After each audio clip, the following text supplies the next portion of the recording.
Order.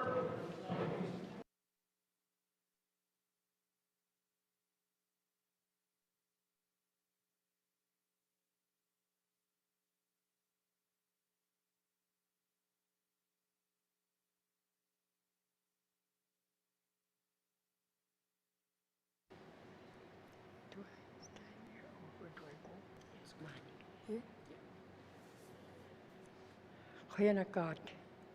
Atane kanyak tulang neli. Chunga kuya giliu mat ko kayak parak tot nalak torak tot. Iliharan nak tot atane giliwit ulupak una katimabik ilingun kait kiga. Iliwit kamanakan na kawit nalungin niya kawit kuya powerlead kikpin utak tiligin niya tiut maunga. Atane giliwit mumik titak tabut atane gilisok giliwit isotun mumik titchili chuma udublupak ukwata kisumak rangin nikisok tomik ay chokluwit mumihutai chomik kwenak tomik matkwalo nakamahakanay chomik atane giliwit kay chikilit kitin giliwit kamanakana kawit nalungin niya kawit hunalaka angalan na kapko Ilingan kanyak taktunga ublupak. Ublupakahin kutsakaliwi disok tomik. Tamat kuninga umihutay chuhani katane kaliwit ukaw tikrak ngit isok tomik. Ay chok na anitiluwit. Ay chok hemagaluwit kuwenak tomik katane kaliwit. Kamanakana kawit ilingan kanyak tunga ataramik. Jesus at kagun. Amen. Please be seated. Thank you, Lillian Elias, for the opening reflections or prayers. Member from Cam Lake. Thank you, Mr. Speaker. Mr. Speaker, I seek unanimous consent to move item 4 up in the orders of the day. Thank you. Member from Cam Lake is seeking unanimous consent to move the orders of the day of number 4, recognition of the visitor gallery. Seeing no nays, member from Cam Lake. Thank you, Mr. Speaker. Mr. Speaker, we have some very special guests in the gallery joining us today, including members of the Official Languages Board, participants of the Mentor Apprenticeship Program, and staff from the Indigenous Languages Secretariat. And I'd like to take this opportunity to recognize them in the House today. These individuals continue to put their hearts and hard work into language revitalization, and it is an absolute privilege to have them in the House with us today. And in no particular order, and I will do my best, Mr. Speaker, we have Lorna Storr, Elsie Matla, Brenda Batten, Mary Louise Drygeese, Mauro Sunberg, Anne Catholic, Karen Lepine, Stella Nadley, Bertha Landry, Caroline Bonnet Rouge, Cheryl Clee, Mavis Klaus, Deborah English, Annie Jane Charlie, Anna Pingo, Elisette Lockhart, Candace Smith, Emily Kudlak, Victoria Rebeska, Susan Saunders, Jessie Green, Tanche Jonette, Lisa Zoe, Edward Matla, Doreen Lafferty Zoe, Mandy Bea, Marianne Vital, Jessica Sangries, Lena Drygeese, Margaret Mitchell, Hovac Johnston, Sheila Landry, Teresa Bonnet Rouge, Lloyd Cardinal, Doris Burke, Fridel Deneu, Annabelle Tetlici, J.C. Firthhagen, Beverly Amos, Ida Lenny Manuel, Lucy Ann Antoine, Melvin Tom, Mary Adele Rebeska, Rochelle Hilderman, Jennifer Walterhouse, Jean-François Petrie, Robin Matla, Alice Lisk, Tammy Steinwan Deschambeau, Catherine McKenzo-Taylor, Bertha Drygeese, Sally Drygeese, Shauna Yamkovi, Agnes Mitchell, Elaine Landry, Jacqueline Hope, Priscilla Canadian, Lucia Nakeko, Patricia Lafferty, Cecile Deneu, Annie Smith, Marlo Kiasuk, Violet Sangries, Catherine Pope, Rena Chappell, Doris Tom, Alice Charlie, Rajiv Rawat, Jordan Reed, who we lovingly refer to as Jordy in this House, Martha Porter, and Daniel Zoe. So I'd like to give them a warm welcome to the House, Mr. Speaker. Recognition of visitors in the gallery. Recognition of visitors in the gallery. Minister statements. Minister of Finance. Mr. Speaker, today I am pleased to recognize the accomplishments of the Health Recruitment Unit and to highlight the progress being made to strengthen staffing in nursing, social work, and allied health professionals across the Northwest Territories.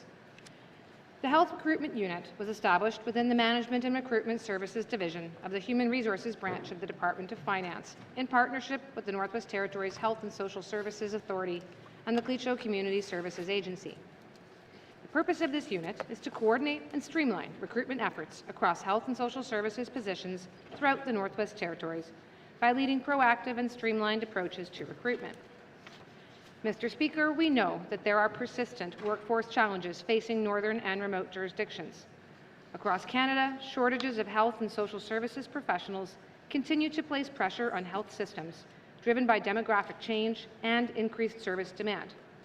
In the north, these pressures sometimes result in greater reliance on locum and other short-term staffing arrangements. The work of recruiting skilled professionals is critical to maintaining reliable services for residents of the Northwest Territories. The Health Recruitment Unit's mandate is to increase the number of indeterminately staffed health positions by 5% annually over the course of the 20th Legislative Assembly. Indeterminate staffing plays a key role in improving continuity of care and strengthening service stability, particularly in small and remote communities.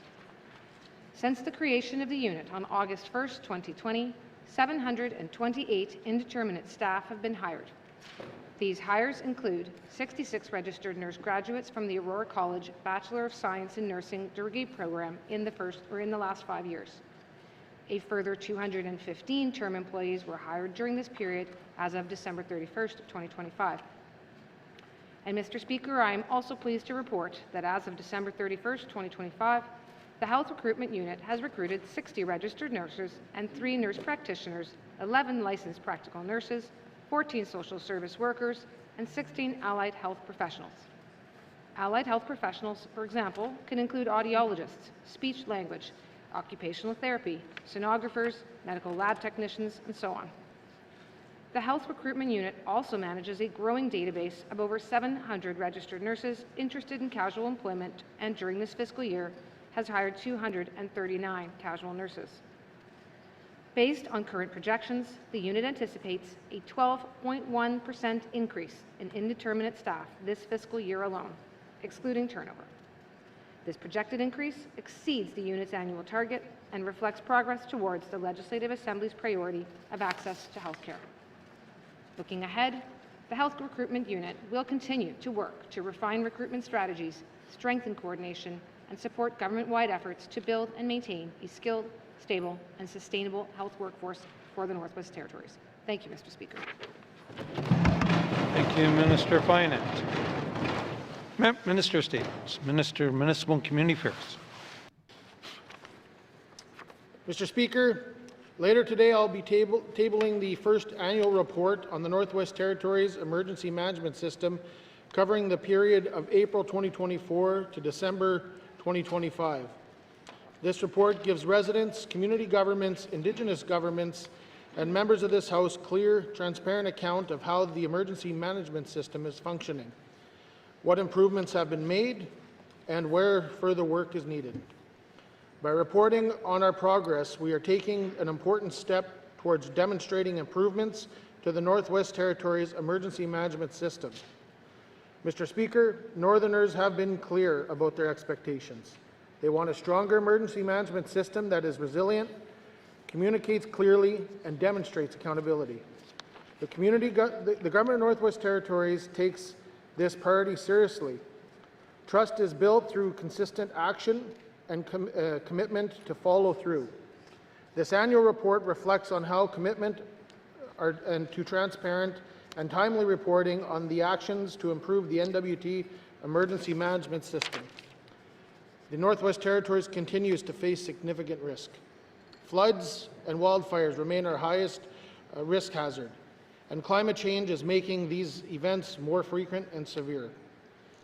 The major floods of 2021, 2022, followed by the wildfire seasons of 2023, 2024, and 2025, resulted in costs exceeding $354 million. As a result, the Government of Northwest Territories has strengthened its approach to emergency management by applying after-action review recommendations and lessons learned to each disaster. Feedback from community governments, Indigenous governments, and emergency management staff also guide improvements to planning, training, and operational procedures. These emergency events have had real impacts on families, businesses, and communities, reinforcing the need for a resilient emergency management system that residents can rely on.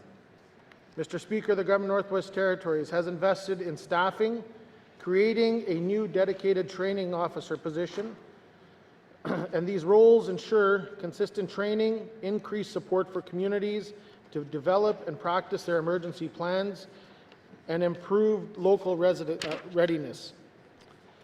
The Government of Northwest Territories has also expanded its communications team to strengthen risk communication, coordinate public information, and improve engagement with communities before and during emergencies. These resources help ensure information is timely, clear, culturally appropriate, and accessible. The Emergency Management Organization is building a long-term, regional-based system so that communities can be responsive to residents' needs during an emergency. Every region has a regional emergency management coordinator who provides direct, on-the-ground support to communities. The regional emergency management coordinators are key local contacts who assist communities with planning, capacity building, training, coordination, and preparedness activities tailored to each community's specific needs and risks. Mr. Speaker, a key part of strengthening our system and public trust is ensuring that those who respond to emergencies have the training and the tools they need. The Government of Northwest Territories made a commitment to expand the Incident Command System, or ICS, training across the territory. ICS training provides a common language and structure for emergency response and is essential for coordinating efforts during complex events. We continue to provide ICS courses for emergency staff and frontline responders. Training for elected officials, including MLAs, is also planned for this April to recognize the important leadership role they play during emergencies. Community governments can now access the ICS 100 training through the local government administrators of the NWT. When responders across the territory are trained to the same standards, communities can count on a coordinated professional response when it matters most. Mr. Speaker, community governments are responsible for their emergency plans, but we are there to provide stronger supports through updated tools, templates, training, and advisory services. Tabletop exercises can be improved. Planning resources help ensure that community governments understand their roles and responsibilities and are ready to act when an emergency occurs. When communities are well prepared and well supported, residents have greater confidence in the system that serves them. Improving public communication during emergencies is also a key focus. Residents can expect timely, transparent updates using plain language so that residents better understand the risks they face and know what to do. Mr. Speaker, these changes are making a difference. Since 2023, the GNWT, community governments, and frontline responders have a better understanding of their role, improved information flow, and more structured response system. Standardized reporting and documentation have strengthened oversight during emergency responses, and after-action reviews are now more robust and better informed. These improvements demonstrate that the system is learning, adapting, and improving. Public feedback has played an important role in shaping these improvements. Residents asked for clear communication, stronger reporting practices, and we have responded. Mr. Speaker, emergencies cannot be completely prevented, but we can reduce their impacts by ensuring residents and communities have the tools and information they need and understand the risks and be prepared when an emergency strikes. This is how we build a system that we can trust, where communities lead and the GNWT stands firmly behind them every step of the way. Mr. Speaker, as we continue this work, we remain committed to providing regular, transparent updates on improvements to the emergency management system. Thank you, Mr. Speaker. Thank you, Minister of Municipal and Community Affairs. Minister statement. Minister of Education, Culture and Employment. Mr. Speaker, I'll begin my statement today in Dene Suitline. Mr. Speaker, Done Detline Ti Ane Beyati Za Neba Huzu Nide Sana Dwe Za Nulta E Done Detline Ti Une Iye Beyati Za Ha Hulka At Eo Duri Rek E Tat In Yatita languages work Hudye Eyi Har Done Detlin Si Une Beyati Behalada Ha'a Si Done A Ni Eyi Ukli Ha Bet Ora Ha At La Zi Hunt U Bet At U Hayorilat I Ta Kuradeo A Ti Hutsel Da Nu I Bet A La Dule Sana Dwe Za Nutake ECE Hulye Chu NWT Literacy Council Hulye Chu Ja Et Za Nun Kiya He Nai Done Language Champions Hulye Dali Tsi La Ele Cha Do to nali a sat u done detlin ti une beati deni bet a ti ha a iye ha done hel ha hi hel ni ha. Mr. Speaker, Indigenous languages in the Northwest Territories are at a critical point. The 2025 Community Survey shows declining numbers of speakers in every region of this territory. This trend is real, and it is concerning, but it also strengthens our determination. Indigenous governments, elders, community organizations, schools, language workers are leading the way, and the GNWT is committed to walking alongside them. This is also work we are legally and morally obliged to do through the Official Languages Act and the United Nations Declaration on the Rights of Indigenous Peoples Implementation Act. It is also work we believe in. Mr. Speaker, several initiatives are helping us move forward. The Indigenous Languages Revitalization Scholarship continues to support Northerners pursuing post-secondary studies in their language. This year, we were awarded the full 10 scholarships of up to $5,000 each, bringing the total to 91 recipients. Interpreters and translators remain essential to language revitalization, helping normalize the use of Indigenous language in public life in the Northwest Territories. Last May, we co-hosted an interpreter-translator gathering with the Legislative Assembly to support training, development, and succession planning, especially for those who work during session. I want to thank every interpreter in this House for the time and expertise they contribute as we work together. Mr. Speaker, in June 2025, we launched the Indigenous Language Service Request Portal, a centralized translation management system now used across the government. The portal helps departments coordinate translation requests more efficiently and maintain a shared terminology database, which strengthens consistency, accuracy, and capacity for future work. In the 8 months since launching, the portal has helped coordinate over 80 translations.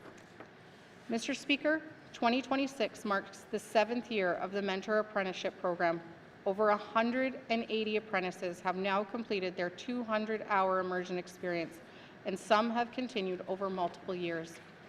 6 former apprentices have progressed into mentor roles. This growth speaks to the increasing confidence, proficiency, and leadership within communities. Schools also play a key role. In 2025-26 school year, 40 of 49 schools offered Indigenous languages programming as a second language, 4 continued immersion programming, and 3 regions are taking part in the Indigenous Language Instructor Employment Plan pilot. This pilot creates trainee positions where emerging instructors learn alongside experienced language teachers. Mr. Speaker, all NWT residents deserve access to GNWT programs and services in their Indigenous language. Beginning this spring, the government will begin introducing Indigenous language service standards. Staff who deliver frontline services will be trained and equipped to support the public in their language by email, voicemail, or in person at service offices. Finally, the Department of Education, Culture and Employment is developing a new long-term strategic approach for Indigenous languages following the conclusion of the 2018-2025 Indigenous Languages Framework and Action Plan. The new approach will align efforts across governments and organizations, reduce duplication, and strengthen collective impact in revitalization work.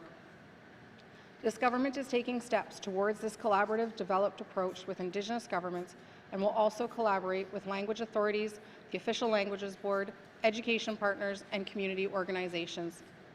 Mr. Speaker, this work is practical, steady, and grounded in reconciliation.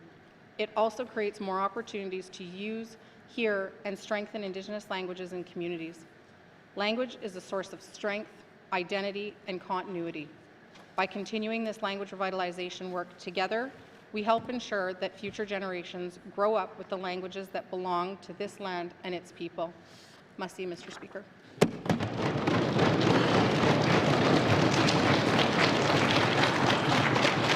Thank you, Minister of Education, Culture and Employment. Minister statements. Minister statements. Member statements. Member from Frame Lake. Thank you, Mr. Speaker.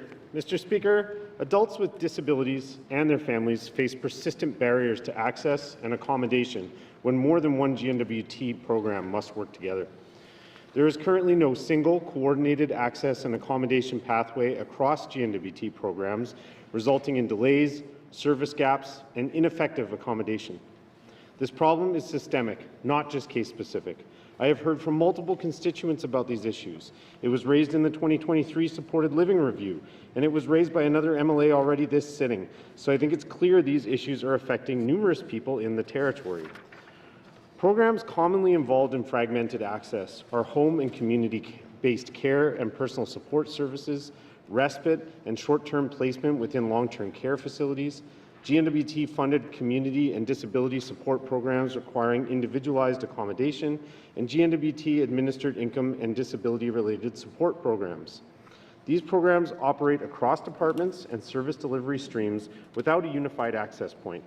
In the absence of effective coordination and accommodation mechanisms, caregivers are routinely required to fill operational and staffing gaps in GNWT service delivery in order to prevent service breakdowns. This includes caregivers absorbing responsibility for personal care and supervision, transportation, coordination between multiple programs and departments, and continuity of supports during service transitions or delays. In practice, Mr. Speaker, unpaid caregivers are being relied on to silently absorb service gaps created by fragmented disability and care programs, allowing systemic failures to remain hidden from public reporting and accountability. Mr. Speaker, the GNWT already has a proven model for managing clients facing complex situations and dealing with issues that span multiple programs and departments. The Integrated Service Delivery Team at Executive and Indigenous Affairs has been a welcome solution, and I have had positive experiences with constituents who access this team for support and referring constituents to them. That team is specifically tasked to support clients with housing and social support needs, but I wonder if a modification or addition to that service could be made to the team to specialize in disability support-related issues I've raised today. I request unanimous consent to conclude my statement, Mr. Speaker. Member from Frame Lake. The member from Frame Lake is seeking unanimous consent to conclude his statement. Hearing no nays, you may conclude your statement. Thank you, Mr. Speaker and colleagues. Alternatively, perhaps system navigation support and coordination for persons with disabilities and caregivers is something the Department of Health could establish, modeled after the ISD team. Regardless of who does it or how it's done, what's important is that we close these service gaps. I'm not asking for a new program here, Mr. Speaker, just that we better coordinate access to the programs we are already offering. Thank you. Member from Frame Lake. Member statements. Member from Range Lake. Mr. Speaker, yesterday evening I had the pleasure of meeting Annette King, Yukon's child and youth advocate, alongside with several of my MLA colleagues, to discuss the vital work she and her peers champion for the rights of children across Canada. Ms. King's accomplishments confronting and navigating challenges similar to those our communities here in the Northwest Territories face are particularly impressive. It was shocking, but sadly not surprising, to learn that 30% of the Yukon's Child and Youth Advocates' work is dedicated to files from outside of their territory, many of which involve children here in the Northwest Territories. This means that parents, guardians, First Nations people, teachers, and even children themselves are reaching out to services outside of the Northwest Territories, desperately searching for support because the service simply does not exist here.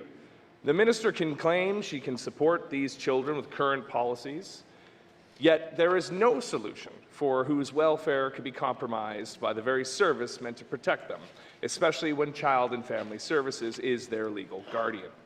Many families are not notified of decisions CFS makes for their children. Foster families often fear heavy-handed reprisals and adoptions being ground to a halt, leaving children in legal limbo, transitioning from home to home until they turn 18. Without accountability or transparency, there may be no publicly available data, but as MLAs, we see how dire the situation has become. Parents and guardians only have two avenues to seek resolution for these heartbreaking cases: the courts or their elected representatives. But as MLAs, our hands are tied by a government whose policies leave children unrepresented and families, both biological and foster, feeling irrelevant in the process. The minister can't have it both ways. She can't oppose independent oversight at every turn and then dismiss MLAs when we try to help. It's time to build on the work that has spanned multiple members and multiple assemblies, efforts some of these very ministers today supported when they sat on this side of the House. That's why today I will be giving notice of a motion calling on this government to finally establish an independent office of the Child and Youth Advocate here in the Northwest Territories. Thank you, Mr. Speaker. Thank you, member from Range Lake. Colleagues, must remind you to speak a little slower for our translators. Member statements. Member from Inuvik Boot Lake. I'll be early, Mr. Speaker. Thank you, Mr. Speaker. Mr. Speaker, Inuvik and indeed the entire Mackenzie Delta and Beaufort Delta regions rely on the Dempster Highway for vital supplies, from groceries to building supplies, fuel, and many other needed products. Mr. Speaker, for the month of January, the Dempster Highway was closed 18 days. 18 days where no transport trucks were able to deliver to its customers. Furthermore, Mr. Speaker, as of February 20th, the Dempster Highway was closed for an additional 9 days. Once again, trucking companies that service the needs of my community could not deliver. Product was being spoiled, product was sat on the highway, sat at the border, and on and on. Mr. Speaker, not only does this cause a major disruption in the supply chain where grocery store shelves are empty, building projects can be delayed, and the community runs the risk of vital fuel shortages in the coldest months of the year. Mr. Speaker, we've seen that this year, and it also, Mr. Speaker, can cause serious safety issues. I spoke with trucking companies that service the region. Most drivers work on a contract basis, and if the road is closed, there are no trips to make. The experienced drivers then, Mr. Speaker, go elsewhere. We've seen this year significantly more incidents of transport truck accidents on the Dempster Highway than we've seen in many, many years. The maintenance on the vehicles have increased significantly due to the condition of the highway. If this continues, we run the risk of companies having to increase trucking fees, which of course inevitably will be passed on to the customer, or even worse, Mr. Speaker, choosing not to run the highway at all. This is not a capacity issue, Mr. Speaker. On the Northwest Territories side, our model of maintaining the road by local contractors seems to be working. We have contractors that are local, have local knowledge, that have been out removing the snow quickly after snowstorms to get the Dempster Highway open. Mr. Speaker, someone has to be the voice for trucking companies and the customers they serve. We must work with our sister territory to ensure these costly closures are dealt with in a timely manner. We have to ensure when winter storms happen, and we know they will, that action to reopen the road is dealt with in a much more timely manner. In a normal season, Mr. Speaker, there are 15 transport trucks per day traveling on that highway, and at times up to 20 trucks per day traveling on that highway. That's a lot of goods and services, Mr. Speaker, coming up that highway. Finally, Mr. Speaker, this certainly adds to the discussion of building Mackenzie Valley Highway. our own highway, maintained solely by our own contractors, carrying products to service more of our communities, and that's not to mention, Mr. Speaker, the commerce that will also stay in our territory. I will have questions for the Minister of Infrastructure later today. Thank you, member from Nunavut Lake. Member statements. Member from the Sahtu. Thank you, Mr. Speaker. Mr. Speaker, I rise today to discuss an issue of significant economic importance to the Northwest Territories and to all of Canada: efficiencies from internal trade barriers. Mr. Speaker, a recent International Monetary Fund report reveals that Canada could increase its real GDP by approximately 7%, roughly $210 billion. If we fully eliminated the internal trade barriers between provinces and territories, Mr. Speaker, this is not a small matter. These barriers currently equate to about 9% tariff nationally. With the cost concentrated primarily in services, which make up a majority of the inter-provincial trade, certainly, Mr. Speaker, a professional approach to Canada cost efficiencies in support of domestic economic growth. Most concerning, Mr. Speaker, is that barriers in critical sectors like healthcare services, education amount to 40% tariff equivalent. The IMF notes that smaller provinces and territories face costs that are multiples higher in sectors like health, retail, trade, and professional services. I want to acknowledge the progress made by the Committee on Internal Trade in 2025, chaired by our very own Minister Cleveland. Parties removed 30% of the party-specific exceptions under the Canadian Free Trade Agreement, signed the Canadian Mutual Recognition Agreement on the sales of goods and services, Yellowknife, and developed a labor mobility action plan with concrete measurables. However, Mr. Speaker, as a small jurisdiction, the Northwest Territories stands to gain significantly from full trade elimination on barriers. The report shows smaller provincials. Excuse me there, Mr. Speaker. Can I seek unanimous consent to conclude my statement? Must Thank you, member from the Sahtu. Member from Sahtu seeking unanimous consent to conclude his statement. Seeing no nays, you may conclude your statement. Thank you, colleagues. The report shows smaller provinces could see changes of up to 40% points in the GDP per worker. Mr. Speaker, the opportunity is now. The prize is large. IMF says turning 13 economies into one is no longer an aspiration. It is an economic imperative. Must Thank you, member from the Sahtu. Member statements. Member from Techo. Merci, Mr. Speaker.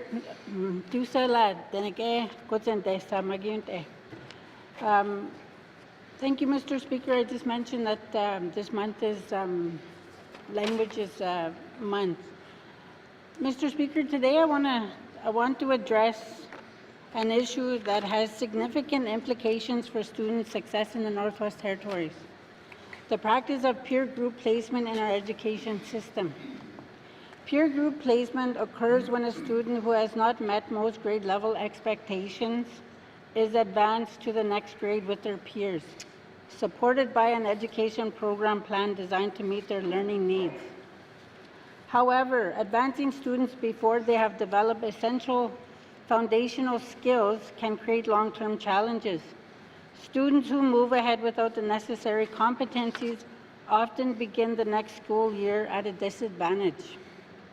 If these gaps are not addressed, they can widen over time, affecting academic progress, confidence, and overall engagement. Students who repeatedly feel unprepared may withdraw, experience frustration, or lose trust in their own abilities. This loss of confidence can follow them into post-secondary education. where expectations are higher and greater independence is required. Without strong foundational skills, students may struggle to keep up, relying on upgrading or leave their programs before completion. These challenges can also extend into the workplace, limiting the careers they feel prepared to pursue, making it harder to meet job requirements or advance within their chosen field. It is important to note that peer group placement is not used in grades 10 to 12. By the end of grade 9, students must be prepared for high school, where progression depends on meeting course outcomes rather than age. This underscores the need for strong early intervention and thoughtful support through the junior kindergarten to grade 9 years. Mr. Speaker, our children deserve an education system that prepares them for success at every stage. Ensuring students are ready academically, socially, developmentally is essential for both their futures and future of the Northwest Territories. Mercy, Mr. Speaker. I have questions for the Minister of ECC. Thank you, member from Lydate Show. Colleagues, before I go any further to member statements, I'd like to recognize the Grand Chief from the Cleat Show, Mr. Jackson Lafferty, former member, former minister, and former Speaker of the House. So welcome to the House. Member statements. Member statements. Member from Trinidad-Willity. Thank you, Mr. Speaker. Last week, my colleague from Range Lake tabled the Standing Committee on Public Accounts review of the Auditor General's report audit of protected and conserved areas in the Northwest Territories. One part of the report caught my attention. UNDRIPIA came to force on October 6, 2023 and required, in cooperation with the Indigenous governments or organization of the NWT and the Executive Council, a co-development action plan to achieve the objectives of the declaration within 2 years. The committee noted that this legislative timeline has passed, that no action plans was tabled, and that the required public engagement did not occur. I was at the previous assembly when Bill 85 was passed. It was meant to be a proudly historic moment, a landmark initiative by our government to align itself with comprehensive, far-reaching international rights. The UNDRIP Implementation Act was intended as a major step forward in Territory's history, which since division with Nunavut has struggled to create a new model of governance its people have long called for. At the time, my constituents told me that they wanted action, not words. They have heard soaring rhetoric about rights, reconciliation, and cooperation from their government for decades. Every day is in session when we ask for progress. The government simply tells us how dedicated they are to upholding treaty rights and implementing UNDRIP. The TRC calls to action, and the Miigwech calls for justice. Based on those words alone, you might think this is the most progressive government in the country, but words don't get my constituents timely medical care. Words don't fund schools. Words don't solve housing crisis. Words don't create jobs or bring economic opportunities to their communities, or a seat for them at the table to determine economic development. When it comes to action on all fronts, this government has failed. The Premier's 50-year vision for the North is more like a 50-year reversal back in time to when we were helpless, dependent on Ottawa. My people are used to failure and disappointment from their territorial government, but do not consent to it. Today, my committees want more on how the Premier will attempt to honour the treaties. Thank you, Mr. Speaker. I will have questions to the Premier at the appropriate time. Thank you. Thank you. Member from Trinidad-Willity. Member statements. Member from Great Slave. Thank you, Mr. Speaker. After raising questions in the House with the Minister of MACA, as well as asking written questions, I had several folks reach out to speak with me about animal welfare programs offered to NWT communities. Most Yellowknifers are familiar with NWT SPCA and the services that they offer. NWT SPCA, the Cleat-Champ Animal Rescue Society, the Hay River Animal Shelter, and Fort Smith Animal Shelter are all compassionate advocates and champions for animal welfare and work to rehome, spay, neuter, and treat hundreds of stray dogs and other pets each year. A group that may have less familiarity in my constituency, but is more well-known in some smaller communities, is Vets Without Borders. With their Northern Animal Health Initiative and Community Animal Health Worker Program, vets travel to the NWT to support communities that have limited access to veterinary services. Vets Without Borders provides not only travel vet clinics for vaccination and deworming, but can also assist interested municipalities and bylaw officers with capacity building. Vets Without Borders can provide them with telehealth supports, educational supports, teaching of pet first aid, and training for lay vaccinators to prevent disease outbreak. Rabies and dog bites can be costly to our human health system, Mr. Speaker. Mr. Speaker, across the North, passionate animal lovers are doing much needed work to assist animals on pathways to new adoptive homes. Vets Without Borders is assisting animals and communities where they are at.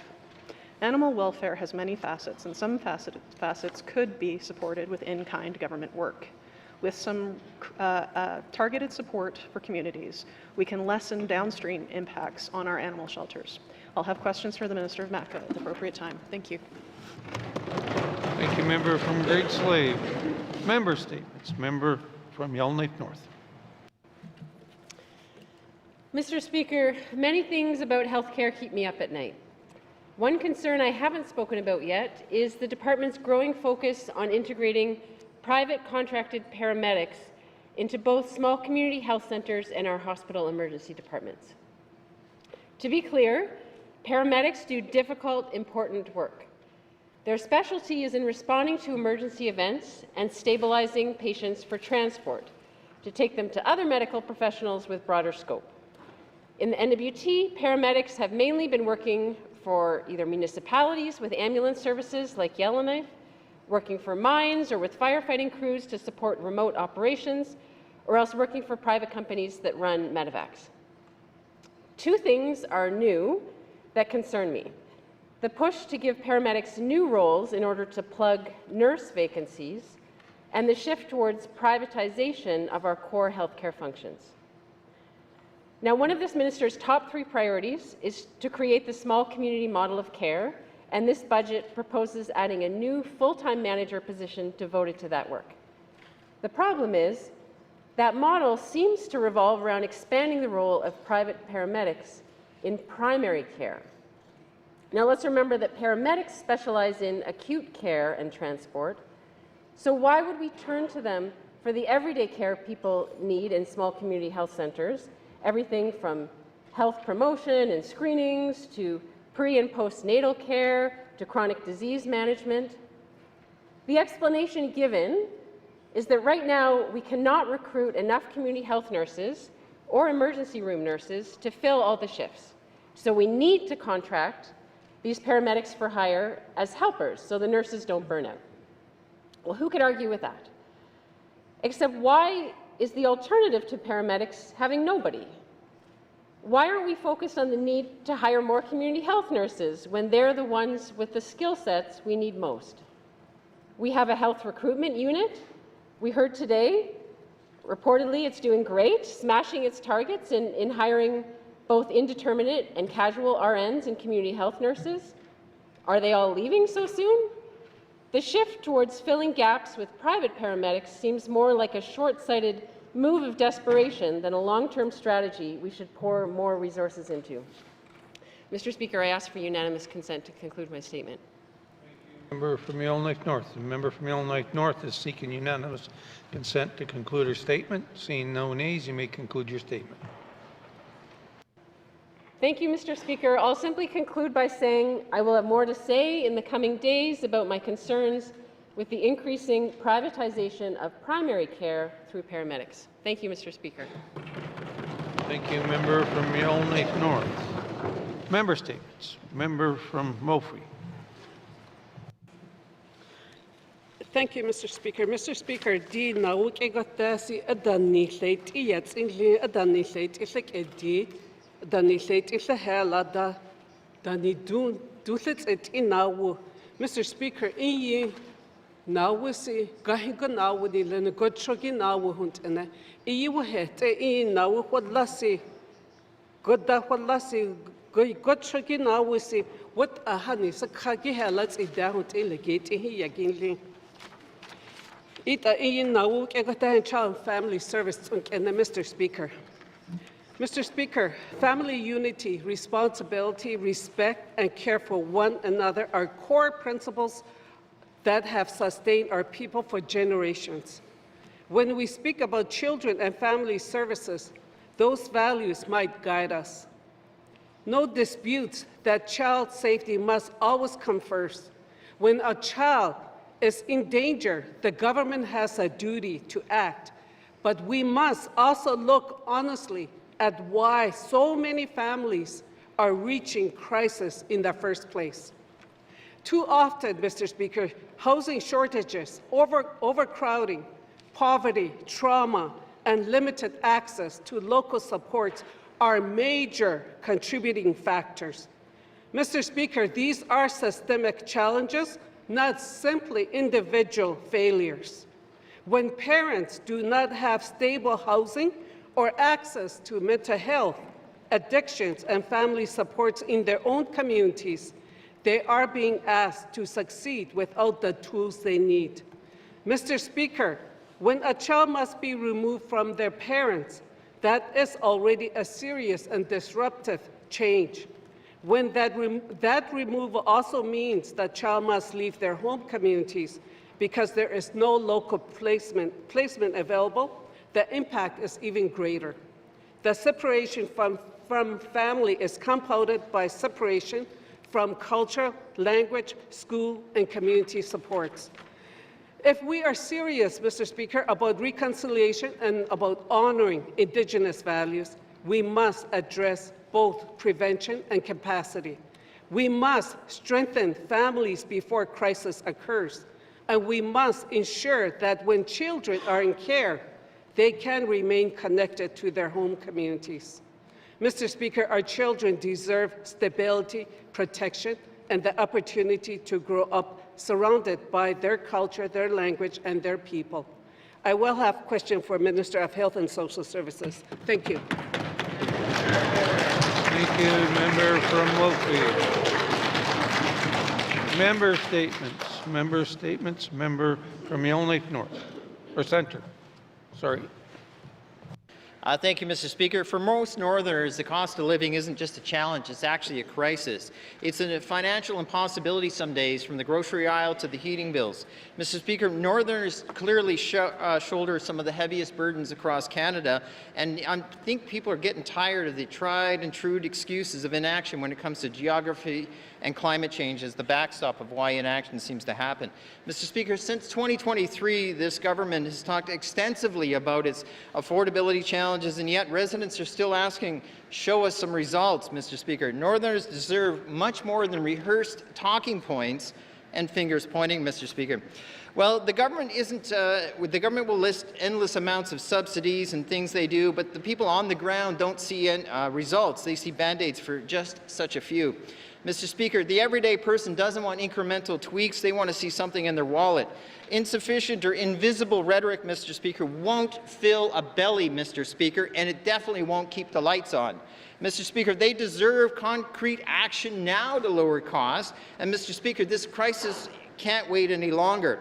Mr. Speaker, the government has been in power again since 2023, so as the mandarins behind the scenes pull the actual policy levers and make the decisions, Mr. Speaker, everyday families are waiting to see meaningful results. Mr. Speaker, we can list inefficient programs, but fact is people want to see delivered relief. Mr. Speaker, I'm going to suggest, why doesn't this government finally come to terms and let go of the NWT payroll tax?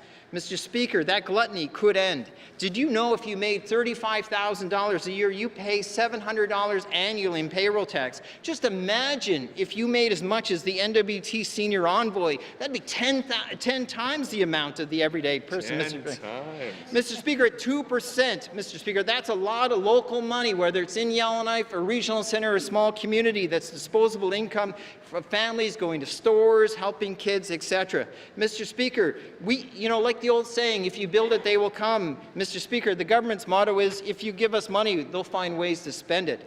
Mr. Speaker, the government could find a way to do this, Mr. Speaker. I'll tell you right now, I don't know if it's going to take Moses to part the payroll red tax sea, but Mr. Speaker, we need to see some action. Mr. Speaker, I'm going to finish with set our people payroll tax free. Tax free. Thank you. Thank you, member from Yellowknife Centre. Member statements. Member statements. Today, I'm honored to celebrate the remarkable life of Christine Holman, a woman whose presence touched every life she encountered with warmth, wisdom, and grace.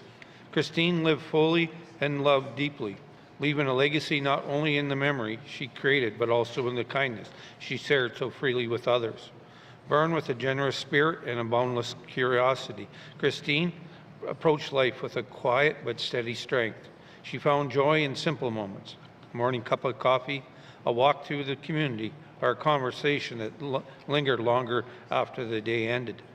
Her laughter had a way of instantly brightening a room, and her compassion reminded those around her that love in itself, or in its truest form, is an everyday act.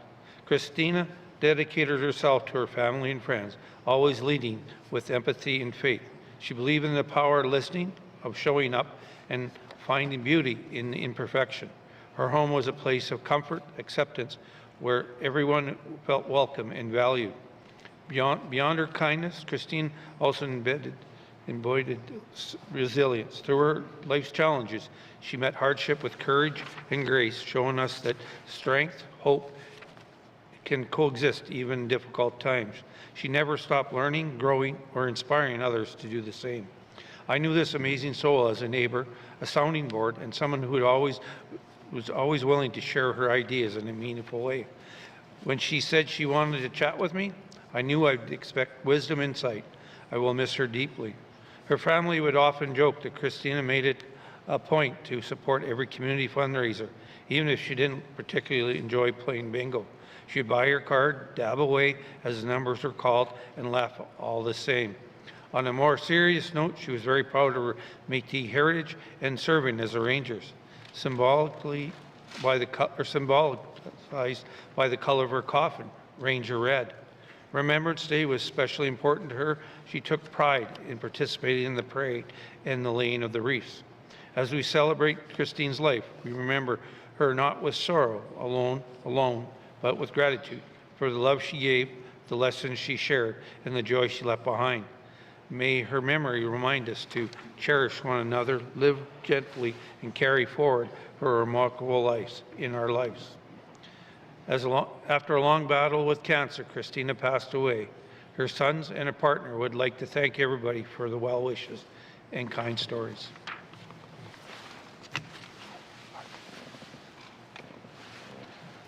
Member statements. Member statements. Recognition of visitors in the gallery. Recognition of visitors in the gallery. Member from the Sawtooth. Thank you, Mr. Speaker. I would like to recognize a bunch of beautiful ladies there from my riding, starting with my auntie Kathy Pope, Marie Speakman, and Mandy Bayal. There's so many up there to remember. So many beautiful ladies. Lucianne Beneco, Rena Chappell, and Marianne Vitale. Must Joe, welcome. Recognition of visitors in the gallery. Member from Trinidad-Willity. Thank you, Mr. Speaker. I too would like to recognize some of my constituents from Deta and also Thutsukay. I want to recognize Sally Dragis, Lena Dragis, Bertha Dragis, Mary Louise Dragis, and Mary Rose Sunberg is here, and also Elizette Lockhart, and to all the beautiful women here today, welcome. But most important, Mr. Speaker, I'd like to recognize all the translators here as well. Thank you. Thank you. Member from Masatu. Recognition of visitors in the gallery. Member from Wolfie. Masi, Mr. Speaker. Mr. Speaker, sihi masi the who. Dulits at inawu. Good son, Grand Chief Guyipoda. Jackson Lafferty. Igutso, Doreen Lafferty Zoe, Charlie Yakbo, Doris Tom, Marvin Tom, Tammy Deschambault, Elsie Mentla, it's Lisa Zoe, Daniel Zoe, it's Bertha Dragies, Amigike Hosa, it's Watasiye, Mir Ann Saga, Mir Ann Vitel, Dilnitzo, it's a way ye got that you Jocelyn Rabiska, Igutso, Tracy Smith. It's okay. He must see Mr. Speaker. Thank you. Member from Wolfie. Recognition of visitors in the gallery. Member from the Decho.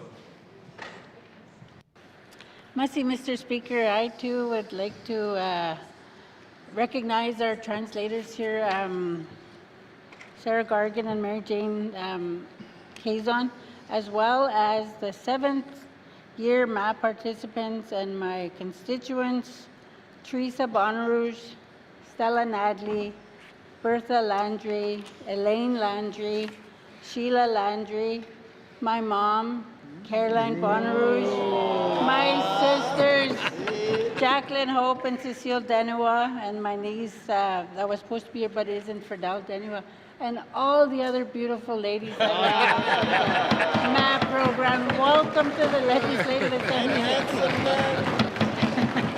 Thank you. Member from the Decho. Recognition of visitors in the gallery. Recognition of the visitor gallery. Member from Frame Lake. Thank you, Mr. Speaker. Mr. Speaker, I don't have the best view of the gallery in my seat, but I did notice a few constituents coming in this morning. So recognition to Susan Saunders and Rajiv Rawat, and I do apologize if I've missed anyone from the Frame Lake riding. Thank you. Thank you. Member from Frame Lake. Recognition of visitors in the gallery. Member from Range Lake. Thank you, Mr. Speaker. I feel like the handsome men are getting overlooked, so I'm going to recognize a handsome friend of mine, the Grand Chief of the Tlicho, Mr. Jackson Lafferty. Great to see you here today. And I also want to give a shout out to all of our interpreters. We could not do this job without you. I think a few of you are in Range Lake, but thank you so much for the service you provide in keeping Indigenous languages alive and well here in the NWT. Thank you, Mr. Speaker. Thank you. Member from Range Lake. Recognition of visitor gallery. Member from Hay River South. Thank you, Mr. Speaker. I'd like to recognize a couple people in the gallery, Patricia Lafferty, Mavis Close, Fidel Denua, and Cecile Denua. I'd also like to acknowledge a couple pages that are working here this week from Hay River, Kennedy Bolt, Malachi Bolio, and Natalie Boucher. Thank you, Mr. Speaker. Thank you. Member from Hay River South. Recognition of visitors gallery. Member from the Nutboot. Speaker. Mr. Speaker, I'd like to recognize Emily Kudluk from Ulahakduk and Beverly Amos from Ikahak, Sax Harbor. Thank you for joining us today and good to see you both. Also would like to recognize Anna Pingo, Marla Kasuk, and Deborah English. Nice to see you all. Thank you. Member from Nutboot. Recognition of visitors in the gallery. Member from Inuvik, Boot Lake. Thank you, Mr. Speaker. And although I don't have a list, so I run the risk of missing someone, I did hear some names that certainly I recognize from Inuvik, residents or previous residents. I'd like to recognize Anna Pingo, Annabelle Teplici, Beverly Amos, Annie Smith, Deborah English, and Marla Kasuk. Welcome everyone to the Legislative Assembly. If I missed anyone, I apologize, but it's really great to see everyone here. Thank you. Member from Inuvik, Boot Lake. Recognition of visitors in the gallery. Member from Yonley Centre.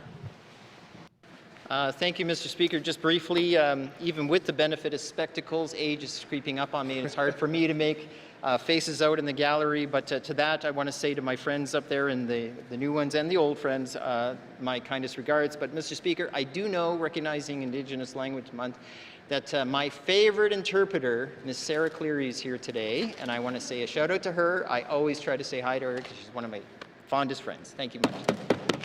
Thank you. Member from Yonley Centre. Recognition of visitor gallery, and the member from the Sawtooth forgot somebody, so I'll go back to him.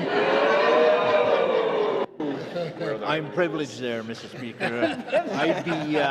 I'd be in the bad books if I didn't recognize Ida Manuel from Fort Godot, my home community, and the Grand Chief Jackson Lafferty. Welcome to the gallery, Mussy.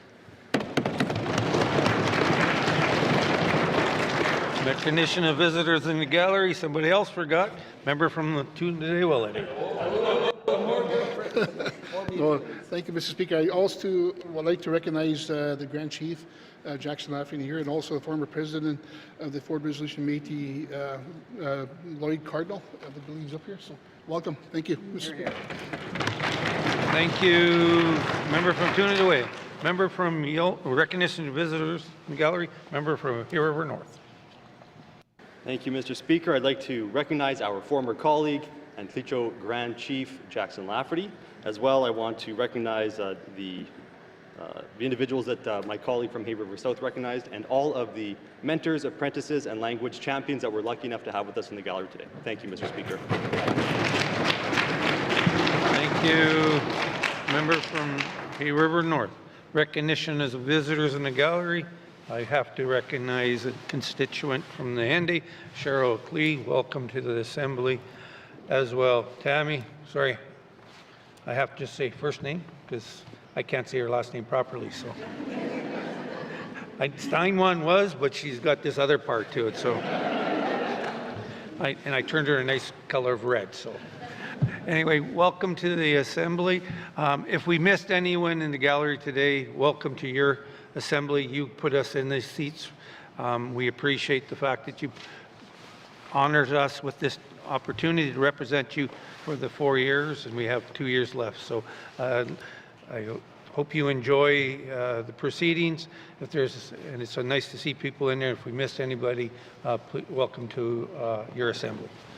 Recognition of visitors in the gallery. Recognition of visitors in the gallery. Reports on committee on the review of bills. Reports on the committee on the review of bills. Reports on standing and special committees. Reports on standing and special committees. Returns oral question. Minister of Health and Social Services. Thank you, Mr. Speaker. And since you didn't see my hand, I'm just going to recognize Anna Pingo because I know she is my constituent.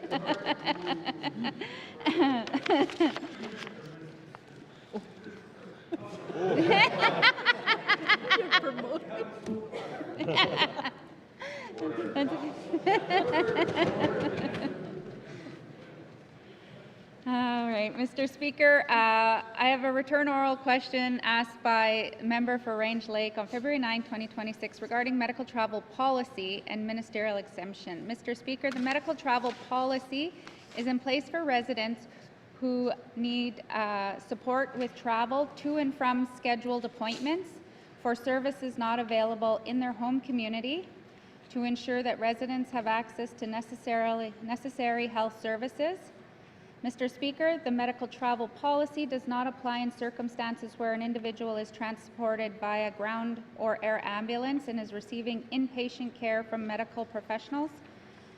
Requests for non-medical escorts in scenarios where patient is transported by air ambulance are denied because the patient does not require support during navigating travel to and from the appointment. However, through an exception request, an individual circumstance may be considered through the medical travel exception policy. In these situations, the applicant or advocate must clearly demonstrate the medical travel event has created undue financial hardship or the patient is experiencing extraordinary health needs that require a non-medical escort while admitted as an inpatient. The medical travel exceptions are assessed at the Department of Health and Social Services, not the medical travel office, making it very important that the application detail and supporting documents are provided to ensure a timely assessment. Mr. Speaker, medical travel continues to be a key priority for me. The first phase of the medical travel modernization work has focused on enhancing the medical travel process by ensuring the administration of available benefits is done consistently and transparently. Phase 2 of the medical travel modernization will work to consider the needs for further updates to the policy and will consider options and costs of expanding the escort criteria. Mr. Speaker, in addition to the ongoing medical travel modernization work, I've also directed the NTHSSA Public Administrator to rapidly advance operational improvements in 2026 that will result in improved experience for NWT residents. We are also working closely with Indigenous Service Canada for NWT residents to review the process for handling medical travel appeals and exceptions related to non-insured health benefits, with the goal of simplifying the process where possible and supporting more escort decision-making by the Medical Travel Office rather than waiting for the approval from Indigenous Service Canada. Thank you, Mr. Speaker. Thank you, Minister of Health and Social Services. Returns to oral questions. Returns to oral questions. Acknowledgements. Acknowledgements. Oral questions. Member from Yellowknife Centre. Thank you, Mr. Speaker. Mr. Speaker, my questions will be framed around the theme of cost of living that I brought up in my member statement. Can the Premier clearly outline what new concrete actions this government has taken since assuming office in late 2023 that have resulted in measurable reductions to the cost of living for residents across the NWT, and where can we specifically see that in a transparent form? Thank you. Member from Yellowknife Centre. Mr. Premier. Thank you, Mr. Speaker. I appreciate the member's question. It's a very important question and a very important topic. All of us are dealing with rising prices, whether it's food or rent or power, and this is happening across Canada. The member asked a very detailed question with specifics in there, so I will take this question on notice and reply to the House with something in writing. Thank you, Mr. Speaker. Thank you, Mr. Premier. Oral questions. Oral questions. Member from Range Lake. Thank you, Mr. Speaker. Mr. Speaker, as I said in my member statement, yesterday a number of MLAs met with the Yukon's child and youth advocate, and I think it was eye-opening for a lot of us, but to see the important good work they do. One of the statistics that was shown to us was that 30% of the files dealt with at the Yukon Child and Youth Advocate are from outside of territory. Many of those deal with Indigenous children in the Northwest Territories. So I'd like to ask the Minister of Health and Social Services, who is responsible in particular for children in care, which is the majority of the work of these offices, how are we tracking the concerns from parents, from foster families, from biological families, and from children themselves when concerns are brought forward? Can she demonstrate a similar amount of volume of concern so we know that our system is in fact being responsive to the concerns of children in the Northwest Territories? Thank you. Hear you. Minister of Health and Social Services. Thank you, Mr. Speaker. Mr. Speaker, when any family comes into contact or children come into contact with Child and Family Services, the role is between the family protection worker or the family preservation worker to work with that family to bring forward their concerns. If there's protection issues, then the child protection worker works with the family to ensure that there's a safe place for the child. They'll work within the system, usually working with the families. If there's children that come forward, which is, more than likely, if the children are raising concerns, I do know that the social workers do meet individually with the children if they're able to do so. They would document and look towards a plan of care that supports the children and family to stay together.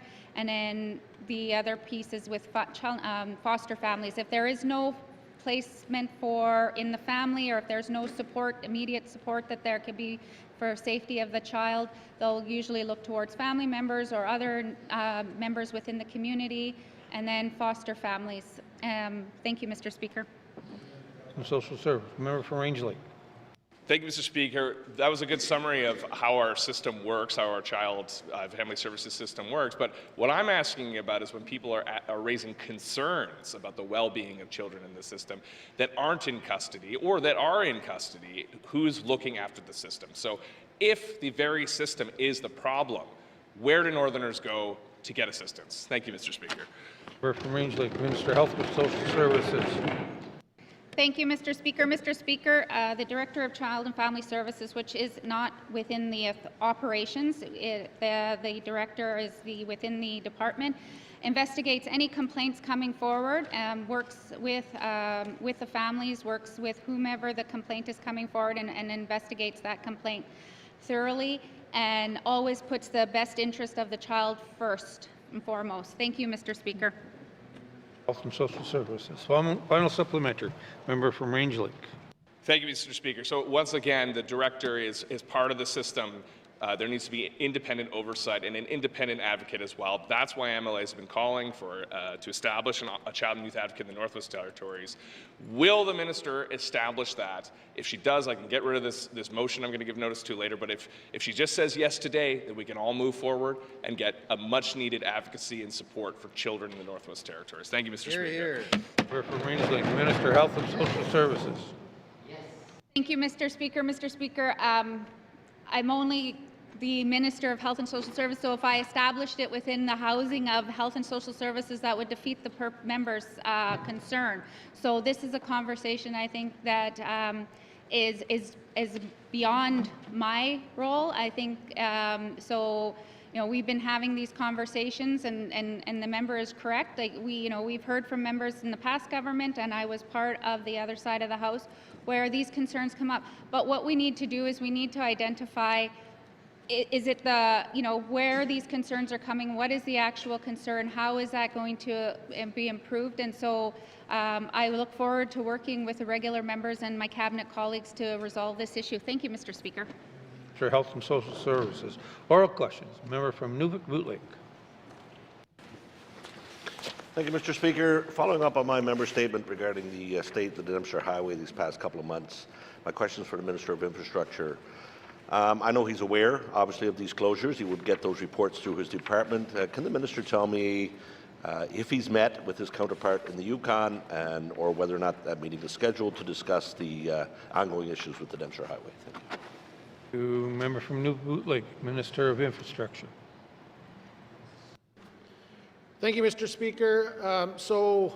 Yes, I have met with the Minister for Transportation Yukon.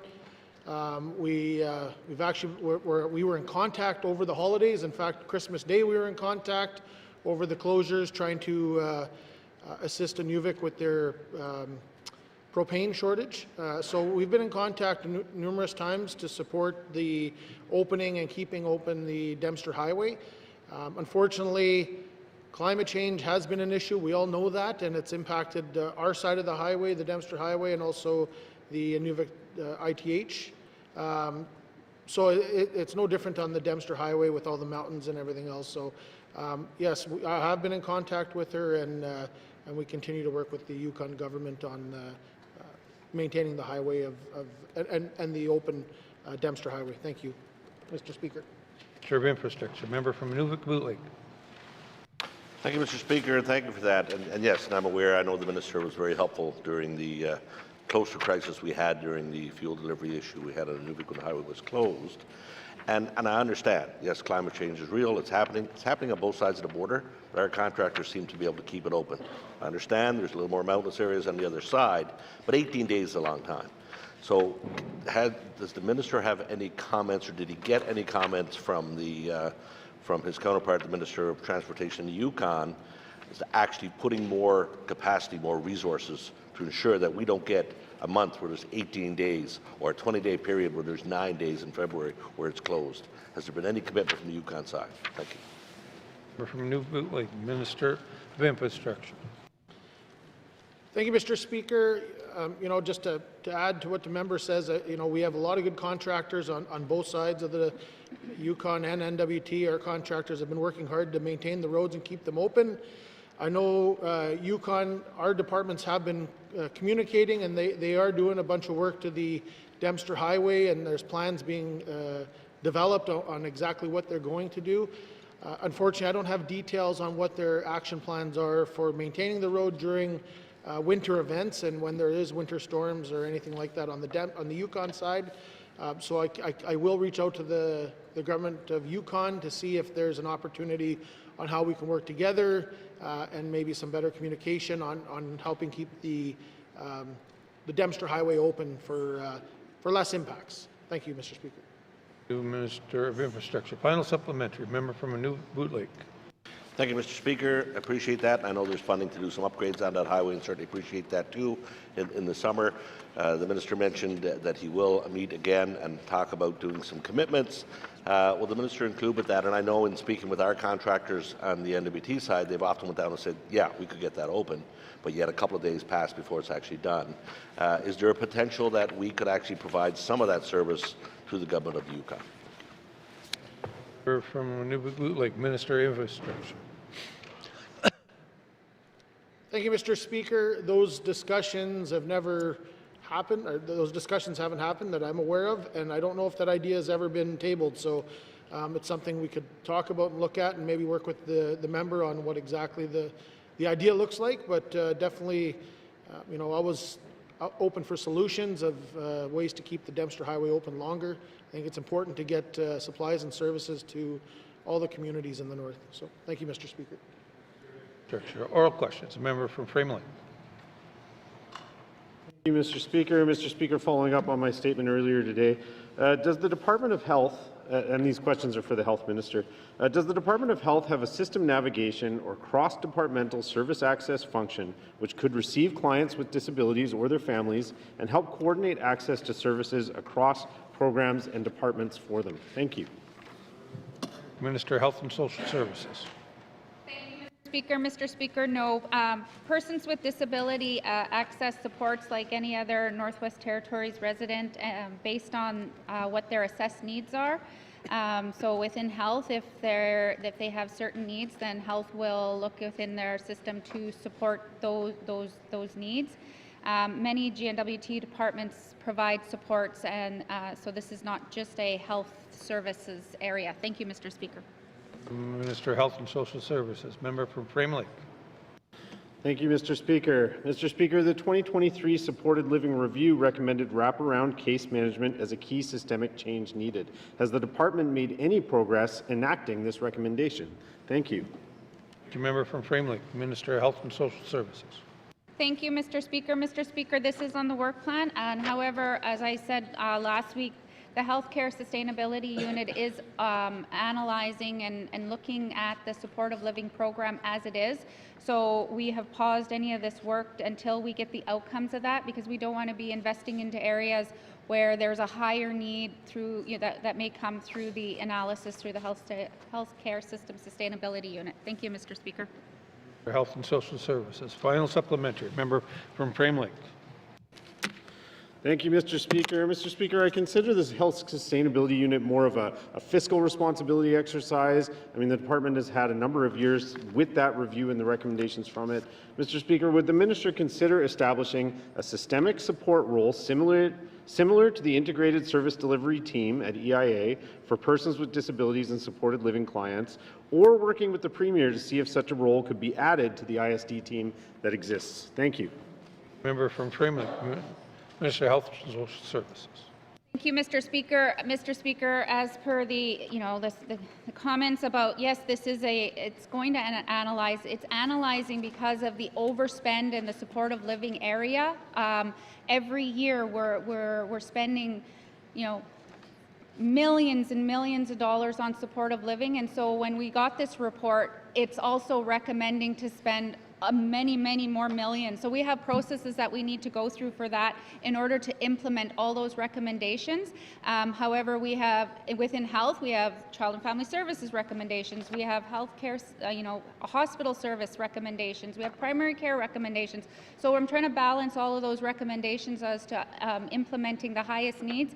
But at this time, what I can do is I can have a conversation with the Premier and with EIA as to how we could establish or work together better, but not at this time. We won't be establishing that within health because it is across the board. Thank you, Mr. Speaker. Minister of Health and Social Services. Member statements. Oral questions. Member from Great Slave. Thank you, Mr. Speaker. Mr. Speaker, in his response to my written question 22-20(1), the Minister of MACA wrote that the Dog Act is designed to provide flexibility so communities can address dog control and welfare issues in a manner that reflects their specific needs. This includes the authority for communities to adopt tailored local bylaws. Mr. Speaker, can the Minister elaborate on what resources currently exist or need to be developed so that NWT communities can work collaboratively and share their good work with other communities that have partnered and seen success with Veterinarians Without Borders, so they may also update their bylaws to improve animal welfare. Thank you, Mr. Speaker. Thank you, member from Great Slave. Minister of Municipal and Community Affairs. Thank you, Mr. Speaker. Communities across the Northwest Territories use a range of tools to promote animal welfare, including local bylaws, public education, and partnership with external organizations. The GNWT supports community governments by providing them guidance, developing and updating animal control bylaws, and help strengthen local capacity. While the Government of Northwest Territories does not deliver veterinary services, communities interested in expanding their animal welfare programming can explore partnerships with organizations like Veterinarians Without Borders and their Northern Animal Health initiatives. Some communities are finding success in these programs, others other than the ones mentioned by the member, such as Arctic Paws and Inuvik. The GNWT can assist sharing information and highlight success approaches already underway by other communities. This helps ensure that communities interested in updating their bylaws and are enhancing their animal welfare practices have access to examples, resources, and partnerships needed to support informed decision-making at the local level. Thank you, Mr. Speaker. Mr. Municipal and Community Affairs. Member from Great Slave. Thank you, Mr. Speaker. You know, and I believe, and thank you to the Minister for that. I also believe he's met with representatives from Vets Without Borders. And could the Minister explain if he's identified any actions that MACA could take coming out of that contact with that group? Thank you, Mr. Speaker. Mr. Municipal and Community Affairs. Actually, Mr. Speaker, I can confirm that I have not met with the Veterinarians Without Borders. However, when communities express interest, the Department of Municipal and Community Affairs is prepared to facilitate any connections. Communities are also welcome to reach out to the Veterinarians Without Borders directly at any time. Thank you, Mr. Speaker. Thank you, Member. Minister of Municipal and Community Affairs. Final supplementary. Member from Great Slave. Thank you, Mr. Speaker. My mistake. They're great people to talk to. Mr. Speaker, I hazard to guess that all bylaw officers in the territory would rather help stray animals than to destroy them. Can the minister commit to sharing resources to put interest, and I think he has, but can he commit to pathwaying communities that have changed their bylaws such that communities that want to change their bylaws could then have support to do so with learning from other communities who have? Thank you, Mr. Speaker. From Great Slave, Minister of Municipal and Community Affairs. Thank you, Mr. Speaker. I think it goes without saying that any of these bylaw officers would do anything to help these animals in distress, and most community members would. But MACA is prepared to assist by sharing information and connecting interested community governments with organizations such as Vets Without Borders. I'll ensure that communities seeking these resources have access to the information and connections they need to explore solutions that best meet the needs for the local circumstances. Thank you, Mr. Speaker. Minister of Municipal and Community Affairs. Oral questions. Member from Yellowknife North. Thank you, Mr. Speaker. So in follow-up to my statement today, I want to ask questions of the Minister of Health and Social Services. And so I understand that currently there's already some use of contracted private paramedics in small community health centres, and the department is looking to expand that or put more of a framework around it, but there's clearly sort of a reason in mind or what the purpose would be for this. So my first question is, are paramedics operating in community health centres meant to do simply all the same tasks that community health nurses currently can do, or are they meant to do additional tasks or different things than is currently within the scope of practice of a community health nurse, for example, treating patients outside community health centres in stabilizing or transporting. Thank you, Mr. Speaker. Member from Yellowknife North, Minister of Health and Social Services. Thank you, Mr. Speaker. Mr. Speaker, I want to be very, very clear so that the paramedics that we have used in the health centers are a contract that we are obligated to hold when it's fire season. So we contract paramedics so that way if a community is evacuated, that we send the health, like the community health nurse and all of the staff in the community leave the community. However, we need to send in paramedics into that health center to support the emergency responders working in that community.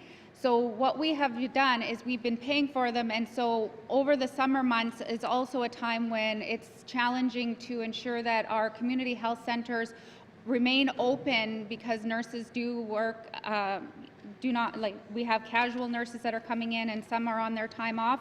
So the primary objective right now is for them to maintain operations at a minimum, avoiding closures during those months. Paramedics have different scopes than CHINs, and they only work within their scope. Thank you, Mr. Speaker. Thank you, Minister of Health and Social Services. Member from Yellowknife North. Thank you, Mr. Speaker. So, can the minister clarify whether paramedics that are operating in community health centers, are they required to be supervised by a health authority employee, such as the nurse in charge, at all times, or are they permitted to work shifts alone? Thank you, Mr. Speaker. Member from Yellowknife North, Minister of Health and Social Services. Thank you, Mr. Speaker. Paramedics that are operating in the health centers are overseen at all times and are part of the collaborative team. When they are the only resource in a health center due to being an emergency service, paramedics will consult with physician orders, and community health nurses do have the ability to initiate some treatment without under the protocols that they have without physician orders. Thank you, Mr. Speaker. Thank you, Minister of Health and Social Services. Final supplementary, member from Yellowknife North. Thank you, Mr. Speaker. So the minister has mentioned in the past in this House that part of the idea of having a paramedic there to help is to be able to take the night shift so a community health nurse can have more rest. So if that was occurring and the paramedic was answering phones at night, and yet we've just heard they're required to be overseen at all times by the nurse in charge, if a paramedic made a decision about a patient, say in the middle of the night, that had serious negative consequences for that patient, who would then be responsible? Is it the nurse in charge or the paramedic? Thank you, Mr. Speaker. Member from Yellowknife North, Minister of Health and Social Services. Mr. Speaker, the paramedic scope of practice, to be clear, is when those conversations happen, the nurse is in on the call. The part of it is that once the assessment is done, many of the health centers, so people who live in small communities and health centers know that if there is a call back, that there needs to be an 8-hour rest. And if there's only 2 other nurses and one nurse is assigned some other duties and the nurse that gets called back, usually what ends up happening is all of the clinics get canceled for the next day. So what this is to enhance the support in the health center, to take the call, then to, because a lot of times when the health center gets phone calls and things like that, they can refer them to 811. And they can triage the call the nurse down, and be there to start the assessment, which might limit the time that the CHIN actually has to be called back. So and as I'm saying, this is something that's not set in stone, as the member has stated, that there's a position that is in the proposed budget that we did a high-level analysis, that we know that the health center model of care hasn't changed. My entire career, anybody who's worked in the system has known that we need to make changes. We need to make sure that it's flexible. We know that the CHIN model of care is the best model. However, what we want to do is we want to enhance that model. We want to look at investigating how LPNs could fit into that model, how can we fit in paramedics into that model to support those communities and to support those nurses? Thank you, Mr. Speaker. Minister of Health and Social Services. Oral questions. Member from the Sud 2. Thank you, Mr. Speaker. Following up on my statement, my questions today is to the Minister of Industry, Tourism and Investment on trade barriers. First, given that the healthcare services face barriers equivalent to a 40% tariff, what concrete cost savings can the GNWT or members of the Northwest Territories expect to realize from eliminating these trade barriers? Mussey. Member from the Sud 2, Minister of ITI. Thank you very much, Mr. Speaker, and thank you to the member for continuing to keep the conversation around internal trade barriers alive and well in this House. Much appreciated. So, Mr. Speaker, last year we had really an unprecedented year as far as focus on internal trade barriers across this country. That included healthcare, of course, and often really what we saw was due to duplication in licensing and regulatory requirements of different supplies. That's where those real cost increases were coming. Last year, we ended up with a 30% reduction in party-specific exceptions across the country. We signed the Canadian Mutual Recognition Agreement on goods excluding food, and also mutual recognition initiatives in sectors like trucking as well. And so all of these play an impact on the cost of goods here in the Northwest Territories, whether that's through nursing staff and being able to access people from across the country, as we sometimes do, whether that is trucking supplies across the country, or even things like first aid kits, if first aid kits have to be different in one jurisdiction to the next. So at this point, we're not ready yet as a country to say what the specific dollar figure is at this stage, but this work continues. Thank you, Mr. Speaker. ITI. Member from the Sud 2. Thank you, Mr. Speaker, and thanks to the Minister for that reply. We're really trying to get down to the cost savings to residents and capitalize on this opportunity. My second question there, Mr. Speaker, is what measurable progress and specific outcomes, benefits, can we expect from the Committee on Internal Trade's 2025 negotiations as we move into 2026, particularly regarding services liberation? Thank you. To Minister of ITI. Thank you, Mr. Speaker. So, Mr. Speaker, in my previous response, I alluded to some of those. So that was the reduction in the party-specific exceptions, the Canada Mutual Recognition Agreement that was signed across the country on goods. There was also the labor mobility laws that were imposed in other jurisdictions, and that has an impact here in the Northwest Territories, because a lot of times we are relying on the capacities of other jurisdictions to do some of our regulating of professions here in the Northwest Territories. We also saw the successful conclusion of the financial services negotiation under the Canada Free Trade Agreement, Mr. Speaker, and this has an impact of allowing financial institutions across the country to work more seamlessly across Canada, reducing duplicative regulatory requirements, access to insurance, or increasing and improving access to insurance, as well as financing options for northern businesses, as well as increasing competition, which we know ultimately brings costs down across the country. Thank you, Mr. Speaker. Final supplementary. Member from the Sud 2. Thank you, Mr. Speaker. Before I approach my last question there, I want to compliment our Minister on the chairing of this national committee. What is the GNWT's timeline for implementing the Labour Mobility Action Plan's 30-day services standard, and which sectors will be prioritized for barrier reduction to maximize economic benefits for the residents and businesses of the Northwest Territories? Mussey. Sud 2, Minister of ITI. Thank you, Mr. Speaker, and thank you to the member for his kindness. So, Mr. Speaker, we did have the chair position for 2025.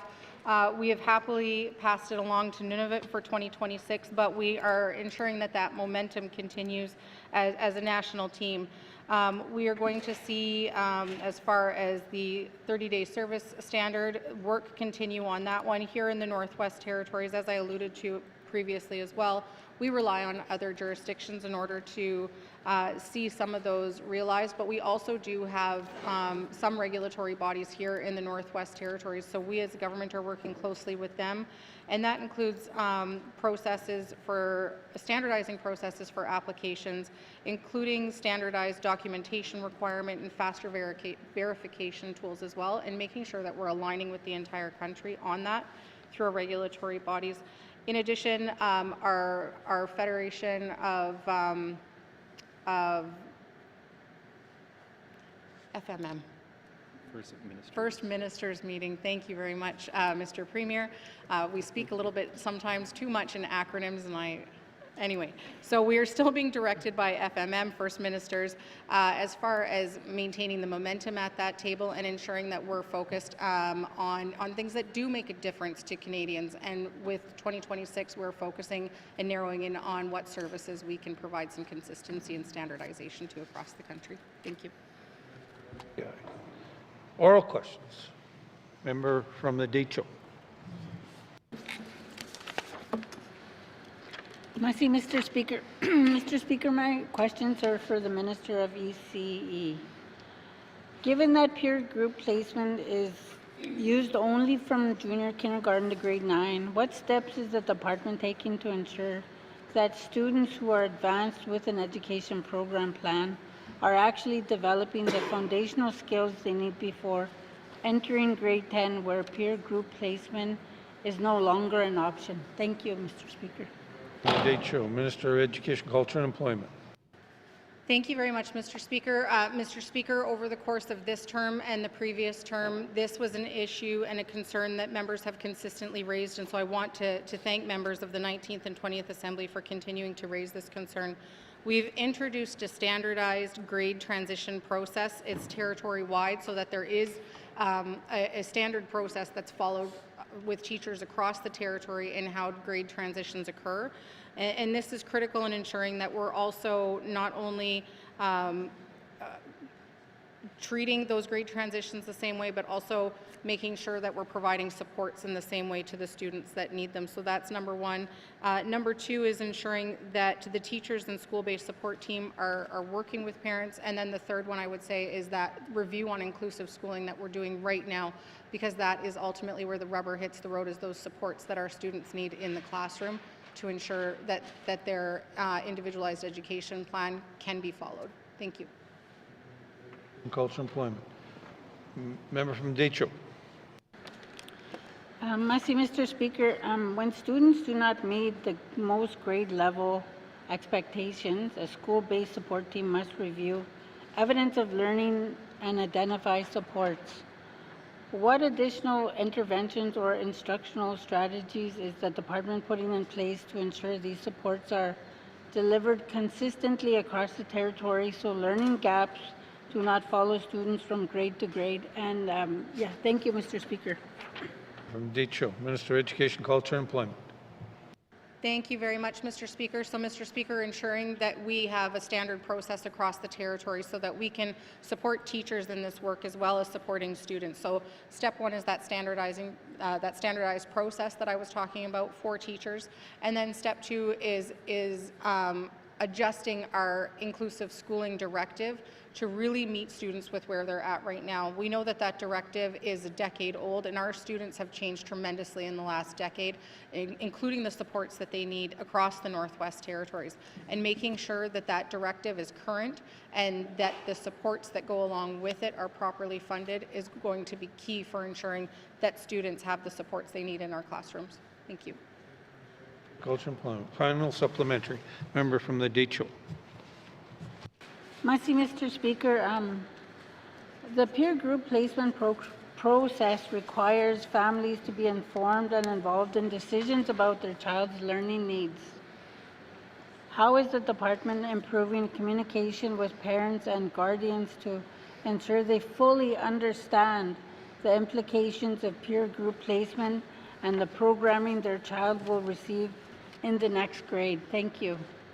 Member from the Decho, Minister of Education, Culture and Employment.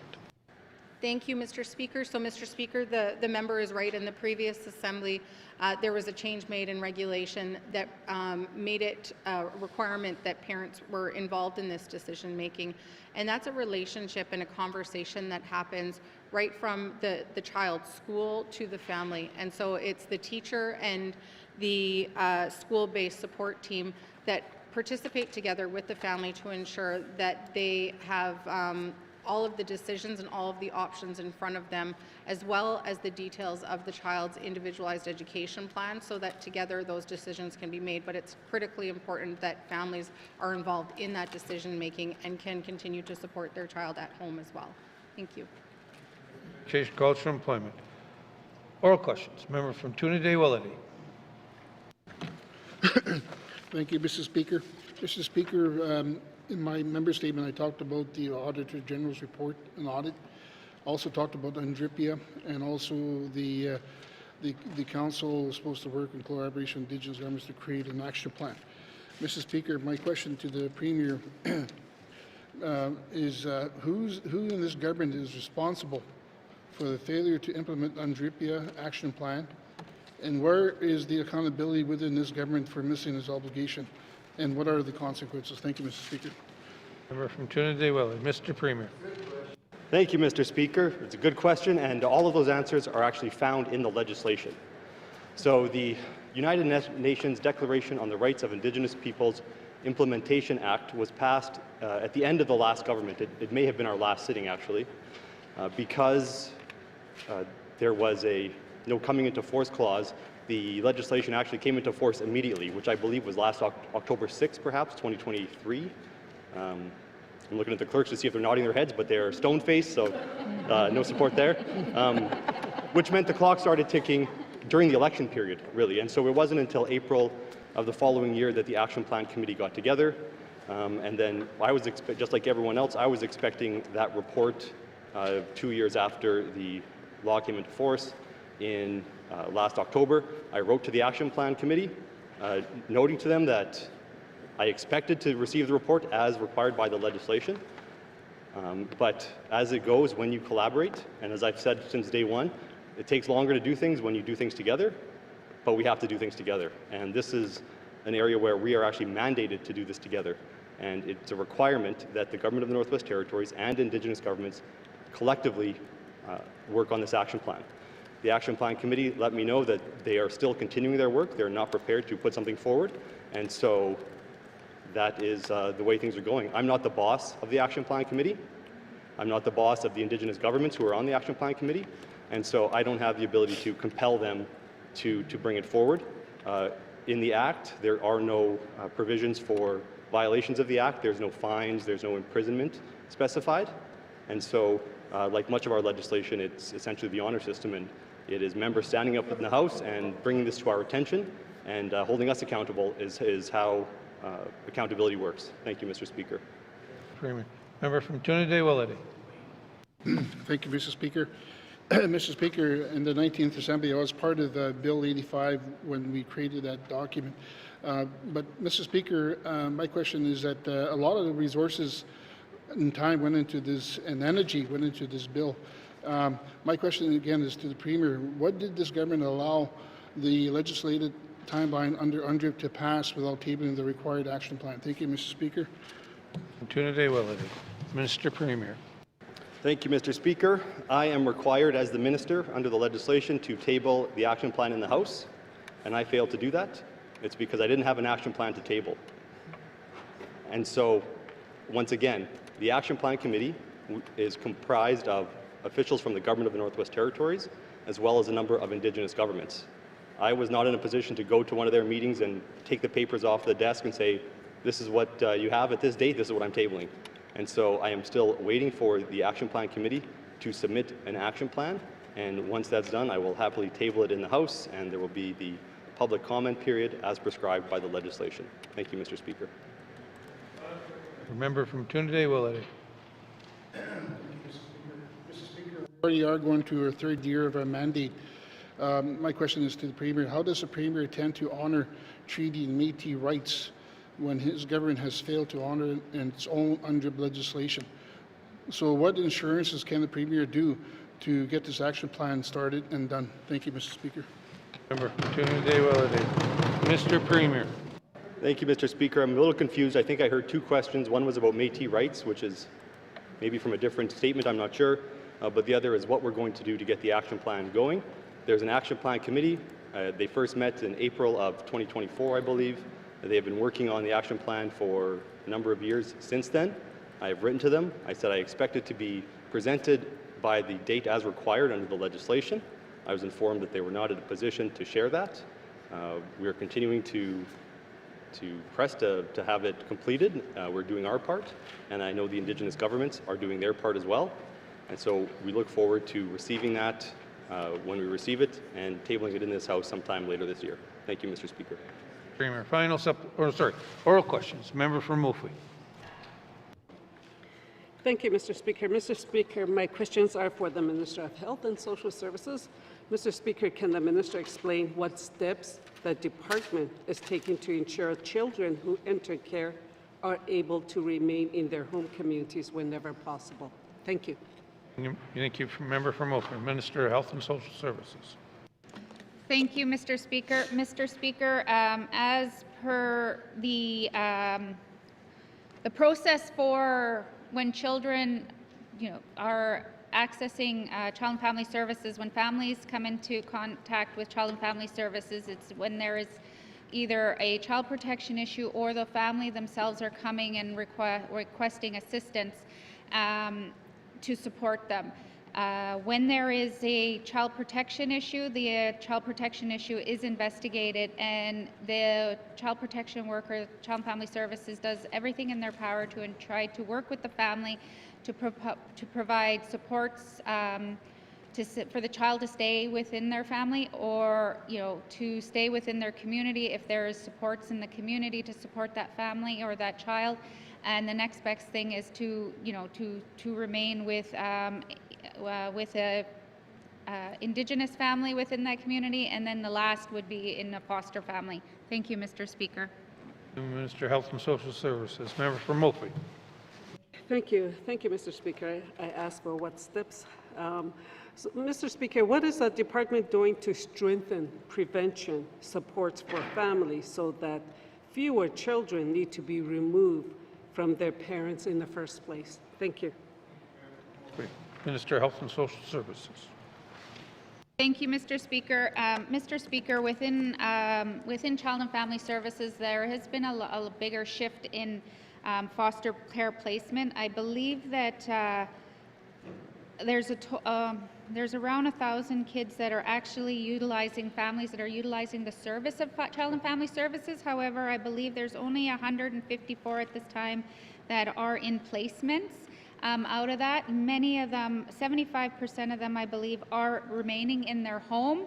And those that aren't remaining in their home are with extended family or family community members known to the child. So everything that Child and Family Service does is they try to keep the child within the home using family preservation, with connecting them with services. If the family needs to access family treatment, Child and Family Services goes and arranges that for them. Thank you, Mr. Speaker. Minister of Health and Social Services. Final supplementary. Member from Mofi. Mr. Speaker, what is the department doing to better support children in care in maintaining their culture, language, and sense of community? Thank you. Member from Mofi. Minister of Health and Social Services. Thank you, Mr. Speaker. Mr. Speaker, that's a really important part of the work that the Child and Family Services has shifted to. I think within that area that's the importance of the 75% of the kids remaining with their family. That is where they're going to get their culture. That's where they remain with their family. The next part is extended family. If it's a child protection issue within their immediate family, it's extended family, and they work to support that children, and that's why they now have the family volunteer agreements with family members. And this was something that we heard loud and clear, that family members that were able to take care of these kids sometimes didn't have the means of the financial piece to take care of them. So there was a shift in that, so that we heard from many grandparents that took care of their grandchildren but couldn't be a foster family, so weren't being financially supported.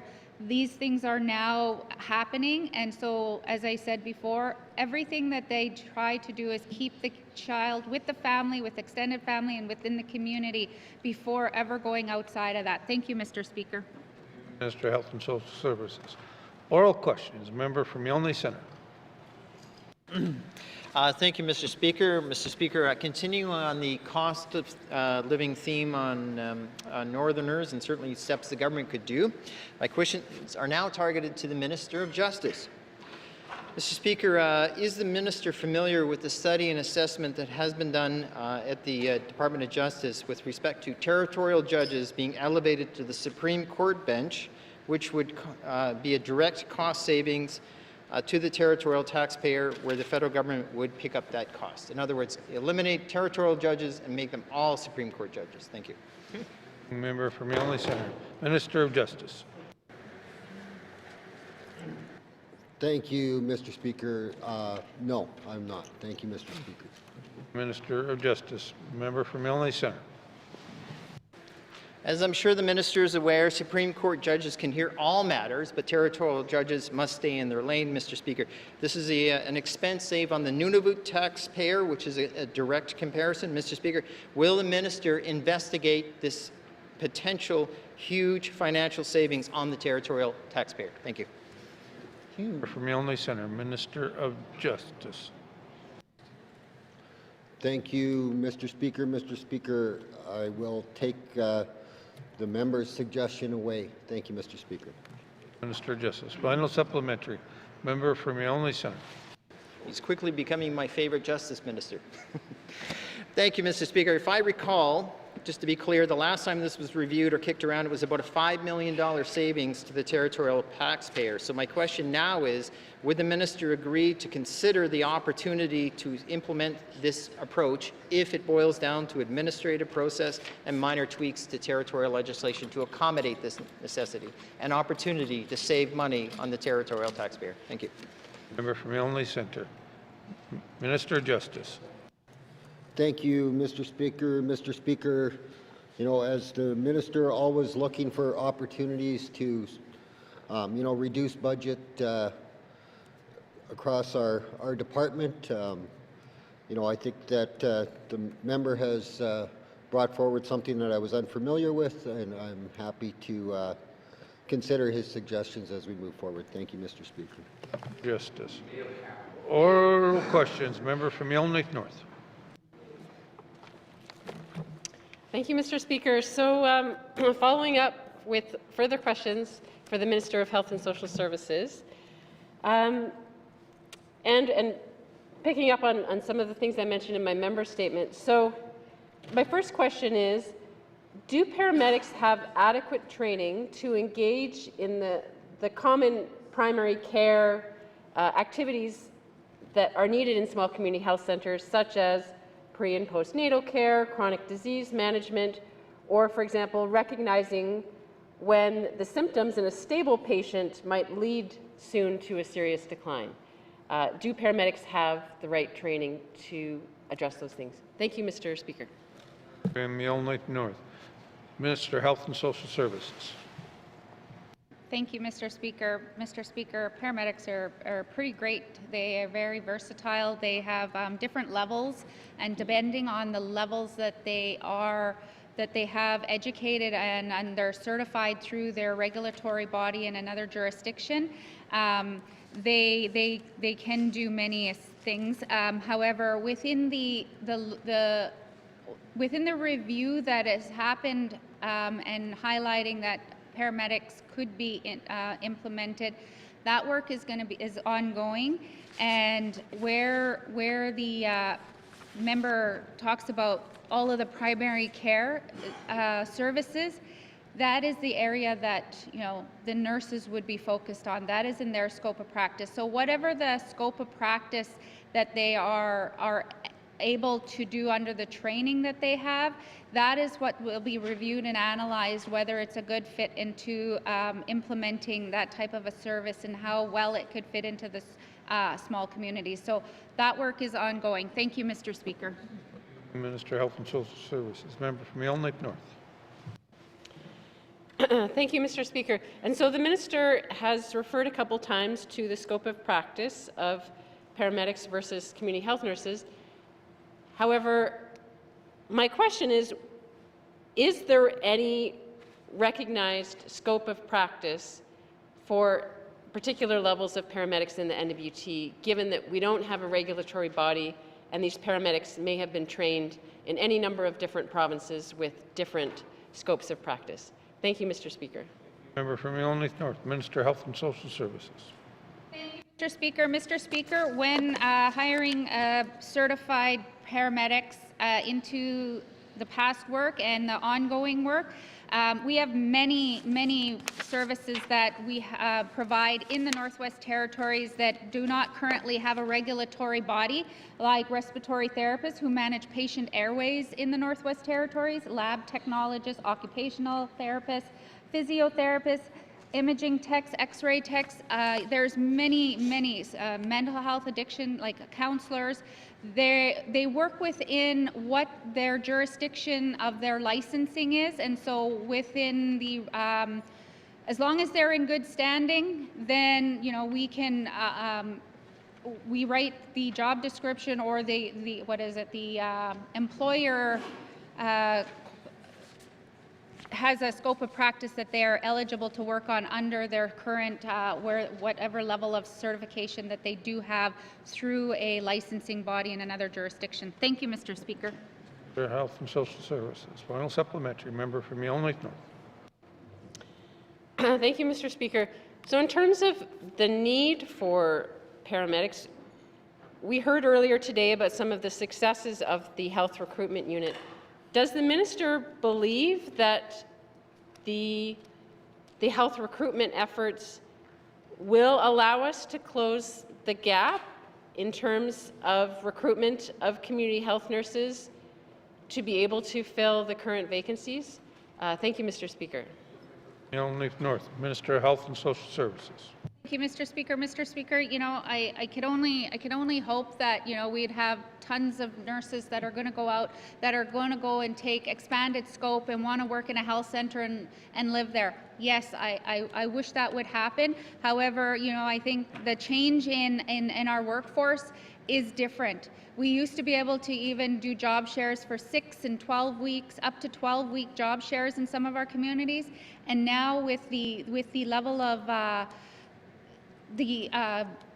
the nurses are willing to agree to might be 6 weeks, might be 4 weeks, and so the change in the way that they want to work, we can continue to recruit, and we wherever we can put them into places. There are some that are signing on and are staying. We have local nurses that are going back home, which is really exciting, into small communities.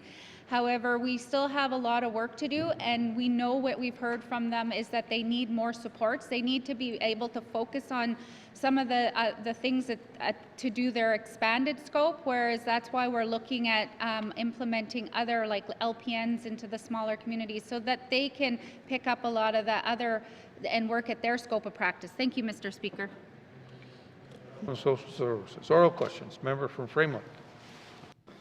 Thank you, Mr. Speaker. Mr. Speaker, I wanted to follow up on my earlier questions. The minister noted and keeps referring to the Healthcare Sustainability Unit. Mr. Speaker, we have no way of knowing what recommendations will come from that unit. In the meantime, we have a system coordination issue with our existing services. The ISD team is a good model, and it's an existing model. Can the Premier or Health Minister commit to consider whether support to persons with disabilities could be provided by this unit? Thank you. Thank you, Member from Framework. We need to have a minister or a Premier. Pick one. Over there. Thank you, Mr. Speaker. I was giving them the option of deciding who wanted to, because it's kind of cross-departmental. I'll say the Health Minister for now, but if the Premier wants to answer, I'd be happy as well. Thank you. Mr. Premier. Thank you, Mr. Speaker. I'll step in here. So, as the degraded service delivery Yellowknife falls under EIA right now, so that program is essentially a pathfinding program where individuals who are in contact with a number of different government departments to receive services, whether it's income support and housing and social services. We have pathfinders there who help these individuals make their way through the system, which is not the ideal end goal that we want. We want a system where we don't need the pathfinders. That being said, that's what we have right now, and through our service integration efforts, we would like to get to a place where we're not going to need the pathfinders, where service is integrated and an individual can go get a government service that they need, and they don't have to worry about going to 10 different offices. But right now, the integrated service delivery team their workload is full. There's no additional capacity there to take on a very large cohort of individuals. I'm not saying the member's proposal doesn't have merit. I wish that we could do it, but at this time we're not resourced to do that. Thank you, Mr. Speaker. Member from Frame Lake. Thank you, Mr. Speaker, and I appreciate the minister's comprehensive and thoughtful answer to the question. I don't know how big the ask is. I don't know how many people are out there. I've had a few constituents reach out to me. It seems like the ISD team is a good fit for this. It's the service integration is exactly why I'm asking for and why I've raised it with ISD. Can the minister at least have a look into whether this is a possible interim measure while we're figuring out the healthcare sustainability unit for persons and their families with disabilities? Thank you. Mr. Premier. Thank you, Mr. Speaker. Over my time overseeing the Integrated Service Delivery Yellowknife Unit, which was previously Integrated Case Management in Yellowknife, or under the Department of Justice, I've had numerous opportunities to inquire about their ability to take on more and do more, and the answer always comes back the same, in that they're fully committed with the work that they have now. That being said, I will go back and I'll have a conversation and see what comes back, but I expect that what I'm saying here in the House of what I've heard in the past will be the same answer. Thank you, Mr. Speaker. Final supplementary, member from Frame Lake. Thank you, Mr. Speaker, and appreciate again the response from the minister. And I'm wondering if maybe something like the ISD team could be established in health, considering how complex some of the files are that health system clients have. So if the Premier wants to consider a new team or an expansion of the team, it's certainly something I would support. So would appreciate hearing from the Premier on that as well. Thank you. From Frame Lake, Mr. Premier. Thank you, Mr. Speaker. So I would recommend that when there's proposals like this, they be brought forward at a point in the planning process that they could then make it into a future main estimate. So right now, we have the main estimates in front of us, in front of committee, and the money for the budget for next year is in that document, and there is not a line item for what the member is speaking about. That being said, it's now on the radar, and it can be something that is considered going forward, but it would be, I'm guessing, a significant investment of resources and personnel. Thank you, Mr. Speaker. Premier. Oral questions. Member from Range Lake. Thank you, Mr. Speaker. Mr. Speaker, it was with great delight that Northerners who rely on the Northwest Territories nominee program got the rules finally last week. But there's a new points criteria that's been attached to the employer-driven stream. Unfortunately, when my office asked for more information about that, we're told to look for the articles and documents. People want to see what this is all about. Will the minister publish very clear guidance about how the point system will work for the NDNP program? Thank you. From Range Lake, Minister of Education, Culture, and Employment. Thank you very much, Mr. Speaker. Mr. Speaker, absolutely. We want people to have access to information along with guidelines that they can access, so we can certainly publish some information, and this information is currently available, but I mean, I'm more than happy to understand what the member feels is missing, but it's available on immigratennwt.ca. Thank you. Mr. Education, Culture, member from Range Lake. Thank you, Mr. Speaker. The specific, to answer the minister's question, the specific criteria on how applications will be weighted, how the points will work, how they will be weighted. People need to feel that they want to see more things. They understand how the process is, that there's this new step, but they need to understand what points they will get, how that will be evaluated against other applications, the whole kit and caboodle. Thank you. From Range Lake, Minister of Education, Culture, and Employment. Thank you very much, Mr. Speaker. So, Mr. Speaker, on immigratenwt.ca, there is an employer-driven stream expression of interest points grid that's currently available. This points grid goes through all the different categories, what points are afforded and how, because the major thing that we heard was an ask from the NWT, whether it was employers or people participating in the program, was transparency and fairness. And so we wanted to ensure that we were both publishing the different points that they would be graded against, the grid they would be used, and then within 5 days of them submitting their application, they would get something that would confirm how many points that they were allotted, so that they could compare and know exactly where they were at. And we also made the commitment as well of making sure that we were being transparent as a government and letting people know what range different applicants were falling into within the Northwest Territories. So we had an idea as an entire territory of who was applying and kind of what where they fell within that prioritization grid. Thank you.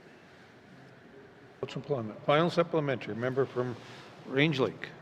Thank you, Mr. Speaker, and I haven't heard any critiques about it. People just want to know how it works. So will the minister proactively provide more clear information about this whole new scheme to everyone who is currently engaged in the program or who is interested in being engaged in the program? Whether, well, it's the employer stream. So employers who use the program, will she direct the department to proactively engage with them and make sure they have everything they need? Thank you. Range Lake. Minister of Education, Culture, and Employment. Thank you very much, Mr. Speaker. Mr. Speaker, certainly the day that the program was launched and announced on February 18th, we made sure that all these documents were found on Immigrate NWT so that both people interested in applying, whether it be employers or residents that wanted to partake in the program, could access it. I'm certainly keen to hear either from employers, the member, or residents what they feel is missing, because one of the kind of key pillars of the relaunch of this program was transparency. So we're wanting to make sure that this information is accessible and it is available on Immigrate NWT. Thank you. Minister of Education, Culture, and Employment. Mr. Clerk. Speaker, pursuant to Rule 7.2(7)(2), I received follow-up information for the following oral questions from the first session of the 20th Legislative Assembly, 928 and 988. These follow-ups will be printed in full in today's Hansard. Thank you, Mr. Speaker. Thank you, Mr. Clerk. Colleagues, our time is up for oral questions. Oral questions. Oral questions. Written questions. Member from Range Lake. Thank you, Mr. Speaker. And Mr. Speaker, I have questions for the Minister of Health and Social Services. Medical travel continues to place growing financial pressures on the healthcare system. My questions are for the Minister of Health and Social Services. One, the Department of Health and Social Services recently released its report on medical travel services. The report indicates the overall cost of medical travel has continued to increase over the past 3 years. Can the minister outline what specific factors are driving the cost increases year after year? Two, can the minister provide a general breakdown of the annual medical travel budget into major cost categories such as flights, accommodations, escorts, and administrative processing so the public can understand where the program is coming under financial strain?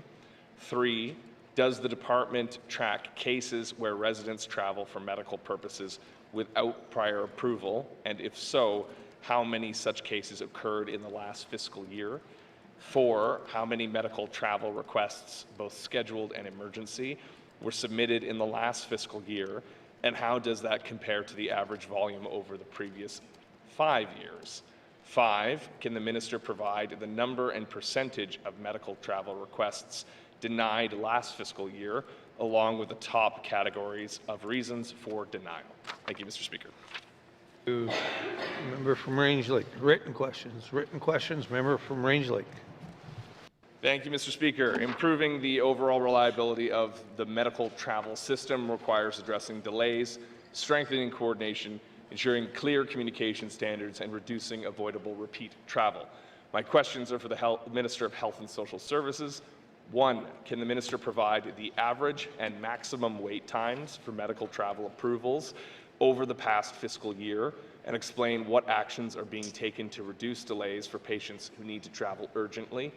2, what specific steps is the department taking to streamline coordination with non-insured health benefits, brackets NIHB, especially for cases waiting on NIHB escort or travel approvals, and how many medical trips were delayed last year due to pending NIHB decisions. 3, what portion of medical travel expenditures in the last fiscal year was driven by avoidable travel, such as repeat trips caused by appointment cancellations, inadequate pre-screening, or delays in diagnostic services, and what measures is the department implementing to reduce preventable travel? 4, can the minister outline what service standards, if any, exist for communication with patients regarding itinerary changes, cancellations, or approval updates, and how often were those standards met over the past fiscal year? 5, what proportion of medical travel cases last fiscal year involved repeat travel for the same medical issue due to canceled appointments, incomplete treatments, or diagnostic follow-ups, and what strategies are being implemented to reduce unnecessary repeat travel? Thank you, Mr. Speaker. From Range Lake. Written questions. Member from Milne Centre. Thank you, Mr. Speaker. I have a written question with respect to medical travel escort policies, eligibility, and appeals. Ensuring fairness and consistency in medical travel requires clear escort policies, accurate eligibility assessment, and a transparent appeal process. My questions are for the Minister of Health and Social Services. Number 1, can the Minister provide the total cost from last fiscal year related to non-medical escorts? Number 2, how many cases in the past fiscal year involve patients who met the criteria for a medical escort but did not receive one, either due to administrative errors, capacity limitations, or policy interpretations? Number 3, how many of the medical travel requests that were denied last fiscal year were later overturned through appeals, members of the Legislative Assembly inquiries, or ministerial interventions? Number 4, what steps is the department taking to ensure that escort eligibility is identified early, particularly for vulnerable patients, to prevent last-minute denials or unnecessary hardships during travel? And number 5, Mr. Speaker, what quality assurance processes are in place to review cases where medical travel arrangements were made incorrectly, such as missed bookings, incomplete itineraries, or communication failure, and how many such as administrative errors were identified in the past fiscal year? Thank you, Mr. Speaker. Milne Centre. Written questions. Written questions. Colleagues, being respectful of the time, we'll take a short break for the translators.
Thank you, colleagues. Returns to written questions. Returns to written questions. Replies to the Commissioner's address. Replies to the Commissioner's address. Petitions. Petitions. Tabling of documents. Minister of Justice. Mr. Speaker, I wish to table the following 3 documents. Government of the Northwest Territories, Response to Committee Report 27-20-1, Report on Bill 23, an Act to amend the Children's Law Act, and Bill 24, an Act to amend the Family Law Act. Government of the Northwest Territories Response to Committee Report 28-20-1, Report on Bill 27, an Act to amend the Protection Against Family Violence Act, and Waste Reduction and Recovery Program 2024-2025 Annual Report. Thank you, Mr. Speaker. Thank you, Minister of Justice. Tabling of documents. Minister of Municipal and Community Affairs. Mr. Speaker, I wish to table the following document, Northwest Territories Emergency Management System Annual Report 2025. Thank you, Mr. Speaker. Minister of Municipal and Community Affairs. Tabling of documents. Mr. Premier. Mr. Speaker, I wish to table the following 2 documents. Plain language summary for Bill 42, Kigohtli-Gotenay Final Self-Government Agreement Act, and statement of consistency for Bill 42, Kigohtli-Gotenay Final Self-Government Agreement Act. Thank you, Mr. Speaker. Thank you, Mr. Premier. Tabling documents. I wish to table the response to the Northwest Territories Legislative Assembly to Committee Report 31-20-1, Standing Committee on Government Operations Report on the review of the 2024-2025 Annual Report of the Northwest Territories Office of the Ombudsman and the 2024-2025 Annual Report of the Language Commissioner. Tabling of documents. Tabling of documents. Notice of motions. Member from Range Lake. Mr. Speaker, I give notice that on Thursday, February 26, 2026, I will move the following motion. Now, therefore, I move, seconded by the member for Monfouille, that the Legislative Assembly calls upon the Government of the Northwest Territories to take immediate steps to establish an independent Office of the Child and Youth Advocate as an officer of the Legislative Assembly, and further, that the Government of the Northwest Territories introduce enabling legislation defining the Advocate's mandate, powers, and responsibilities, including but not limited to the authority to investigate complaints, initiate systemic reviews, make recommendations, and report directly to the Legislative Assembly, and furthermore, that the Government of the Northwest Territories make comprehensive amendments to the Child and Family Services Act to strengthen transparency and accountability and to require cooperation with and responsiveness to the oversight exercised by the Child and Youth Advocate in relation to the administration of the Act. Thank you, Mr. Speaker. Member from Range Lake. Notice of motions. Notice of motions. Motions. Motions. Notice of motions for first reading of bills. Notice of motion for first reading of bills. First reading of bills. First reading of bills. Second reading of bills. Mr. Premier. Mr. Speaker, I move, seconded by the honourable member for Hay River South, that Bill 42, Kigohtli-Gotenay Final Self-Government Agreement Act, be read for the second time. The proposed Kigohtli-Gotenay Final Self-Government Agreement Act will approve and give legal effect to the Final Self-Government Agreement for the Kigohtli-Gotenay. The Act is comprised of provisions addressing the approval of, giving effect to, and declaring valid of the Final Self-Government Agreement, including the governance, legal structure, and authority of the Kigohtli-Gotenay government, authorizing the creation of regulations that may be needed to support the agreement, and ultimately serves as the legislative mechanism by which the Government of the Northwest Territories fulfills its ratification obligations under the Final Self-Government Agreement. Thank you, Mr. Speaker. Mr. Premier. To the Prince of Louisville. Question has been called. All those in favor? All those opposed? All those abstaining?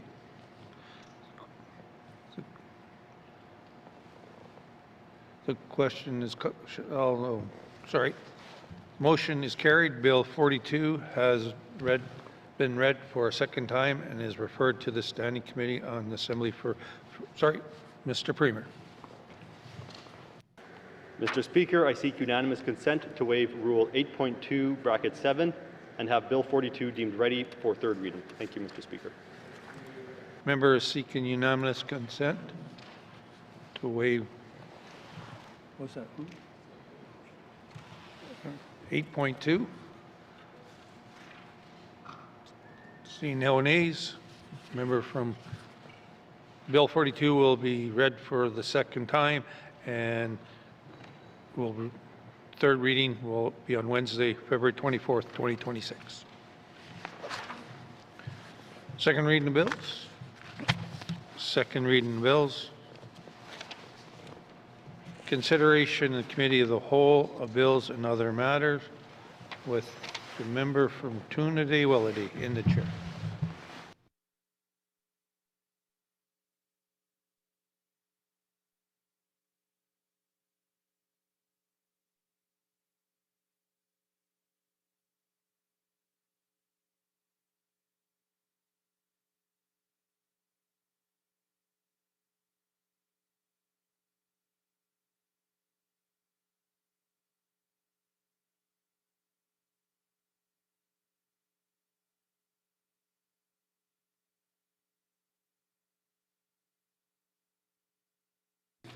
I now call the Committee of the Whole to order. What is the wish of the committee? I'll go to the member from Nunavut Lake.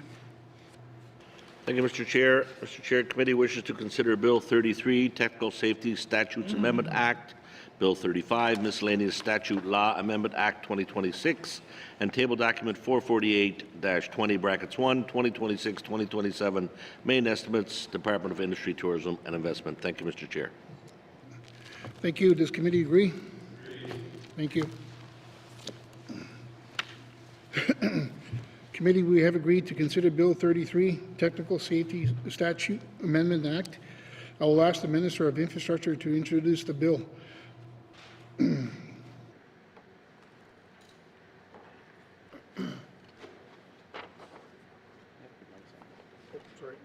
Thank you, Mr. Chair. I'm here to present Bill 33, Technical Safety Statutes Amendment Act. Bill 33 updates and replaces the current Elevators and Lifts Act with the new framework called the Technical Safety Act, or TSA. The bill will cover elevators and lifts, boilers and pressure vessels, electrical systems, and gas safety under one act. These areas will be phased in through regulations over the next 3 years to 4 years. The bill will address the need for common rules across technical safety fields, allowing for future modernization of outdated legislation while strengthening public safety requirements. The bill will combine licensing, permitting, registration, inspection, and appeal systems into one unified framework. This will eliminate gaps and duplications while modernizing and aligning the NWT's electrical mechanical legislation along with other jurisdictions. The Standing Committee on Economic Development and Environment conducted a clause-by-clause review of Bill 33 on February 10th. We heard no concerns with the bill, and I would like to thank the committee for their time in review. That concludes my opening remarks, and I am prepared to answer any questions that committee may have. Thank you. Thank you. Would the minister would like to bring witnesses into the chamber? I do. Thank you. Does committee agree? Sergeant Artemis, please escort the witnesses into the chamber.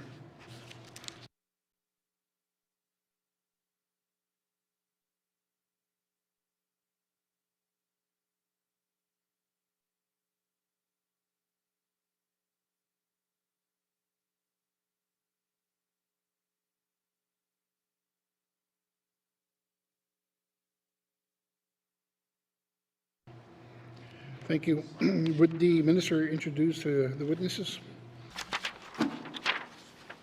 Yeah, thank you, Mr. Chair. So to my right, I got Jacques Roberge, Senior Legislative Advisor, and to my left, Mitchell Rowland, Director, Compliance and Licensing. Okay, thank you. I will now turn to the Chair of the Standing Committee on Economic Development and Environment, the committee that reviewed the bill, for any opening comments on Bill 33.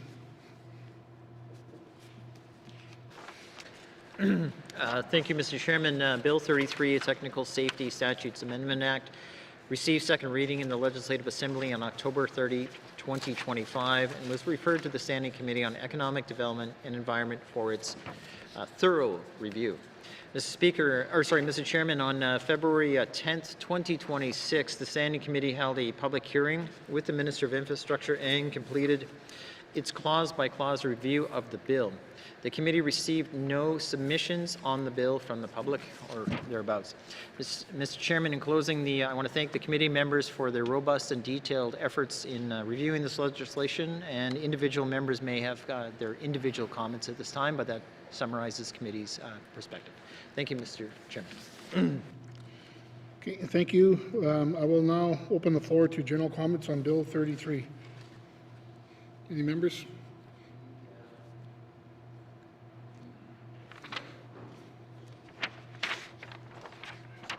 Is the committee agreed that there is no further general comments? Oh, sorry. You agree? Okay. Thank you. Can we proceed to clause-by-clause review of the bill? Committee will defer the bill number and title until consideration of the clause. I will call the clause in the groups of 10. Please turn to page 1 of the bill, clauses 1 to 10. Does committee agree? Thank you. Clause 11 to 20. Does the committee agree? Thank you. Clause 21 to 30. Does committee agree? Thank you. Clauses 31 to 40. Does committee agree?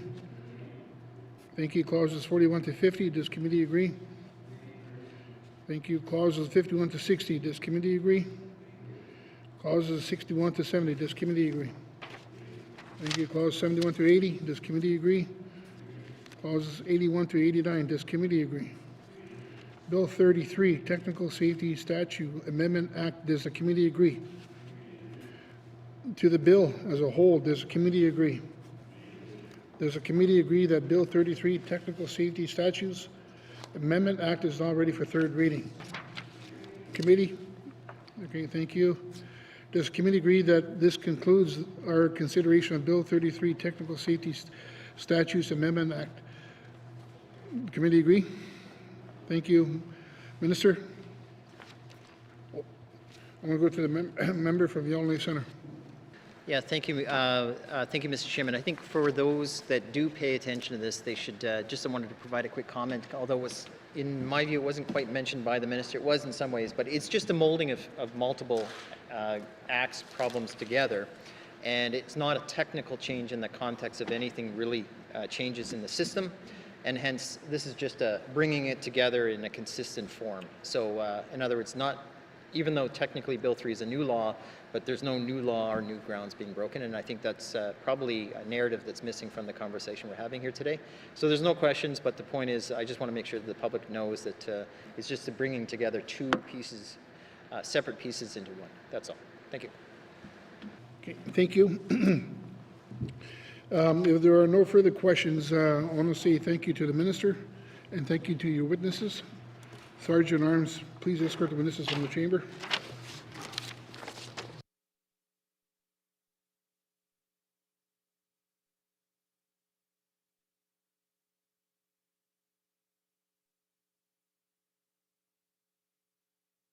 Okay, committee, we have agreed to consider Bill 35, Miscellaneous Statute Law Amendment Act 2026. I will ask the Minister of Justice to introduce the bill. Thank you, Mr. Chair. Mr. Chair, I'm pleased to be here today to discuss Bill 35, the Miscellaneous Statute Law Amendment Act 2026. The purpose of Bill 35 is to amend various statutes of the Northwest Territories for which minor changes are proposed or errors or inconsistencies have been identified, and to repeal the temporary variation of statutory time periods. COVID-19 Pandemic Measures Act, which was put in place as a temporary measure during the COVID-19 pandemic and is no longer necessary. Each amendment included in the bill had to meet the following criteria. It must not be controversial, it must not involve the spending of public funds, it must not prejudicially affect rights, and it must not create a new offense or subject a new class of person to an existing offense. The Department of Justice routinely brings forward miscellaneous statute law amendment acts which make changes to various statutes that require minor amendments or where errors or inconsistencies have been identified.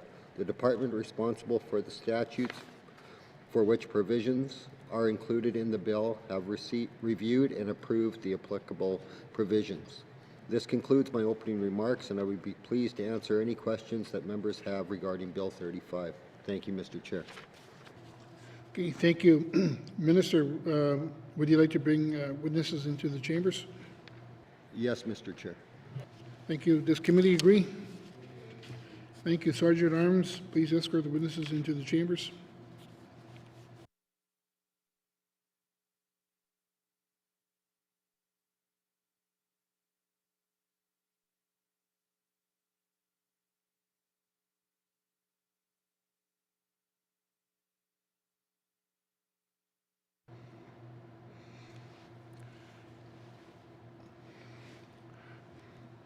Minister, please introduce your witnesses. Thank you, Mr. Chair. Mr. Chair, today I have with me Laura Jeffrey, Legislative Counsel, Department of Justice. Thank you, Mr. Chair. Thank you. I will now turn to the Chair of the Standing Committee on Carbon Operation, the committee that reviewed the bill. For any open comments on Bill 35, I'll go to the member from Frame Lake. Thank you, Mr. Chair. My opening comments are short and sweet. Mr. Chair, Bill 35, Miscellaneous Statute Law Amendment Act 2026, received second reading in the Legislative Assembly on October 31st, 2025, and was referred to the Standing Committee on Government Operations for review. The committee completed its clause-by-clause review of the bill with the Minister of Justice on February 16th, 2026. I thank the committee members for their efforts in reviewing this legislation. Thank you, Mr. Chair. Thank you. I will now open the floor to general comments on Bill 35. Are there any questions? Okay, seeing none, is the committee agreed that there are no further general comments? Committee? Okay, thank you. Can we proceed to clause-by-clause review of the bill? Committee, we will defer the bill number and the title until after the consideration of the clauses. Please turn to page 1 of the bill. Clause 1, does committee agree? Thank you. Clause 2, does committee agree? Clause 3, does committee agree? Clause 4, does committee agree? Clause 5, does committee agree? Please turn to page 2 of the bill. Clause 6, does committee agree? Clause 7, does committee agree? Clause 8, does committee agree? Clause 9, does the committee agree? Clause 10, does the committee agree? Clause 11, does committee agree? Return to the bill's number and title. Bill 35, Miscellaneous Statute Law Amendment Act 2026. Does committee agree? To the bill as a whole, does the committee agree? Does the committee agree that the Bill 35 Miscellaneous Statute Law Amendment Act 2026 is now ready for third reading? Does the committee agree? Thank you. Committee, does the committee agree that this concludes our consideration on Bill 35 Miscellaneous Statute Law Amendment Act 2026? Does the committee agree? Thank you. Minister, and thank you to the witnesses. Sergeant Irons, please escort the witnesses in the chamber.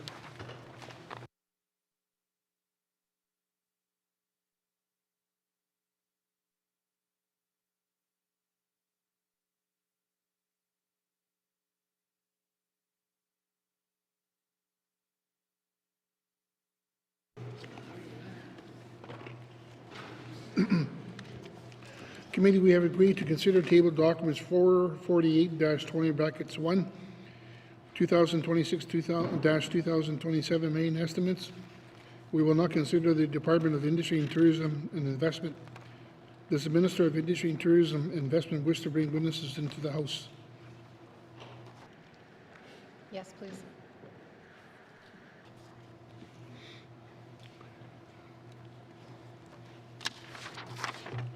Okay, I'll go back to the Minister of Industry and Tourism and Investment. Yes, please. Thank you. Does committee agree? Thank you. Sergeant at Arms, please escort the witnesses into the chambers.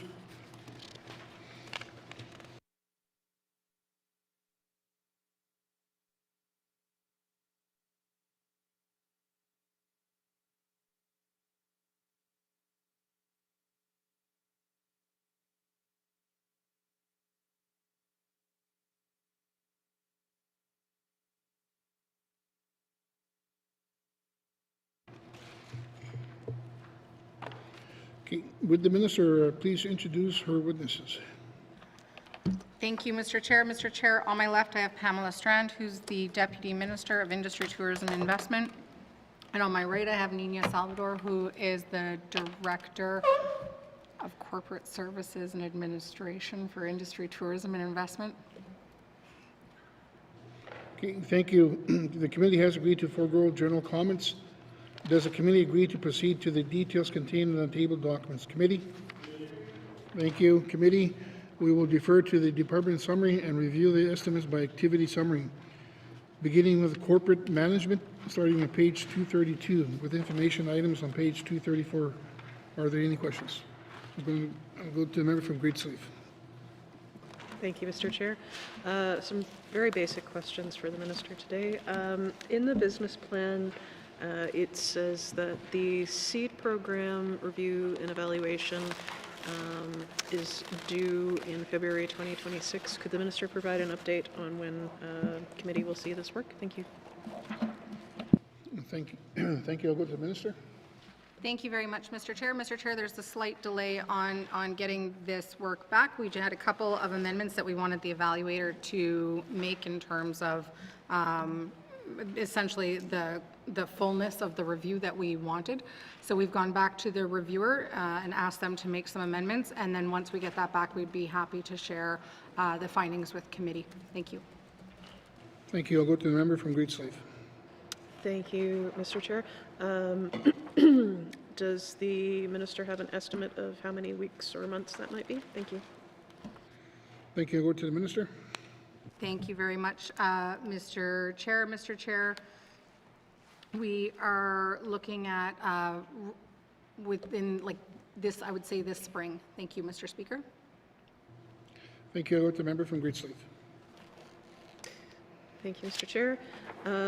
Similarly, the Indigenous Capacity Building Program, there is some discussion around outcomes of looking into and evaluating that program, and the business plan says it should be due in March of this year. Can I get an update on that, please, Mr. Chair?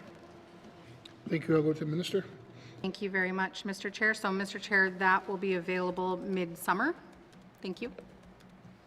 Okay, thank you. I'll go to the member from Great Slave. Okay. Sorry, I'm just scribbling this down, Mr. Chair. In addition to those two pieces, I did note as well that the grants and contribution policy had many mentions throughout the business plan, and that things were going to be posted on the work is going to be posted on ITI's website imminently. Can I have an update on that work too, please, Mr. Chair? Thank you. I'll go to the Minister. Thank you very much, Mr. Chair. So, Mr. Chair, that will be done in March. Thank you, Mr. Chair. Okay. Thank you. I'll go to the member from Great Slave. Thank you, Mr. Chair. And some further questions on this, and the Minister's heard me ask them before. Is there any contemplation on how the updated grants and contributions policy in ITI could be shared and applied throughout the GNWT such that other policy shops could learn from it? Thank you, Mr. Chair. Thank you. I'll go to the Minister. Thank you very much, Mr. Chair. So, Mr. Chair, both from a political and operations level, we'll make sure that it is shared. So I'll make sure that I share it with my colleagues at the cabinet table, and in addition to that, the Deputy Minister will be sharing it with her colleagues as well. Thank you. Thank you. I'll go to the member from Great Slave. Thank you, Mr. Chair. Nothing further from me. Okay, thank you. Is there any other members that have questions? Member from Yellowknife North. Thank you, Mr. Chair. Just wanted to clarify on their, I think it's in the business plan, I don't have a specific page here, but there's a report that's expected soon, final report on the socioeconomic agreement program redesign. Can the minister clarify whether this report is actually complete and if it will be made public, and if so, when could it be made public? Thank you, Mr. Chair. Thank you. I'll go to the minister. Thank you, Mr. Chair. For all of the finer details on this one, I'd like to pass to the Deputy Minister. Thank you. I'll go to the Deputy Minister. Thank you, Mr. Chair. So yes, this SCA program review has happened over the last couple of years, and the SCA program is a partnership between HSS, ECE, and ITI. A number of these considerations would require additional resourcing. So those are all pieces that we're considering, and this will be rolled into some of the decision-making in the Mineral Resources Act in regards to the SCA program under that umbrella. So we still have a bit of work to do on what actions we will be taking, which ones not, and I think that, yes, it is our intention to make that final report public. Thank you, Mr. Chair. Okay, thank you. I'll go to the member from Yellowknife North. Thank you, Mr. Chair. Is there an estimated timeline on that? And I assume that as part of making it public, the department will also publish its sort of responses to recommendations or the plan about what is going to be done about the program. Is there a timeline for when we might see that? Thank you, Mr. Chair. Okay, thank you. I'll go to the minister. Thank you very much, Mr. Chair. Mr. Chair, as with much of what we do, we try to be as transparent as possible. So absolutely, there will be a public publication of the report itself, the review itself, as well as a management response. And we want to ensure that at the same time we are aligning the MRA regs. And so my understanding is that we're looking at next winter for that, but I would want to confer with the department and come back to the member with a more definite timeline on that. Thank you. Okay, thank you. I'll go to the minister. A member from Yellowknife North. Thank you, Mr. Chair. So I appreciate the minister getting back to us on that. And further on the theme of socioeconomic agreements, in the business plan on page 16, it lists targets related to the socioeconomic agreements around increasing NWT Indigenous and resident procurement and employment stats in the natural resource sector overall. So right now in the business plan, it just lists the figures from 2024 under progress to date, but there's no sense of whether things are getting better, things are getting worse, how the trends have changed over time. And so it's hard to measure progress when your baseline is just like the current year or just the last year. Is the intention to update the business plan, or, I mean, we do have many years of data on this. It's not like it's the first year we're collecting data on this. Those socioeconomic agreements, for example, with the diamond mines have been there for 10, 20 or more years, and data has been collected over time on those indicators. So is ITI going to update the business plan with targets of how we're going to increase procurement or employment over what time period, and then look at data over that specified time period? Or is the goal just to start with right now as the baseline? What's the intention there? Thank you, Mr. Chair. Okay, thank you. I'll go to the minister. Thank you very much, Mr. Chair. So, Mr. Chair, I'll start on this one, and then I'd like to see if the Deputy Minister would like to add. I think what the member is looking for are the annual socioeconomic agreement reports that are produced every year, and so those would show more of that trending information that the member is looking for. Within the business plans themselves, we have a very small box to be able to put information in, and so a lot more of that more detailed information is found within those annual reports. One of the pieces in this entire conversation is those socioeconomic agreements are certainly not just a government conversation, not just a resident conversation, not just an industry conversation, but definitely a partnership with all of the partners at the table. And as a government, especially through more on the education, culture, and employment side, we make sure that we're working with industry to let them know what programs we have available. When I meet with industry, I'm constantly asking, for example, for their workforce forecast so that I can communicate that to our career education advisors and to our career development officers, as well to our business development officers, to ensure that we are aligned with industry and that we're all basically working in the same direction at the end of the day. But Mr. Speaker, or Mr. Chair, sorry, through yourself, I'd love to pass to the Deputy Minister to be able to add more detailed context on that as well. Thank you. Okay, thank you. I'll go to the Deputy Minister. Yes, thank you. So yes, a bit more on the SEA program. We've learned a lot about the SEAs since the diamond mine started, and these SEAs are 20 years old, and they're not very consistent between the three of them. Some of them contemplate the different phases of a mine, so construction, operations, closure. Other ones don't.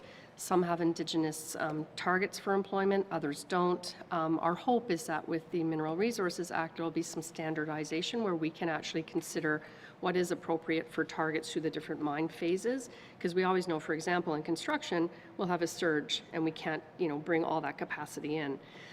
So the intention is to learn from that. So what we'll bring into the next generation of mines will be really important from what we learned through the diamond mines. We will publish this year's report in June about, and that actually sets out targets and how the projects are performing. We do know they exceed in the procurement piece.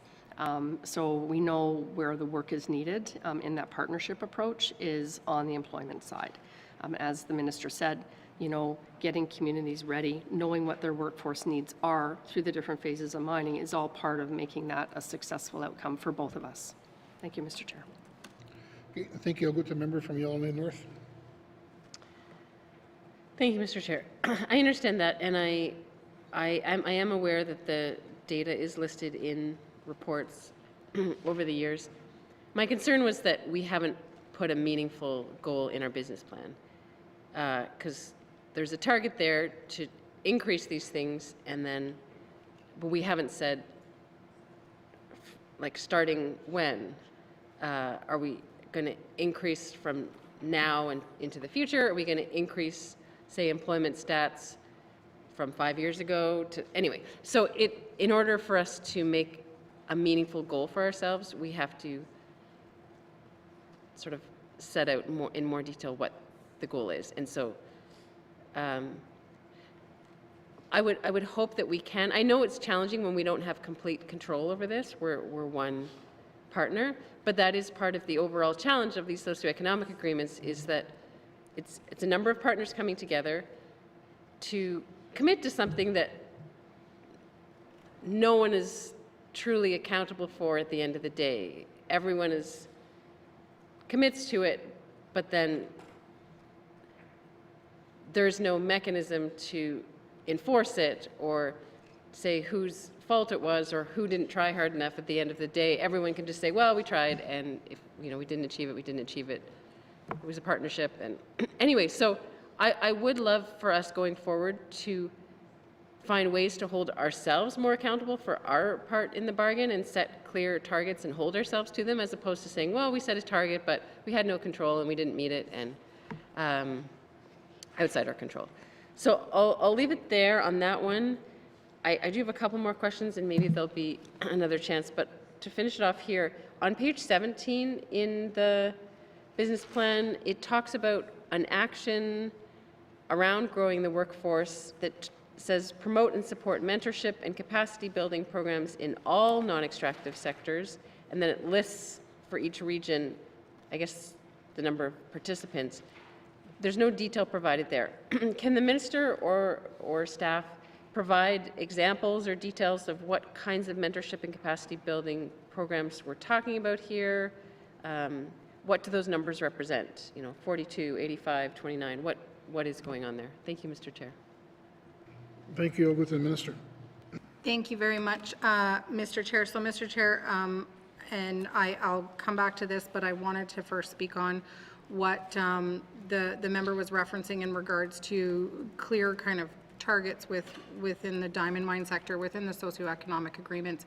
And I agree with the member. If we want to get somewhere, we have to have an idea of where we're trying to get to. So absolutely agree with the member, but I think it's also important that we consider the context of what's happening around us and what has changed since the very beginning of the 20th Assembly. The world has definitely changed in the last 2 years, and so we've changed a lot, or we've seen a lot of change within the diamond industry globally, and that's having an impact here at home in the Northwest Territories. And so while there are other markers within the business plan that speak to increasing northern employment, increasing education levels of northerners, increasing the number of businesses we have in the Northwest Territories, we are going to continue to see changes within the diamond sector in the Northwest Territories. And I think it's important that we take when we're making goals, we have to consider what is happening around the world that has an impact on those goals as well. So there are other indicators, though, within the business plans that do speak to us wanting to grow our private industry, grow our private sector, and also grow our education and training levels of northerners. The page that the member is on and the numbers that are being referenced are in regards to the northernmost host training. That relates to tourism, and industry tourism and investment also does mentorship opportunities within the film industry, arts industry, within the agriculture industry through the Territorial Agricultural Association as well. And then there are also lunch and learns that are happening in regional offices as well as part of mentorship and training opportunities outside of Yellowknife and through regional offices. So, for example, in the Beaufort Delta, there were 42 participants, and the Sawtoo had 48, the Dehcho region had 85, the North Sleeve region had 29, and the South Sleeve region had 26. And I'd be happy to answer any additional questions that the member has on this as well. Thank you. I'm going to continue on. Next on my list is the member from Montfrey.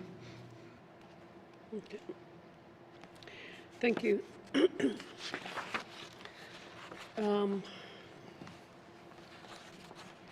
According to your business plan, here on page 15, 14 and 15,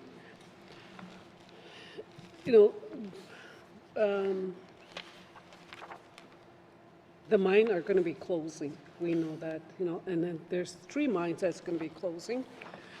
And I know it's going to have a major impact, especially on my region, because there's a lot of people employed in my, a lot of people from my region are employed at the mine. So I just want to ask the minister, it says here 100% of Diavik mine closure workers that want to stay in the NWT are employed. And on the next one, it says NWT workforce is maintained.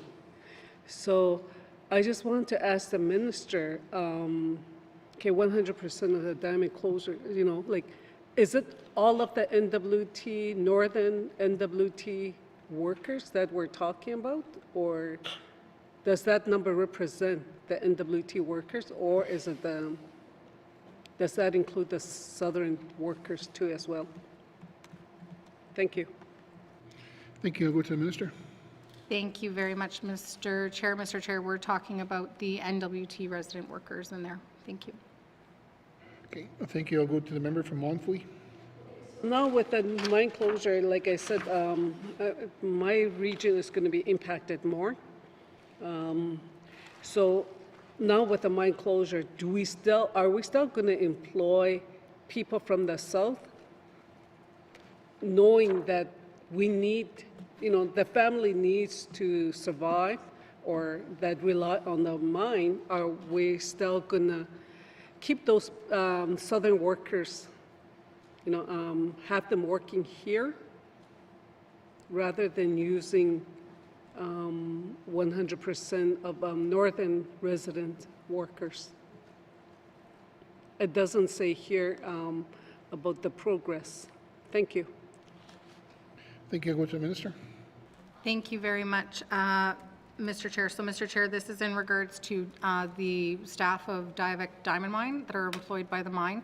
And so we've worked closely with Diavik to participate, for example, in their career fairs, made sure that through our different available programs within especially ITI and ECE, that mine workers are made aware of them and have our support of our staff to apply on them if they want to take advantage of them.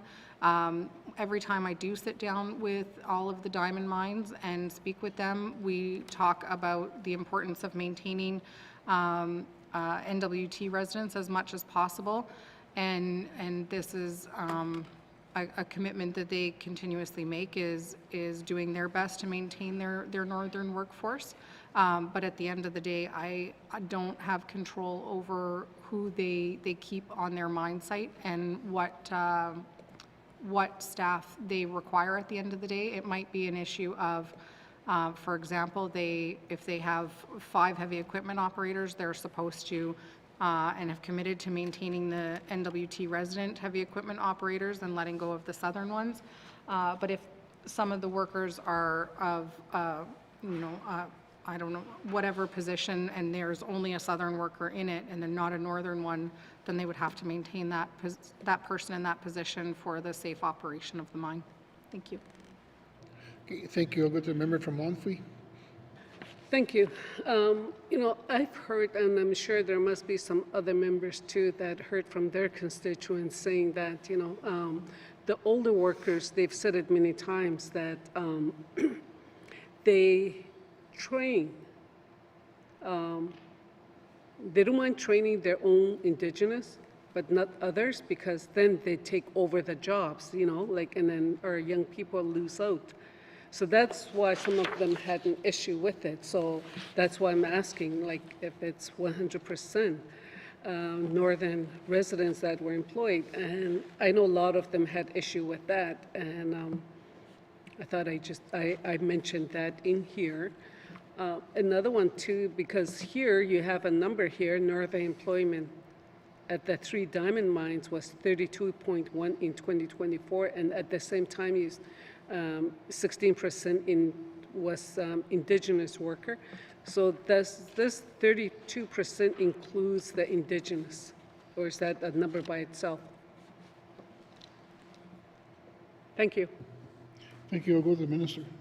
Thank you very much, Mr. Chair. So, Mr. Chair, the northern employment at the 3 diamond mines of 32.1%, that's NWT residents, and then Indigenous employment of NWT Indigenous persons at the mine was 16%.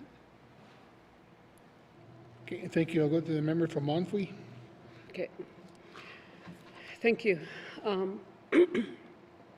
Thank you for that answer. And another one here is that same thing on the same page. Northern companies in 2024, was nearly at $800 million. Northern companies that, this is regarding the procurement. And procurement with Northern Indigenous company was at 456 million. This is Northern Indigenous companies. How big are some of these Indigenous companies? It would have been nice, because I know for the impact benefit agreement with the Klitschko, they're, for the procurement, they're considered first in my region. And if they're, for whatever reason that, okay, due to capacity or whatever it is, but then they can, go with it or not. So it only mentioned Indigenous companies, but I just want to know about small business, small northern indigenous business that consists of 1 or 2 people. Do we have a number for this as well? I mean, northern indigenous companies, doesn't say just, it would have been nice if there was a large to small, if it was identified in this business plan. So that way we have an idea of, who and where. And it should have been by region as well, too, because I know that every region needs money. Every region they have families, and a lot of them rely on, if they're an entrepreneur, they need the business. We know that. You know that, too. So I'm just asking that if there's a breakdown, or is there any other information about the Northern Indigenous companies and in Northern Indigenous companies as mentioned here for 2024. Thank you. Thank you. I'll go to the minister.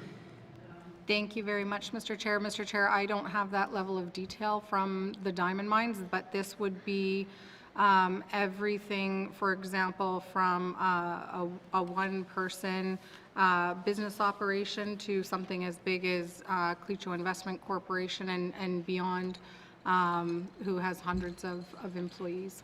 Thank you. Okay, thank you. I'll go to the member from Monthwy.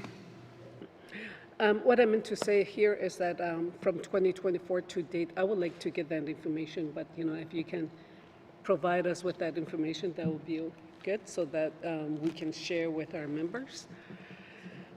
I know increase NWT Indigenous and NWT resident employment at the natural resource sector. Is that only related to the diamond mine at this time, or is there any other exploration? Thank you. Thank you. I'll go to the minister.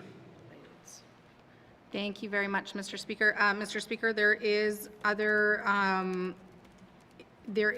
exploration happening in the territory. There's other drill projects happening in the territory, other advanced projects happening in the NWT as well.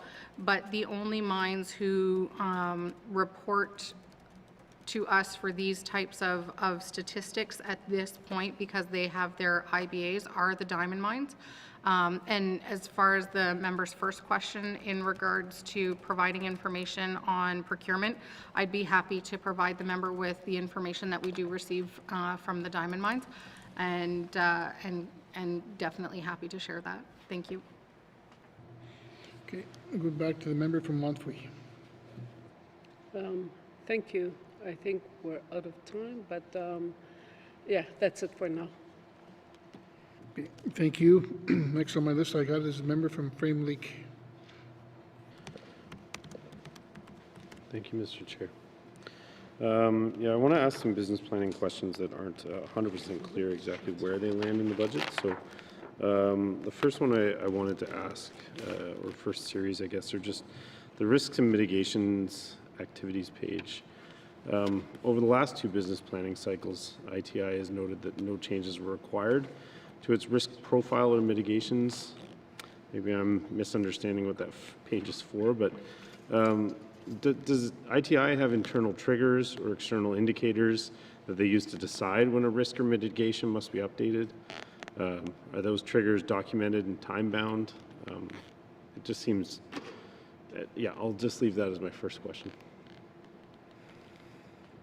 Thank you. I'll go to the minister. Thank you very much, Mr. Chair. Mr. Chair, for this one here, I would like to be able to pass to the Deputy Minister. Thank you. Thank you. I'll go to the Deputy Minister.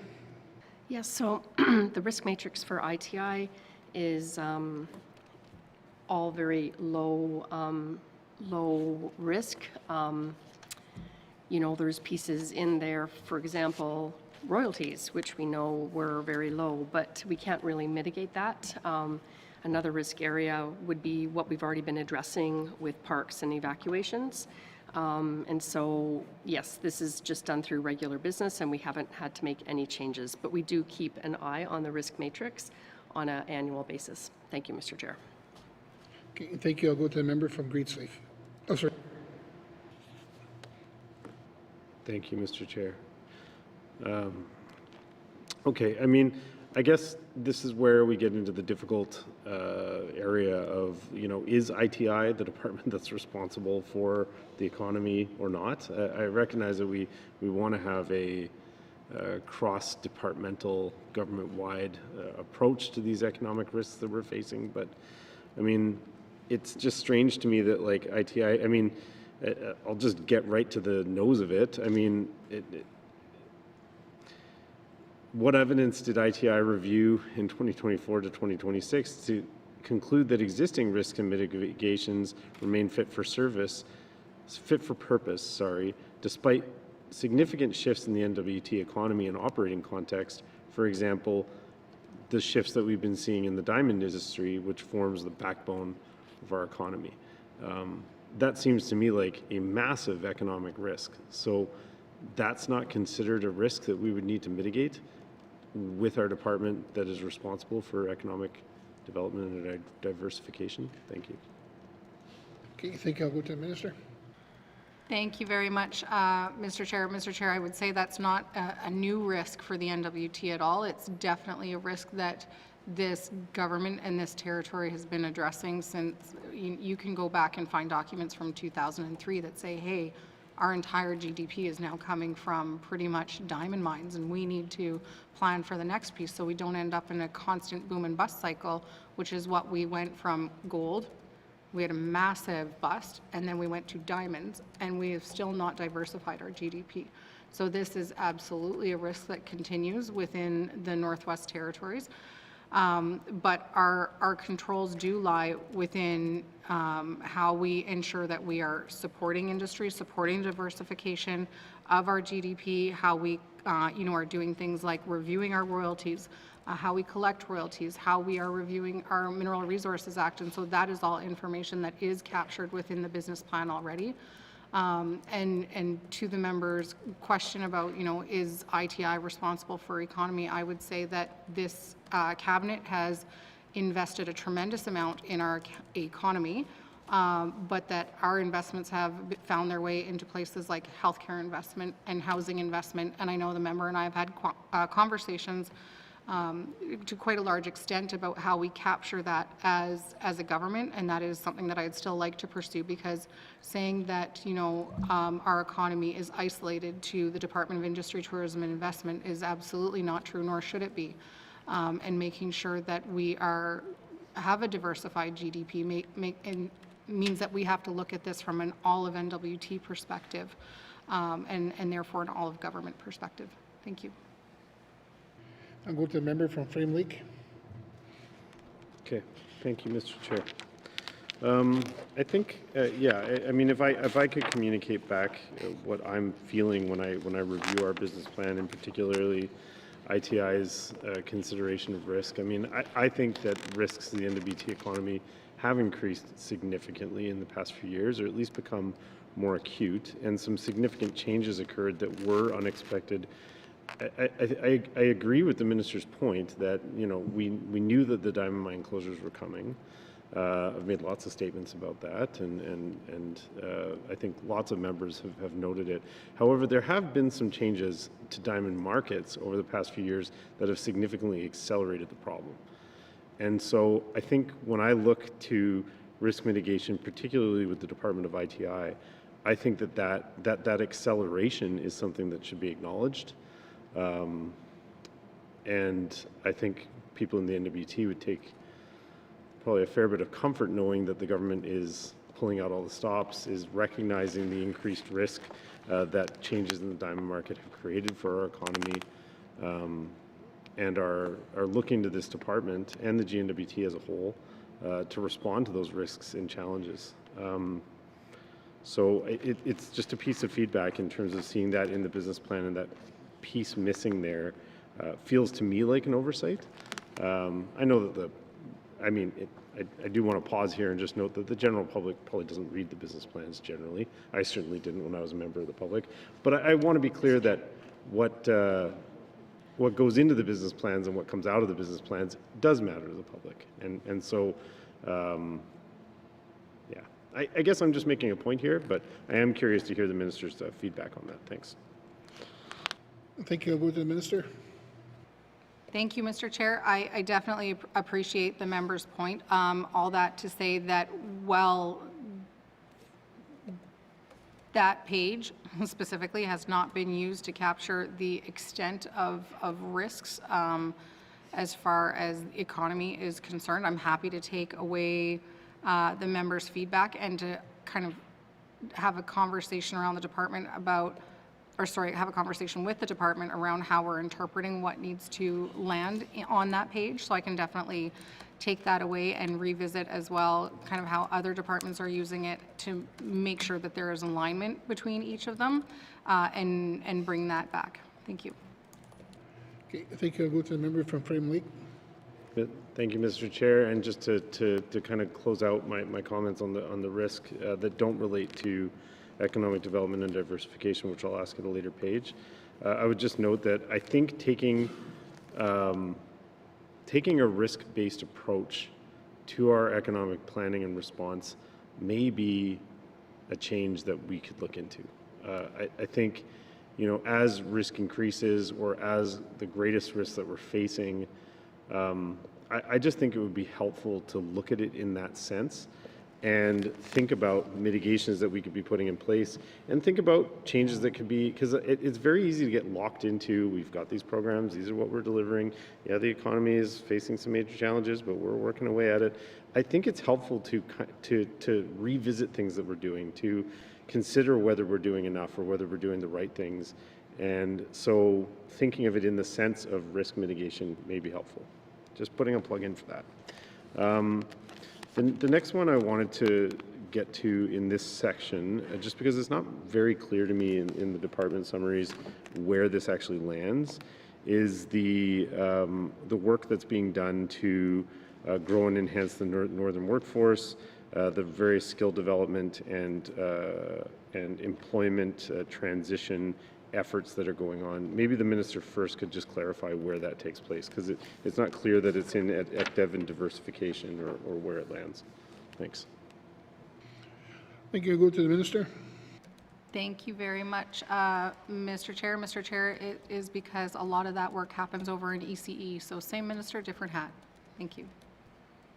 Thank you. I'll go back to the member from Frame Lake. Okay, thank you, Mr. Chair. Well, I only asked because there's a number of targets in the business plan under ITI's business plan that I wanted to ask about. So maybe I'll just start asking, and maybe this is the right section. So I noticed that a number of the measures and targets that we have are related to northern employment, percentage of northern employment. I'll just pick one project. The Giant project is below the target that the department has set. I'm just wondering, what is being done generally to increase northern employment percentages in the existing projects that we have, like Giant, considering the significant workforce changes that may be coming with the result of early diamond mine closures? Thank you. Thank you. I'll go to the minister. Thank you very much, Mr. Chair. And Mr. Chair, very happy to chat about these type of metrics, which definitely expand over both departments. So within the Giant Mine remediation project, I want to first acknowledge what the member is talking about here, which is that the employment numbers are lower than expected, but the procurement numbers are looking good. So what we are seeing is that a lot of our northern employers are having to source additional staff and additional resources from outside of the NWT. This is something that I've had the opportunity to have conversations with different employers from Giant Mine about, and one of the things they have assured me is that last year's numbers will look better than the previous years, and those just still need to be reported on. Many of those employers have, they themselves, taken on different on-the-job training programs and have also made sure that they're essentially working hard to get those numbers up. One of the things that is going to, good or bad, work in a little bit of our favor is being able to repurpose some of the staffing from the diamond mines. But one of the things that really does impact this is a lot of the work that happens out at Giant Mine is seasonal. And seasonal is very hard for people to make do with in the north. And so it means that it either doesn't work for everybody because they've got full-time employment, or you're having to kind of stack different jobs and positions. And so one of the things there is how can we support employers to bring together some of those different opportunities and knowing what those opportunities are. So for example, within there, making sure that we are again, working with different proponents of different projects that are happening in the territory, making sure that they are connected in with different companies that are doing some of this work, but then also making sure that we are working, for example, with the federal government that is doing some of this procurement and explaining to them that northern businesses need longer lead time to make sure that they are ready and that they are properly resourced in order to take on some of these opportunities. Thank you. Okay, thank you. Next on my list I got is the member from Great Sleeve. No, Mr. Chair, I don't have anything further at this moment. Thank you. Is there any questions from members? I'll go back to the member from Frame Lake. Thank you, Mr. Chair. I'll try to be brief. I just want to kind of finish up the conversation that was having with the minister here. And can the minister just, considering that the growing and enhancing the northern workforce by investing in skill development, there's a number of pages in the business plan, in ITI's business plan, that speak to this, recognizing that skill development and workforce tends to be an ECE thing. Can the minister just help us better understand what the Department of ITI is responsible for regarding all these metrics and measures that they have in the business plan related to workforce growth and transition? Thank you. Okay, thank you. I'll go to the minister.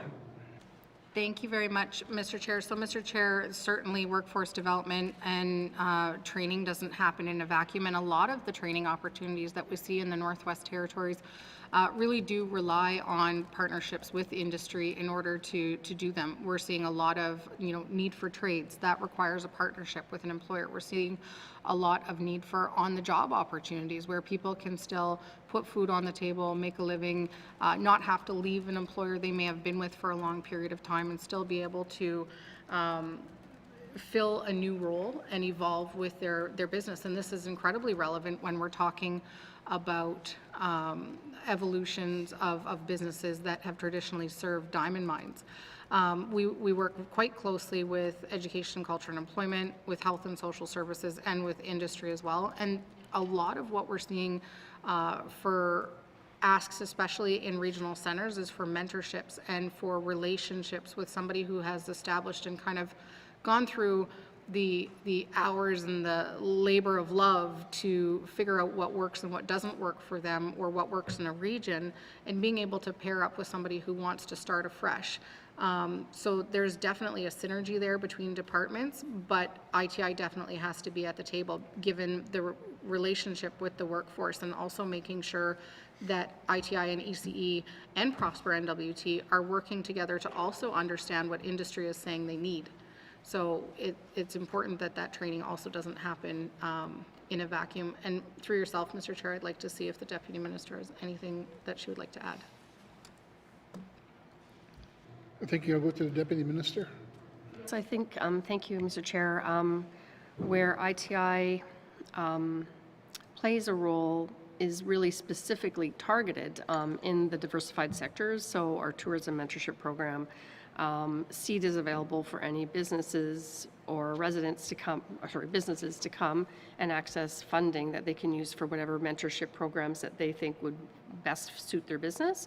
Also in our Northern Food program. So we try and ensure that those mentorship programs are well known, and introducing youth to programs as well, such as in Tourism Week or Agriculture Week.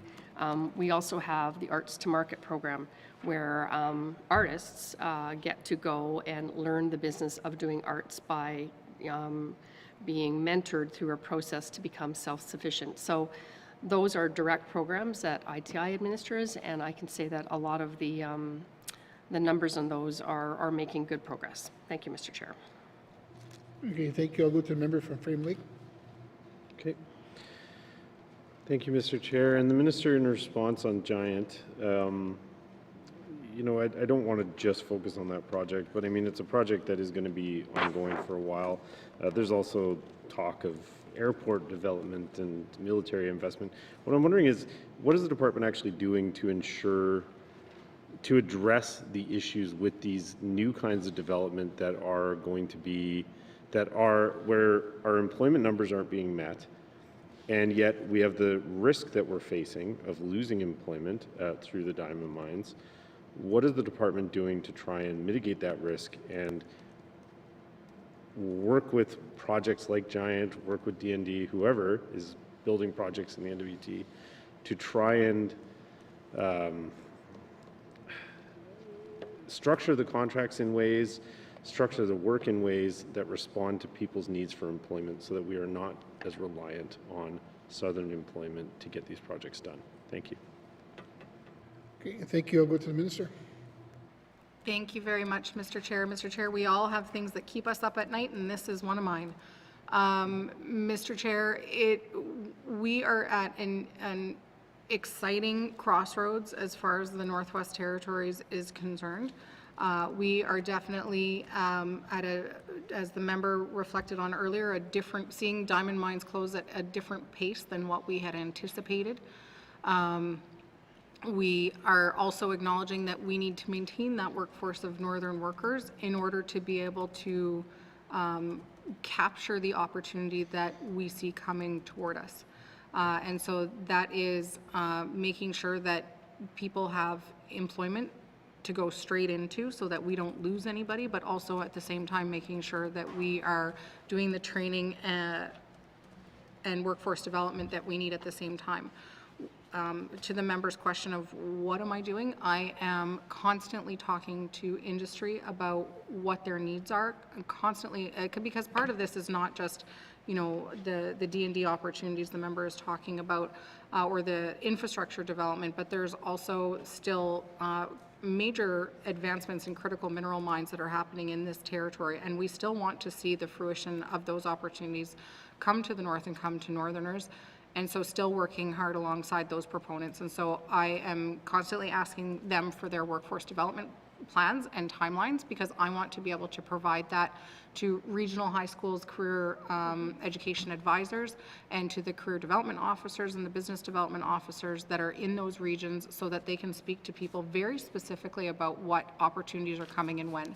So if we know, for example, that we're going to need 5 electricians, who wants to be an electrician? If we know, for example, that we need environmental technicians, who wants to do these roles?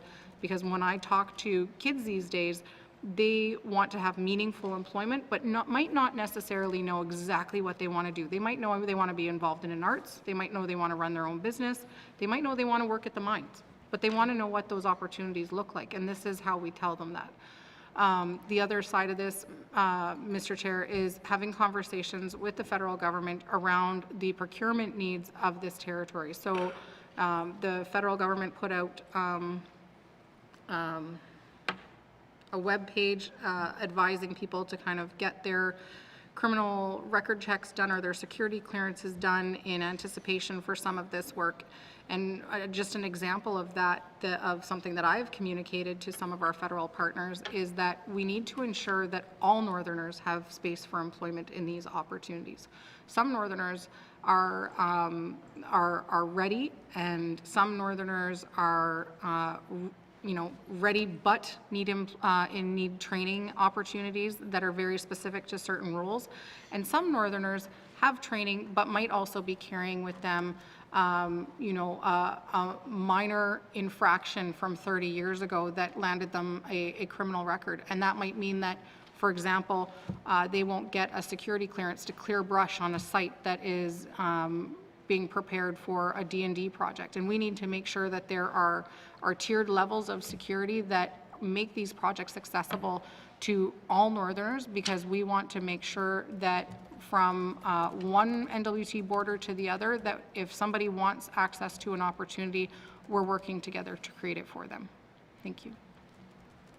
Thank you. I'll go to the member from Frame Lake. Thank you, Mr. Chair.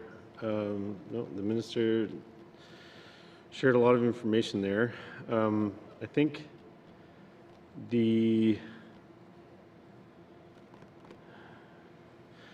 I guess if I could just get some comments in on this, what I would say is that I recognize that the problems we're trying to solve here are complex.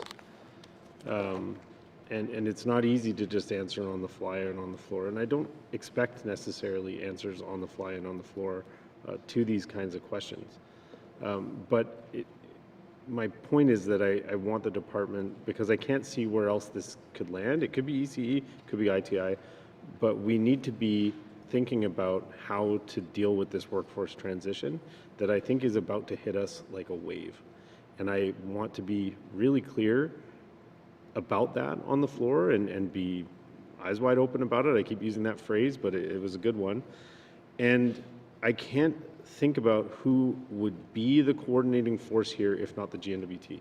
No single employer is going to step up and be able to do this. So I think we need to be thinking it through. I support the department in resourcing and making changes as needed to do it.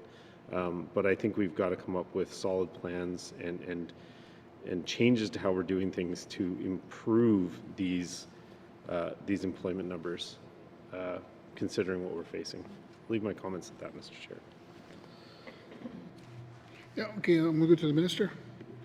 Thank you very much, Mr. Chair. Mr. Chair, just to reassure the member and all members in this House that we have not stopped talking about this at all over at the cabinet table and with departments. We are very much having the same conversations and working through the same motions that the member speaks of, and that it is not just ITI, it is absolutely every single department. If you are all of a sudden having to stand up significant projects in this territory, that has an impact on housing, it has an impact on healthcare, it has an impact on our roads to be able to bring material up to the territory. And so this is certainly an all of government approach and is not something ITI is doing on their own, but ITI certainly has a significant role to play, as does ECE. Thank you. Thank you. I'm going to go to the member from Yellowknife North. Thank you, Mr. Chair. The last topic I just wanted to address, in the business plan on page 21, it identifies work specifically around the Mackenzie Valley operational dialogue. And I know that a lot of people have put a lot of work into this, stakeholders from lots of different organizations, different levels of government, industry, and I think there's also been a lot of disappointment as to the concrete or tangible outcomes or results that have come out of all these meetings and all this effort. And it's not really clear from the business plan either what concrete has come out of it. You know, we're measuring number of meetings or number of initiatives, but what does that mean at the end of the day to people? What improvements are being made? Because we've heard over and over again that people feel that the regulatory processes could be made more efficient, that could make more sense, it could, you know, be made more effective. And so a lot of resources and people's time and energy has been put into, you know, this dialogue, and it's really unclear after a number of years what's come out of it. So can the minister explain what tangible results this dialogue has produced to date in a way that would sort of make sense or make a difference to people on the ground, whether you're sort of working in the industry or involved in the regulatory processes? Thank you, Mr. Chair. Thank you. Go to the minister. Thank you very much, Mr. Chair. So some examples of some tangible results have been things like the regulatory streamlining partnership between the feds and the GNWT that's currently underway, the exploration data bundle that we just released at Roundup, boards working to build online tool pathways to make it easier for for proponents to pursue their land use water licensing permits. And another example of that would be the targeted amendments that are currently being made to the Waters Act. Thank you. Okay, thank you. I'll go to the member from Yellowknife North. Okay, I mean, a number of things that were listed there. I mean, there's a few things that have been completed, but there's a number of things that refer to processes, things that are still, you know, a work in progress. Has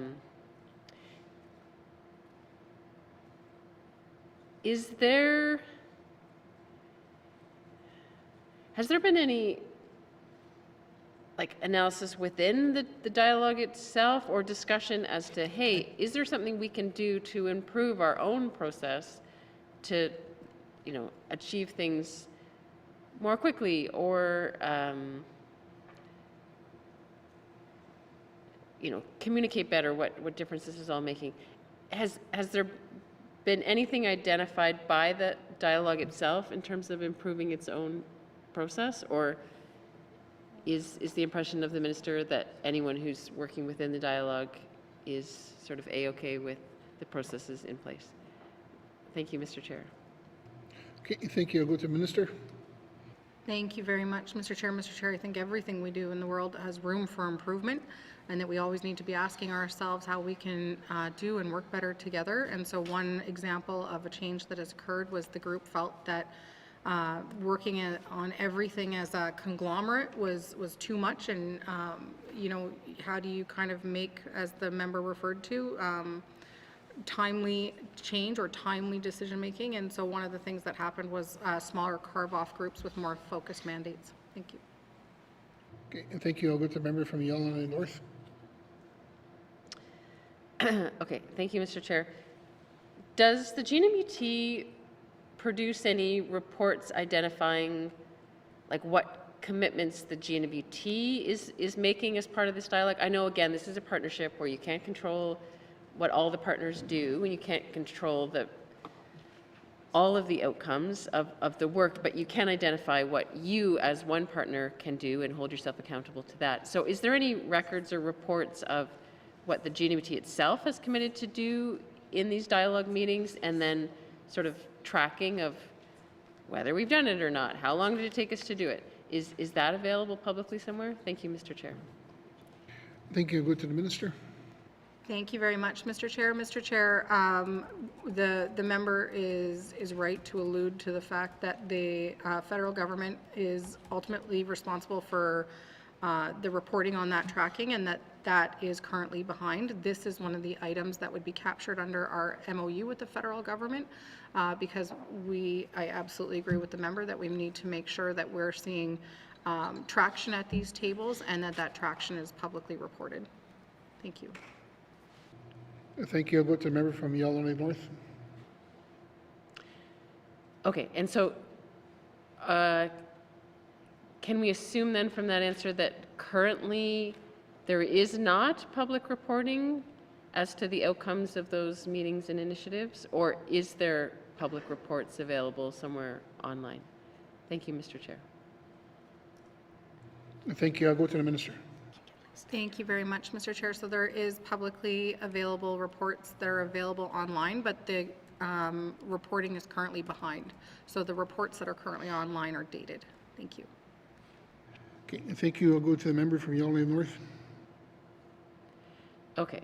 Yeah, I did notice that there didn't seem to be anything from 2025. So does the minister know when that reporting will catch up? And secondly, can there be any commitment that the GNWT's role or actions can be kind of extracted so that we can look at those separately and then keep track of whether the GNWT is fulfilling its own commitments as part of this partnership? Thank you, Mr. Chair. Okay, thank you. I'm going to go to the minister. Thank you very much, Mr. Chair. So, Mr. Chair, I can commit to following up with our federal partners on this and making sure that we're updating the online library. I'm apprehensive to kind of carve off a GNWT piece and potentially run into a scenario where we're duplicating work, because as the member for Frame Lake alluded to, we have a lot of work ahead of us, so I want to make sure that we're not being redundant. Thank you. Thank you. I'll go to the member from Yellowknife North. Well, it's again another ongoing conversation that we'll continue to try to push for more results, but I'll leave it there for now. Thank you, Mr. Chair. Okay, thank you. We went to one round, second round. I'm going to continue on now.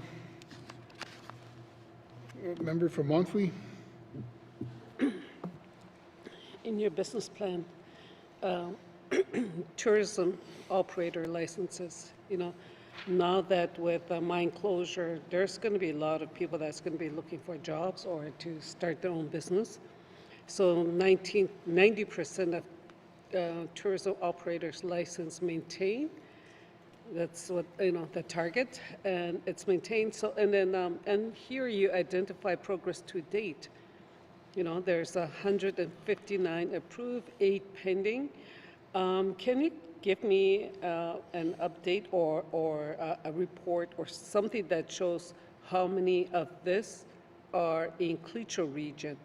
I mean Cleacho region, not North Lake region, because at this time, the way that it looks, we're part of North Lake, and in North Lake region, there's a lot of development, not in Cleacho region. So I just wanted to ask the minister on that. Thank you. I'll go to the minister. Thank you very much, Mr. Chair. Mr. Chair, I'd be more than happy to provide information to the member on total tourism operator licenses and the breakdown of Cleacho operators as well. Thank you. Thank you. Go to the member from Montfrey. Okay, according to her knowledge, is there any license issued to Cleacho? I don't think there's any, but I'm just asking. I just wanted to know if there is, if they issue any a license, tourism license to Cleacho. Thank you. I'll go to the minister. Thank you very much, Mr. Chair. Mr. Chair, the answer is yes. Cleacho do have tourism licenses. A big example of that is Cleacho Adventures, and Cleacho Investment Corporation has a number as well. I just don't have the overall number at my fingertips right now, but there are definitely examples. Okay, I'll go to the member from Montfrey. Okay, the Cleacho Adventure, I don't know who they are, but then are there Cleacho citizens living in the Cleacho region? Because I'm more interested in the Cleacho region. I don't see any tourism happening, even in Cleacho Constructions or that, you know, Cleacho Investment Corporation. Is there, do you guys, is there an agreement in place, or how do they keep track of the tourism operators? Like if, or I don't know how the policy works, but if it's not being used by a certain amount of time, then do they automatically cancel, or is it just something that's, or it's renewed every year, yearly? Thank you. Thank you. I'll go to the minister. Thank you very much, Mr. Chair. So, Mr. Chair, tourism operator licenses do renew their licenses every year. And we have a number of staff that support people who are interested in opening tourism businesses, and we also have funding mechanisms as well. And then we are also in the process of resetting our tourism strategy, which will come with additional supports for interested tourism operators in the north as well. Thank you. I'll go to the member from Montfrey. Okay, thank you. Thank you for the information. I live in Cleacho region. I haven't heard of any tourism happening in the regions. Maybe the fishing lodge. But anyways, I want to go on to the next item. For future explorations, you know, there's an increase of NWT Indigenous NWT residents' employment in the natural resource sector. We know that, okay, the diamond mines are closing. We have no control over that because it's our market. You know, it's a market that we have no control over, but we know that there's the gold price is up. So I just want to ask the minister, because I do worry just the same as her as anybody else, because we have, like, Cleacho region is going to be really be impacted by the closure of the mine, and people have to live, provide for their families, and some have like they've been working there since the day that mine opened, so a lot of them rely on that job, and that's the only job that that they've been working at, because some of them are doing because they love it, they want to be there, and they put in a lot of they work there for many years, 2 weeks in, 2 weeks out, and they make a living from there. And so with that in mind, I just want to ask the minister if there, because I haven't heard from the government, if they are doing any, or are they working with other mining or other industries regarding future explorations for gold mine and maybe other minerals within in the Northwest Territories, because after the diamond mine closed and after the oil and gas sector, closed or slowed down, we have nothing in the Northwest Territories. So I just want to know if there's any other new development that the government is working on that we are not aware of. Because, yeah, thank you. I go to the minister. Thank you very much, Mr. Chair. Mr. Chair, I will start, and then I'd like to turn over to the Deputy Minister as well. So in short, the answer is yes, there's more drilling happening in the Northwest Territories right now than there has been in the last 10 years. So right now, there are, and multiple projects are in Clecho region as well. And this is in addition to the work that Clecho government is doing with Fortescue. So right now, there are multiple gold projects that have drills turning in and around the Slave Geological Province area, and including in Clecho area. So in Clecho area, there's, for example, Stellar and Nico. And then there's also significant dollars coming into the territory to projects as well. And they're very busy forming partnerships with interested investors. So we have the opportunity when we go down to Roundup to sit both with these proponents and their investors. And the other thing that we're currently doing is making sure that we are supporting the Critical Mineral Infrastructure Fund applications if they are critical mineral mines versus gold mines. And those are applications that go to the federal government, and we're hoping to hear sooner than later on the success of these projects so that we can share that information with members as well. With that, Mr. Chair, I'd like to turn to the Deputy Minister. Thank you. I'll go to the Deputy Minister. Thank you, Mr. Chair. So yes, further to the Minister and the members' comments, the price of gold is extremely high, and it is driving money into the market and to NWT projects. We haven't seen this much gold activity happening for a very long time, so multiple drills on several projects. Courageous Lake, which is the 15th largest unmined gold deposit in Canada, which sits north of the diamond mines, is being spun out to a new company that'll dedicate its efforts just on that. But we're also seeing commodity booms in zinc, which we haven't seen for a very long time, in tungsten, which is the Mactung project, in cobalt. So unfortunately, the opposite is true, where the diamond prices have gone down. And so it's rejuvenating all those projects with an even more urgency to be able to hit the commodity upswing. And it has made major financing. Some of them up to $50 million are coming into the companies exploring in the NWT. And so I'll say that all projects, like under our Canor MOU, for example, we will meet with all of those projects to ensure that we identify any barriers that we can help to remove with our federal partners that sit in their way, regulatory or other. Thank you, Mr. Chair. Okay, thank you. I'll go to the member for Montfouille. Yeah. Thank you for the information. Thank you for sharing with us. Because I just want to ask, you mentioned Nico.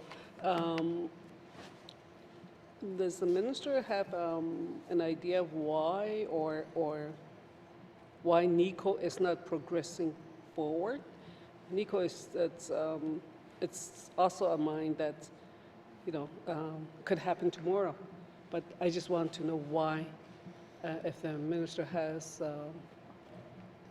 why this it's not moving forward, and it would be nice if we can have an update, a report on all the drilling, the mining exploration that's happening in the Northwest Territories. Thank you.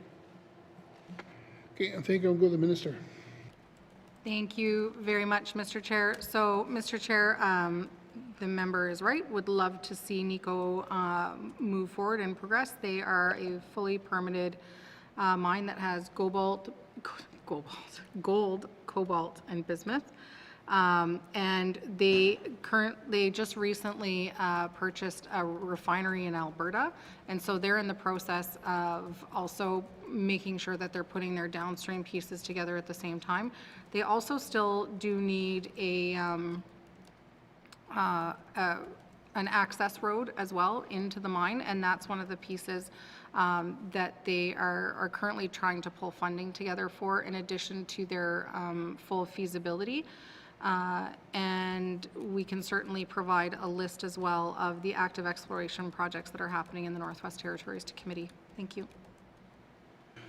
Okay, I'm going to stop there. I'm going to move on.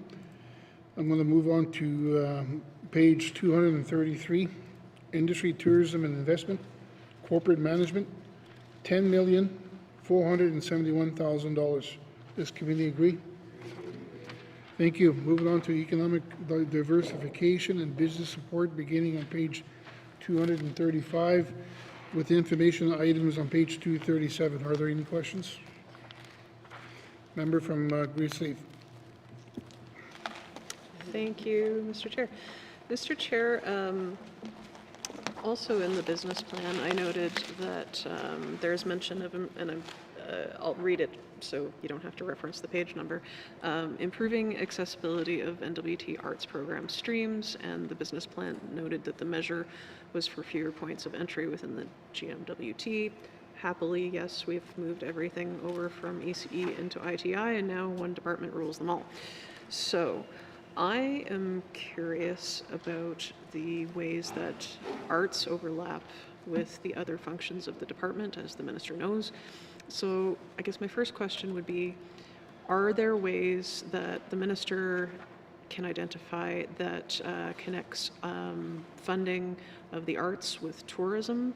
Are there ways that we can encourage local artists to work with local tour operators, for example? Thank you, Mr. Chair. Thank you. I'll go to the minister. Thank you very much, Mr. Chair. Mr. Chair, so our Economic Diversification and Business Support branch of ITI, it works very closely together and are always looking for ways to kind of cross-pollinate. We see this even with both kind of the mineral side and the art side. And so, for example, when we travel to our mining shows, we're constantly making sure that we are also including our artists in those opportunities as well. We also have a new tiered funding model that enables more data-driven decision-making through a centralized intake within ITI, and there are performance measures that are included in that. We also have maintained, for example, the arts operating funding as well within the organization, so that we're making sure that we're kind of evolving the sector while still holding on to the parts of the program that were evolved under ECE, because they had just worked very closely with artists and with the sector. And maybe I'll stop there and see what other questions the member has. Thank you. Thank you. I'll go back to the member from Great Slave. Thank you, Mr. Chair. And thanks to the minister for that. I guess I'll be a little more explicit. I know that there's a new tourism strategy coming, and I'm curious if the cross-pollination, I think was the words used, between arts and tourism is being considered as maybe part of that forward-looking piece. Obviously not getting into detail, but just in terms of a wider breadth of those, the Venn diagram of arts and tourism. Thank you, Mr. Chair. Thank you. I'll go to the minister. Thank you very much, Mr. Chair. So, Mr. Chair, those are two things that go hand in hand very closely together. Right across Canada, we're seeing a huge increase in cultural tourism, which also relates in that Venn diagram that the member was referring to. And so, whether it's through NWT Tourism, through the Territorial Agricultural Association, through film and arts, they all work hand in hand and all complement one another. In addition to that, Mr. Chair, we've got programming that really can be applied right across funding mechanisms, for example, seed, so that people aren't pigeonholing themselves into one area. They're really just having to develop an idea. But that idea doesn't have to just stick to one part of the Venn diagram. So certainly the more creativity, the better, and we're certainly happy to work with residents, whether that's through our business development officers or regional offices as well. Thank you. Thank you. I'll go to the member from Greensleaf. Thank you, Mr. Chair. And changing topics slightly, still in the economic portion. I know that in the business plan it's previously stated that there is preliminary work on the economic vision to 2035. Has that work been continued, put forward as something that the department wants to press forward on, or if there's any additional information around the economic vision that the minister could share at this point? Thank you, Mr. Chair. Thank you. I'll go to the minister. Thank you very much, Mr. Chair. So, Mr. Chair, our economic vision at this point is in draft form. We are currently putting dedicated resources to helping us finalize this work in short order. And the draft that we do have is an overarching GNWT 50-year vision. It aligns with our governance vision of the NWT, or the GNWT, which also aligns with our 20th Legislative Assembly mandate. So making sure at the end of the day that we're tying all these pieces together. And from there, we really need to make sure that, to the previous conversation I was having with the member from Frame Lake, we need to make sure that this work can be grounded in immediate action to capture the current opportunity that sits in front of Northerners. So there's some other pieces that need to be put together, given where we are and given the transition that we're in the territory right now. Certainly different than what we expected when we sat down and created a mandate together 2 years ago. But we're Northerners, we adapt, and we capture the opportunity that we have. Thank you. Okay, thank you. I'll go to the member from Greensleaf. Thank you, Mr. Chair. Well, I can appreciate that that's in draft, and the minister and her department want to get it right. What is the timeline associated with the vision? Thank you, Mr. Chair. Thank you. I'll go to the minister.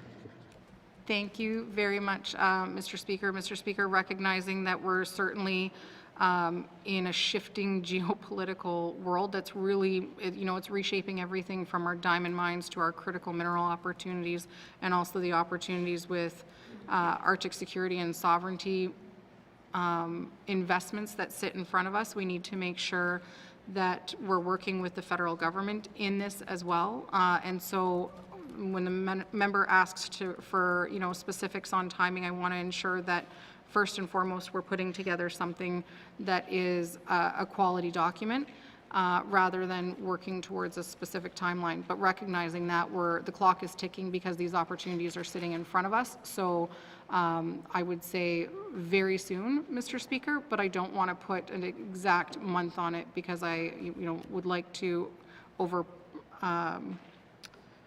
under-promise and over-deliver. I almost got that wrong, but that's not where we're going with this. Thank you. Okay, thank you. I'll go to the member from Greensleaf. Sorry. I'm also at the loopy hour of the day, Mr. Chair. Thank you. I'm just noticing here as I look through the grants, contributions, and transfers under economic diversification and business support that really, year over year, there is not a significant amount of growth. And so could the minister speak broadly to some of the grants and contributions and whether any of them are wildly oversubscribed, and I guess that's subjective, but she can make an assessment, I suppose. I'm just wondering if these monies are staying static year over year, if that means that they are successful, that if they are, if there's more money needed, if they're not meeting these targets year over year. I'm just curious if the minister can speak to that. Thank you, Mr. Chair. Thank you. I'll go to the minister. Thank you very much, Mr. Speaker. Mr. Chair. So, Mr. Chair, absolutely, our program funding is fairly consistent year over year. And for the most part, all of our programs are oversubscribed, which means that we've got evaluation committees that have tough decisions to make, but whether it is tourism programming, seed funding, community transfer initiatives, and film funding, there's a lot of competition for programs in the territory. We have seen an increase in, for example, film funding because we recognize the multipliers that exist within that industry. So really trying to see growth in that sector given the significant returns we're seeing throughout the north. Thank you. Thank you. I'll go to the member from Greensleeve.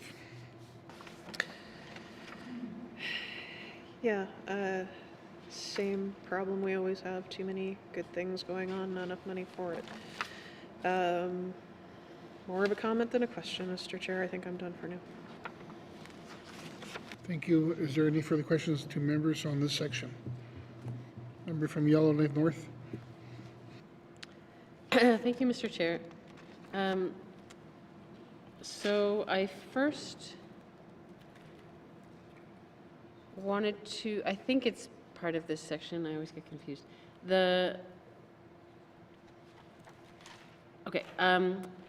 Film Commission, my understanding is that we're establishing a new film officer position. I can't actually see where it's reflected here, but can the minister confirm whether we are intending to add a new film officer position under the NWT Film Commission? Thank you, Mr. Chair. Thank you. I'll go to the minister. Thank you very much, Mr. Chair. So, Mr. Chair, the answer is yes. We have increased the funding through our film program substantially, and so we require an additional staff member in order to process those applications and ensure that we are making solid investments with public dollars. Thank you. Thank you. I'll go to the member from Yellowknife North. Thank you, Mr. Chair. So just to confirm, the role of that new position is mainly to process like funding applications, or can the minister clarify what is the primary role of that new officer position? Thank you, Mr. Chair. Okay, thank you. I'll go to the minister. Thank you very much, Mr. Chair. So certainly there's the increased demand on the funding mechanism, but these positions do a lot more. They are managing multiple programs, including the producer incentive program, the film rebate program. There's also the seed for film sector funding schedule. Currently, there is very minimal staff that work within this, but they're also supporting the film producers themselves. People often call to the territory and are looking for, okay, we want an old bridge. Where is there an old bridge in the Northwest Territories? Or, hey, we want to film another season of Alive in the Northwest Territories. What do we have to go through in order to do that? Or who should we call in the community for this? And so these roles are providing pretty extensive customer service and making sure that when people choose to build a film in the Northwest Territories, that they are able to essentially hire as much local as absolutely possible, and that those connections are made. Thank you. Okay, thank you. I'll go to the member from Yellowknife North. Thank you, Mr. Chair. So that seems positive. I also wanted to ask, in terms of film, the Producers Incentive Program, my impression was that last year, or maybe it was started a couple years ago, but that it was considered a pilot and that it was being paused to be able to evaluate the success of the pilot. However, I do see that we have 200,000 in this main estimates Does this mean that a decision has been made to go forward with the program not as a pilot but as an ongoing program, and is that evaluation complete yet? Thank you, Mr. Chair. Thank you. I'll go to the Minister. Thank you very much, Mr. Chair. So, Mr. Chair, the member is absolutely right. Through conversations with film producers in the territory, I believe one of those conversations even was, both the member and I were present at, was just about the success of the program and how it really helped transition projects from an idea and from an idea potentially on paper to an idea that was all of a sudden on a video or on a screen in front of all of us. And so it was, the picture was painted by multiple producers in the territory and people within the film industry, what kind of significant role that this funding played. And so we have brought it back and made it a permanent hold within the film funding. Thank you. Thank you. I'll go to the member from Yellowknife North. Okay, that is great news from the Minister. I wanted to ask about a federal grant. It's related to the arts. It's located on page 229. So there's been an MOU between the Canada Council for the Arts and the GNVT around capacity building and sector development in the arts, and that is supposed to sunset or end this coming March. Can the Minister explain what was accomplished over that 3-year pilot project to strengthen the arts sector? Like, what tangible do we have to show for it now? Thank you, Mr. Chair. Thank you. I'll go to the Minister. It was 600,000 and we were able to staff for the large part. Thank you very much, Mr. Chair. So, Mr. Chair, this funding also came with a staff member, first of all, so that staff member was able to support the sector and drive a lot of the review that happened within the arts programming. And the funding also pays for a lot of the funding that is flowing through to artists in the territory.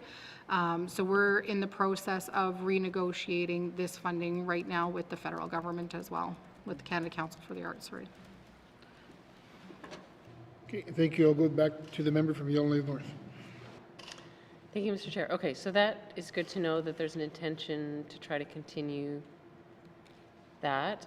And I finally I wanted to ask about the Hay River Fish Plant operations. I certainly believe that we have so much potential in our fisheries, especially our Great Slave Lake fishery.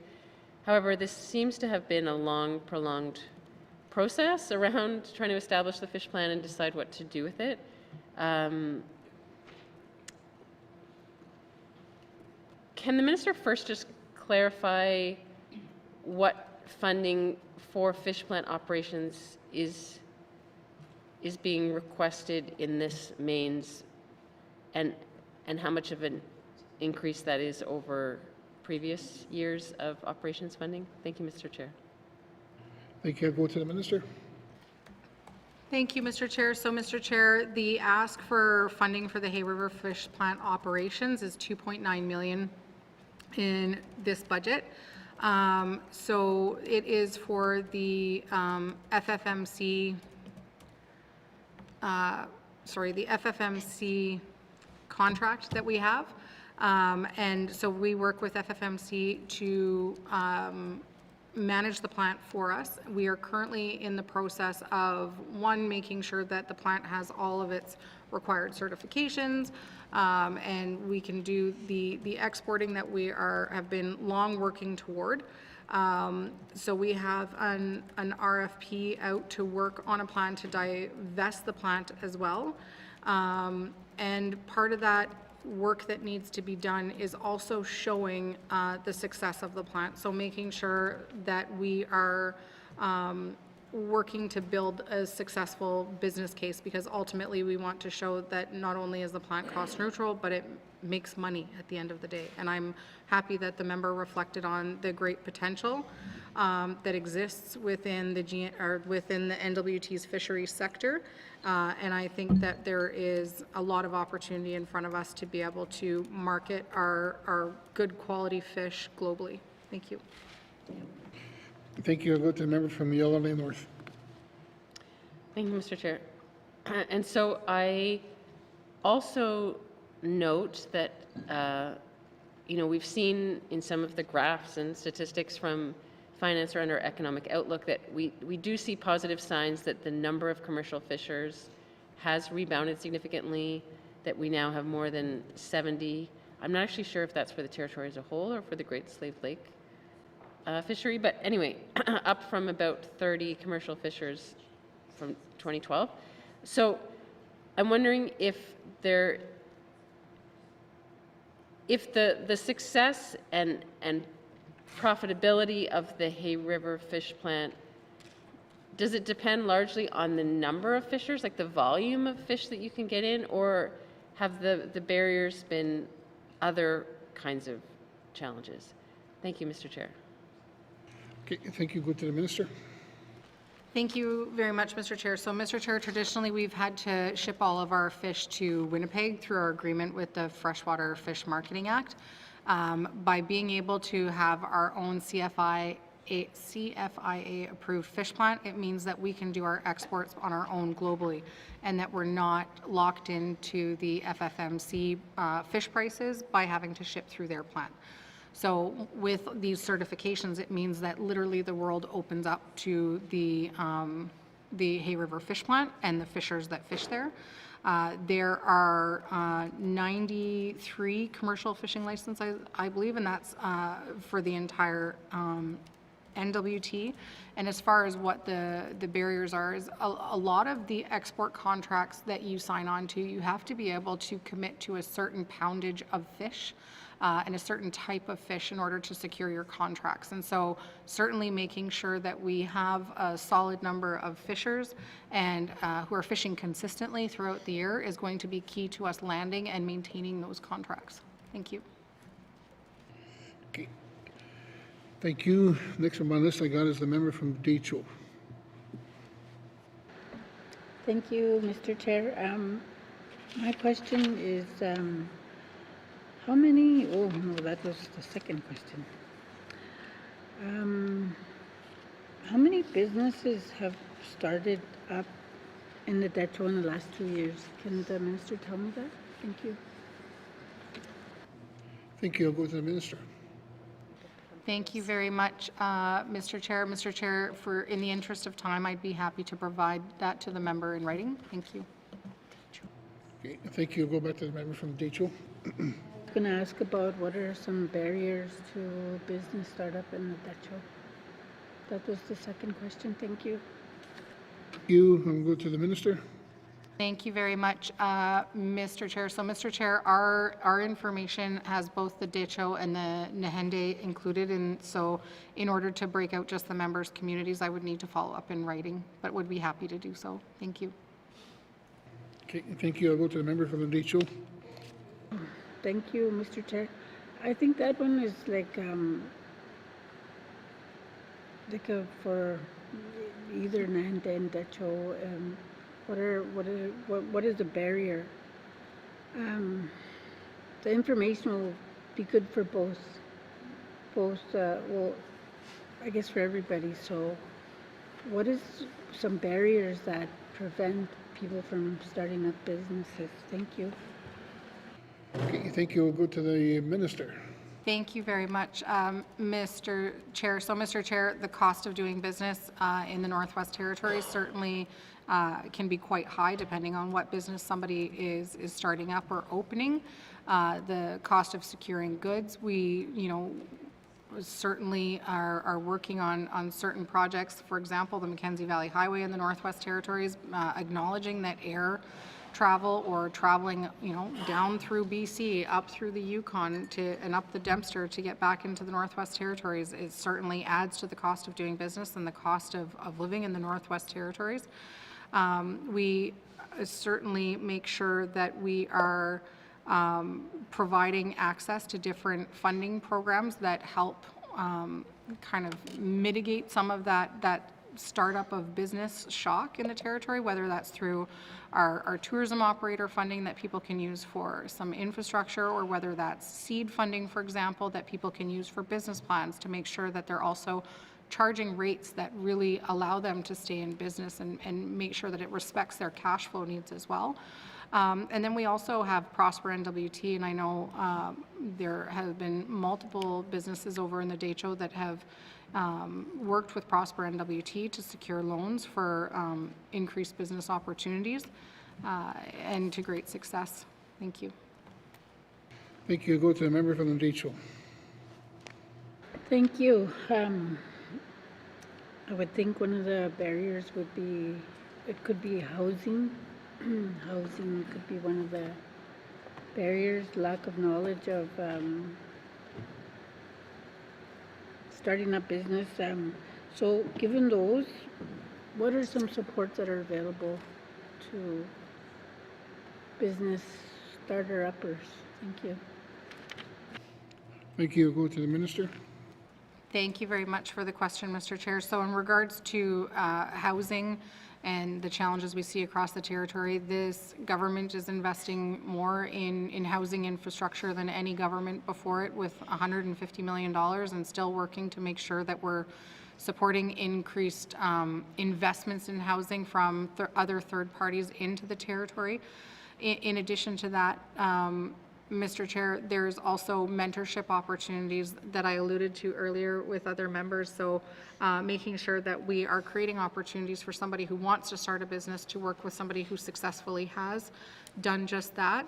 And in addition, we have our business development officers, our career transfer initiatives as well, which fund economic development officers in regions and in communities, so that different funding opportunities are accessible, where people can sit down with somebody, understand what programs are out there for the idea that they have, and really working with not just economic development officers, but also staff, any staff member really from a regional office, whether it's ITI or ECE, should be able to kind of cross-link somebody to different funding programs that are available to them. And then Prosper NWT also has not just funding programs, but they also have grants. Not just loans, but they also have grants. So they have grants that can help people set up different websites, especially people who want to kind of transition into e-commerce, and so able to expand their reach beyond just their community to different potential buyers and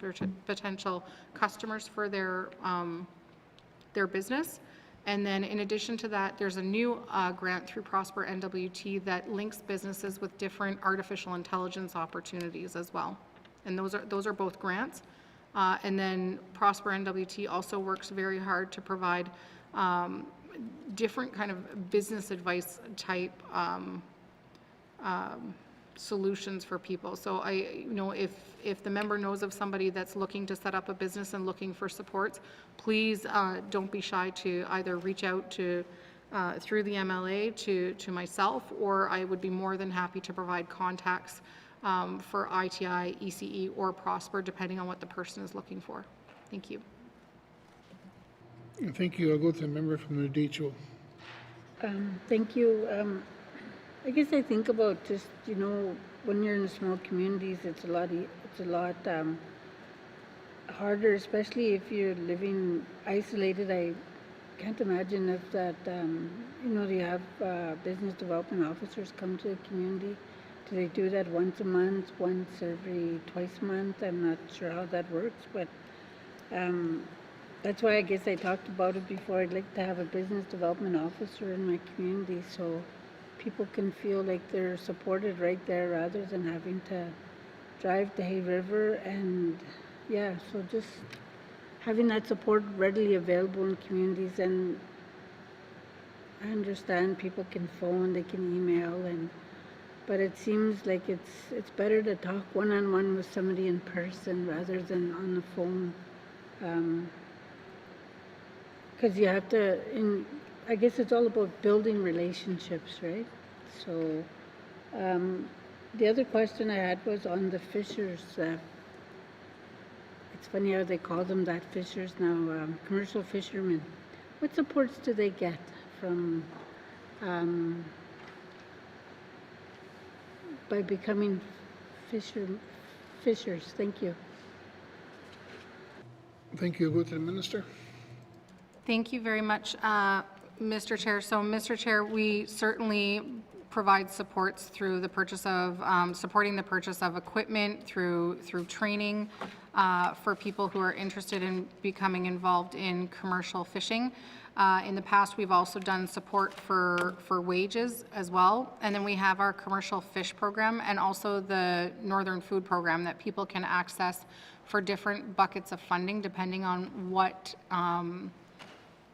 type of infrastructure, whether that's hard infrastructure or soft infrastructure that they're looking to fill.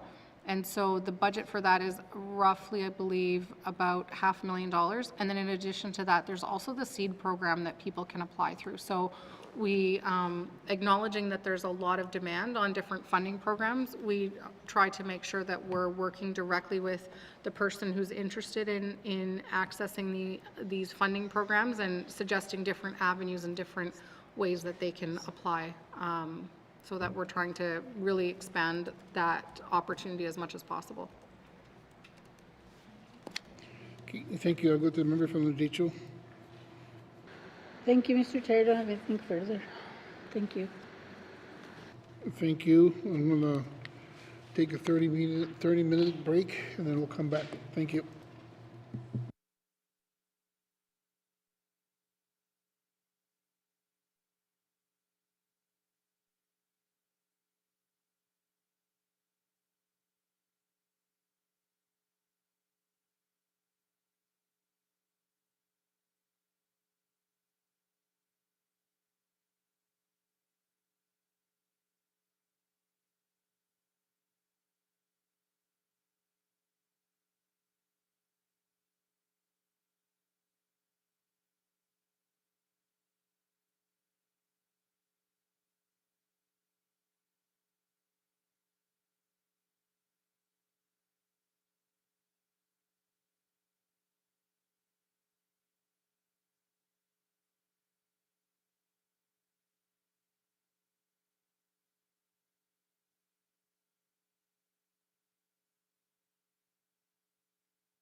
Okay. Going to continue on with the questions where we left off on page 237 to 239. Sorry, is there any questions from a member from Frame Lake? Thank you, Mr. Chair.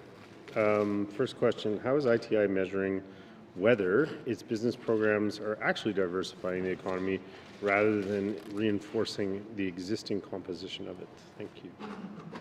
Thank you. Go to the Minister.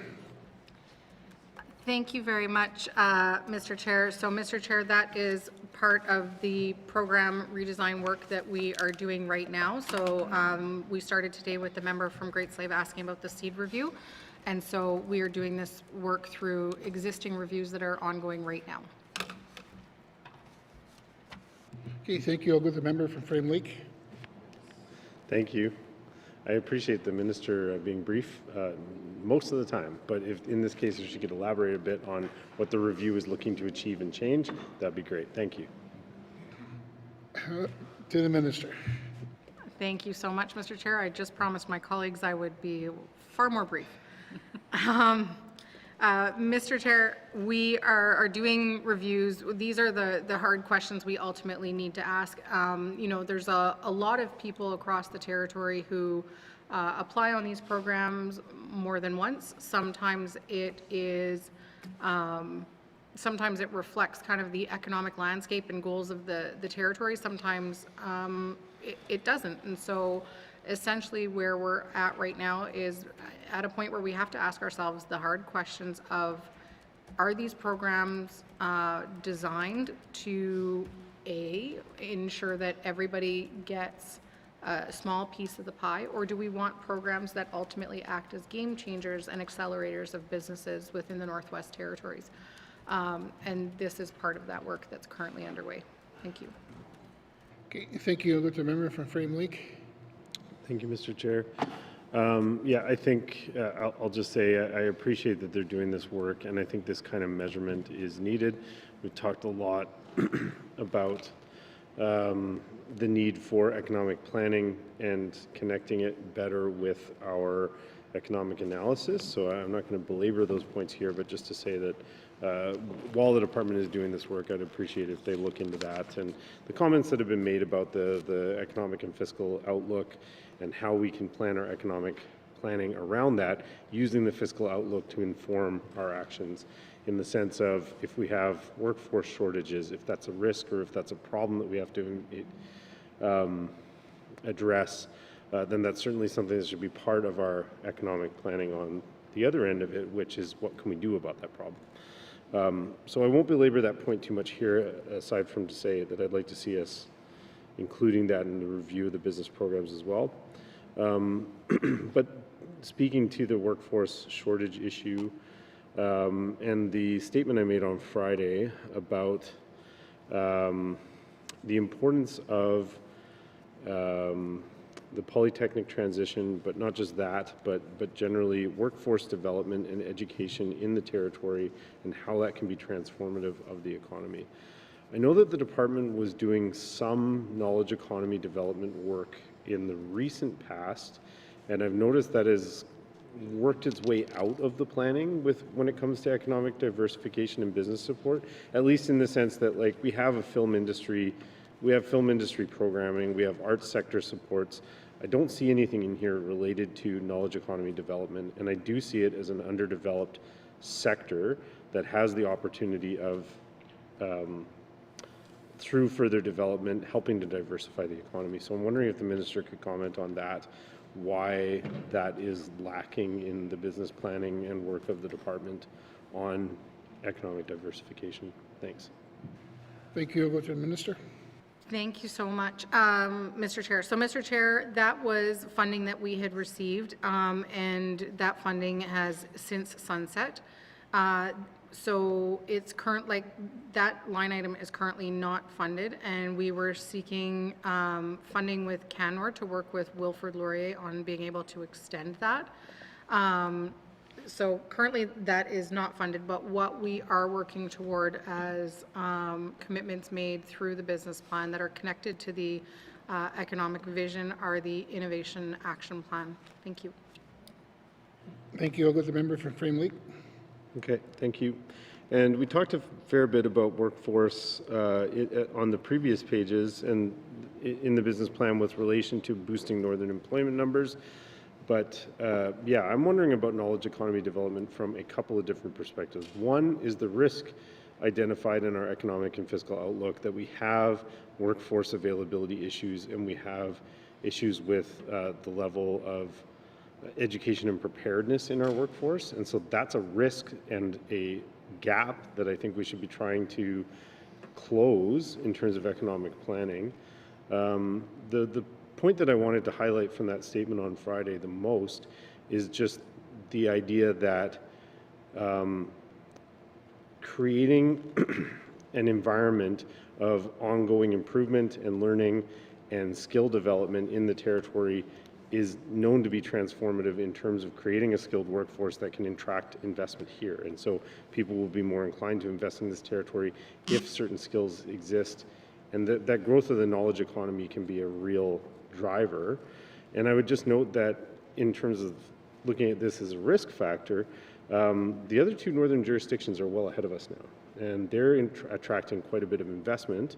The Yukon, I would say, is at the point of being developed, and Nunavut is moving very quickly to become developed, and the NWT has fallen behind along the way. And so why I'm raising it here is because that is a challenge and an opportunity that we're missing out on, I see as. Us missing out on it because we're not focusing on it as not just a social development thing, as not just an Aurora College thing, but as a general economic development as part of a fulsome strategy for economic development. So that's why I'm highlighting it here and why I think we need to pay more attention to it. The other point I would make is that development of that knowledge economy, it's very, very similar to the justifications used by the department for their investments in film, is that every dollar that you put in brings in research dollars, it brings in private investment, and it can grow something that wasn't there before. So I think that we need to be pulling out all the stops in the territory. We certainly don't want to be leaving opportunities on the table, particularly one as big as this one that we see the other two territories having so much success developing and us falling quite a bit behind. So I'm concerned about it. I want to note that I think we need to put more thought into it than just worrying about whether Canmore can give us some money. I think we need to be thinking about what we're doing. So bit of a speech there, but I would appreciate the minister's thoughts. We're going to get a speech back. Thank you. I'll go to the minister. Thank you very much, Mr. Chair. So, Mr. Chair, a couple of things, and I'll try to be brief. The first piece being that this falls also within the mandate of Aurora College, so an expectation that they're doing some of this work, that they're looking to stack funding, that they're also looking to bring in research dollars, and have been noted in I believe was within the top 15 of research institutions across Canada for multiple years now, and that is work that we can continue to expect them to continue and to grow on and stack. This also has to do with partnerships with industry. I was here first thing this morning before the rest of our meetings got started today because I was meeting with an industry leader who is looking at securing investment and stacking that investment on some different research opportunities that extend across other departments. And I've had the opportunity to speak with the other minister about this and how we can work collectively together. So it's not just about the GNWT, there has to be industry partners in this as well if we're going to be successful. And so making sure that we are securing multiple avenues of investment, that we are supporting further research and some of the work that Cabinet has done, as well as meeting with ambassadors and consul generals from other countries, because there's an incredible amount of interest in the Northwest Territories from other countries around the circumpolar north who want to be able to do this work together. So we're looking at these opportunities, and it's worth noting as well that the investment that has gone to Nunavut does also have a part to play in the NWT. I understand from conversations with the IRC that the intention is for there to be also satellite facilities associated with that funding in the Northwest Territories in ISR territory as well. So we will continue to make sure that we're working with all education partners and supporting the growth of these sectors. Thank you. Thank you. I'll go to the member from Frame Lake. Thank you, Mr. Chair. And with my last few seconds, I'll just ask, I mean, how is the department identifying new opportunities for the NWT, new opportunities for bringing investment into the NWT that we are not seeing, new sectors, growth, just generally diversification? Because that's kind of coming back to the beginning of my first question, which was not only what are we measuring, but what are we doing to actually increase diversity in the economy as opposed to just supporting existing activities. Thank you. Thank you. I'll go to the minister. Thank you very much, Mr. Chair. So, Mr. Chair, the NWT has a diverse economy. We don't have a diverse GDP. So we have businesses that are involved in arts. We have businesses that are involved in tourism, construction, retail, too much public administration, if I may say so.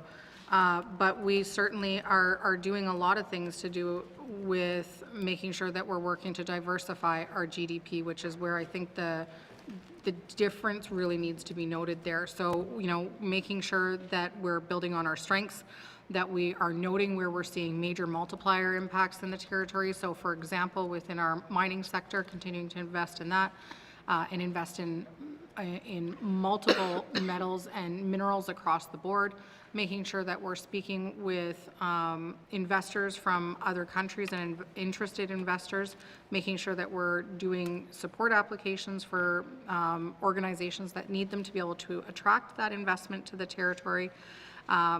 In addition to that, we are, for the example of film, making sure that we are creating robust investment that at the end of the day multiplies the public dollars and sees a tremendous amount more investment in the Northwest Territories. And this has an impact not just on film, for example, but also on tourism. They kind of feed into one another. That leads us into our tourism strategy, or 2030 tourism strategy, which will be released this spring, and which we will have offered a briefing to committee on. But making sure that we are listening to these sectors that already do exist and listening to what they need in order to see acceleration within their own sectors.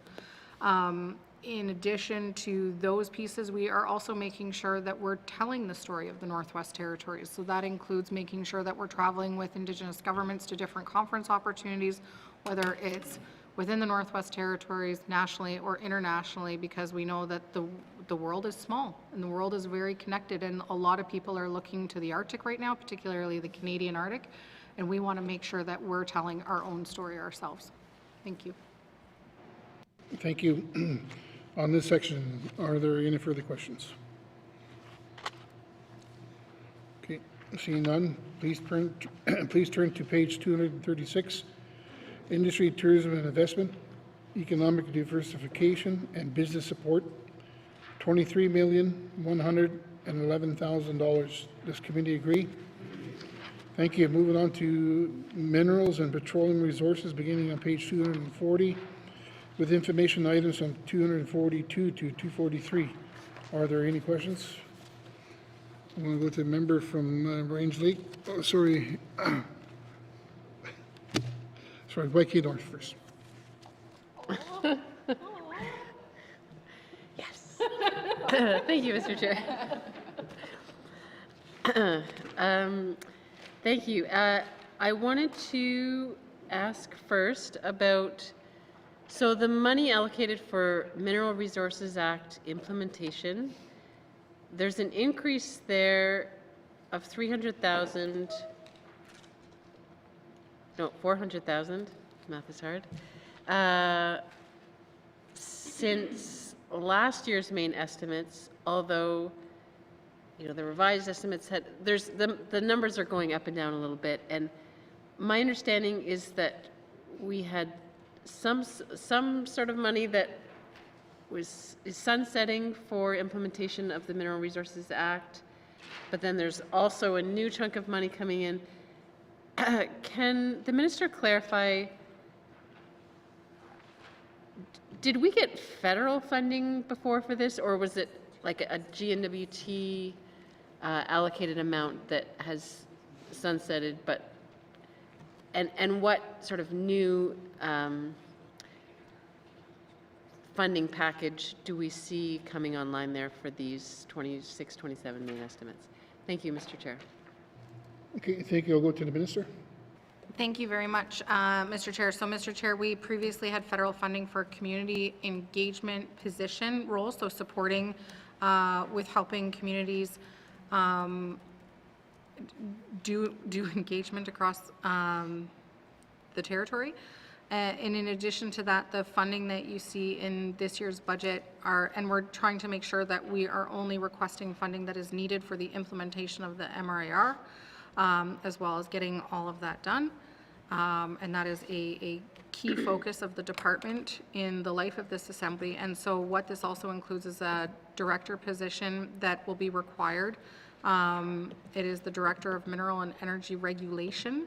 And that will be a new position that it will be required as per the new org chart of the Department of Industry, Tourism and Investment to make sure that we're accommodating what's required from the implementation of this legislation. And in addition to that is a communications officer, because there will be a tremendous amount of communication required to people who are currently lease and claims holders in the territory and need to understand how the Mineral Resources Act regulation will impact their operations. So making sure that we are being proactive in those conversations. Thank you. Thank you. I'll go to the member from Yonge North. Thank you, Mr. Chair. So first question around that. So I assume that the new director position is going to be indeterminate. The new communications position, is that a term position or indeterminate? Thank you, Mr. Chair. Okay, thank you. I'll go to the minister. Thank you, Mr. Chair. The communications position is a 2-year term position. Thank you. Okay, thank you. I'll go to the member from Yonge North. Thank you, Mr. Chair. And with the director position, what justifies the need for a new director? I mean, that's a significant and indefinite investment. ITI is a relatively small department. Can you comment on, say, the number of directors that ITI already has compared to other departments, given the size of ITI, like the total staff numbers, and like what's the rationale for needing a new director position? Thank you, Mr. Chair. Thank you. I'll go to the minister. Thank you very much, Mr. Chair. So, Mr. Chair, ITI went through a very extensive review of their entire org chart and rewrote actually 83 job descriptions as part of this work to make sure that people's roles would be shifting, that we were trying to work within the staff means that we had within the department. And the need for an added director is because there is a requirement to ensure that we are separating the regulatory versus the mineral promotion roles within the department, because the roles have changed and the expectation on the department has changed as per the co-drafted Mineral Resources Act legislation. Thank you. Okay, thank you. I'll go to the member from Yonge North. Okay, thank you, Mr. Chair. And so the federal money that is sunsetting for Mineral Resources Act implementation, obviously we haven't seen implementation yet. It seems to have dragged out for a number of years, but like what was actually accomplished with that federal funding that's sunsetting, given that we haven't yet seen the MRI come into force with the regulations? Thank you, Mr. Chair. Okay, I think you'll go to the minister. Thank you very much, Mr. Chair. So, Mr. Chair, the engagements that still have to happen around the territory still exist. It really enabled participation and meaningful participation from Indigenous governments, which is key to projects in the territory, as well as the fact that we co-draft our legislation and our regulations in the Northwest Territories. So a tremendous amount of work has been done. It certainly is taking time, but this is a leading piece of legislation in Canada, not just the Northwest Territories. We are co-drafting how we are going to develop land in the territory from a mineral resources perspective, and we're doing that hand in hand with a shared pen with Indigenous governments. And this is something that other jurisdictions have actually looked to the NWT, placed phone calls, wanted to know how we're working together, how we're doing it, and how it's going. So there are a lot of eyes on the territory right now as this work unfolds. Thank you. Okay, thank you. With the member from Yellowknife North. Thank you, Mr. Chair. I also wanted to ask about, so the new $150,000 being allocated under the line item Indigenous Capacity Building. Can you explain what are the expected outcomes or targets from that new, I don't know if it's a new category of thing or that new activity? Thank you, Mr. Chair. Thank you. Go to the minister. Thank you, Mr. Chair. So in the Indigenous Capacity Building Program is the program, the funding program that ITI uses to help Indigenous governments participate at different conferences, shows, and through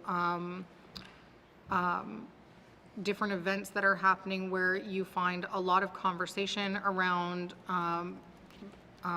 projects that are unfolding in the territory or want to unfold in the territory. And so it enables and empowers Indigenous governments to participate and be at the table where they ultimately need to be at the table to make sure that they're working on, what their expectations are, how they want to be engaged within their communities, how they want to participate in these projects. And so it is absolutely imperative that Indigenous governments are empowered to participate and be at the table. Thank you. Thank you. I'll go to the member from Yellowknife North. Thank you, Mr. Chair. I mean, I would never dispute that absolutely Indigenous governments need to be at the table and negotiating on their own behalf. I guess I would love to see if someone could do some analysis at some point as to whether our level of attendance at conferences and conventions and things, and ITI staff in particular, I think, tend to, and the minister I know spends a lot of time traveling to various places, going to these conventions and conferences, but whether our level of attendance, if we ramped it up by 200%, would we then, get 200% more investment or more companies interested in investing in the territory? Like, what is the sort of value for money in attending those conferences? And if we had more people attending, do we get more value? Or, what is an efficient level of sort of resource allocation, and how many people and who actually needs to be at these kinds of conferences? Because it seems like a potential sort of money sink that lots of people want to go to lots of conferences, but how do we measure what we actually get out of it? I'll just turn to, okay, so the projection of revenues, and this is back a little bit in the revenue summary, but revenues from minerals, oil, and gas royalties. Last year's actual revenues looks like around 65,000, and we're projecting for these main estimates 196,000 in revenue. I mean, I know it's still peanuts compared to years past, but what gives us confidence that we can go up from last year's actual revenues or royalties amounts to 196,000? What gives us confidence in this new revenue forecast? Thank you, Mr. Chair. Thank you. I'll go to the minister. Thank you very much, Mr. Chair. So, Mr. Chair, these numbers are put together in the fall, and as we know, life continues to change. So it can be very difficult right now to predict where diamond markets are going to go. Likely, it will most likely be lower. And also included in that is Norman Wells for Imperial Oil. Thank you. Okay, thank you. Next on my list I got is the member from Greensleaf. Thank you, Mr. Chair, and thank you to my colleague before me. Got an answer on one of my questions already, so hey. Just for clarity's sake, and because it is noted in the business plan, and just to have this in the conversation this evening, can the minister speak to, I think in the business plan it flags that the MRA regs are expected to be in force in fiscal year 27-28. Can she clarify if this means it will be happening before the end of this assembly or the beginning of the 21st? Thank you, Mr. Chair. Okay, thank you. Will the minister? Thank you very much, Mr. Chair. So, Mr. Chair, it will be this assembly, and we are working very hard to make sure that we are mitigating all of the risks to that. So, for example, one that was brought to my attention was the amount of time it takes to translate. And as per official languages, we need to make sure that we have time built in to translate all of the regulations as well. Thank you. Thank you. I'll go to the member from Greensleaf. I feel like that might have been me in past committee of the whole, but thank you to the minister for that. On a completely different note, Mr. Chair, the NWT Geological Survey is under this activity, and the staff at and perhaps this is not the same as NTGS, or is it? It is. Okay, thank you. Sometimes the acronym soup gets lost on me too. So Sketty had the pleasure of attending the NTGS not too long ago and meeting with staff and getting to understand some of their projects. And one of those projects that was explained to MLAs by staff was the carbon capture study and how that works as best they could to a layperson. So thank you again to staff for that. That study, according to the business plan, is anticipated to be complete by the end of the fiscal year. Can the minister provide an update on that work and how this work will align and assist petroleum and LNG development in the future? Thank you, Mr. Chair. Thank you. I'll go to the minister. Thank you very much, Mr. Chair. So, Mr. Chair, this work is still ongoing. There's another year left where results need to be brought in from this study that is being done and is being co-funded.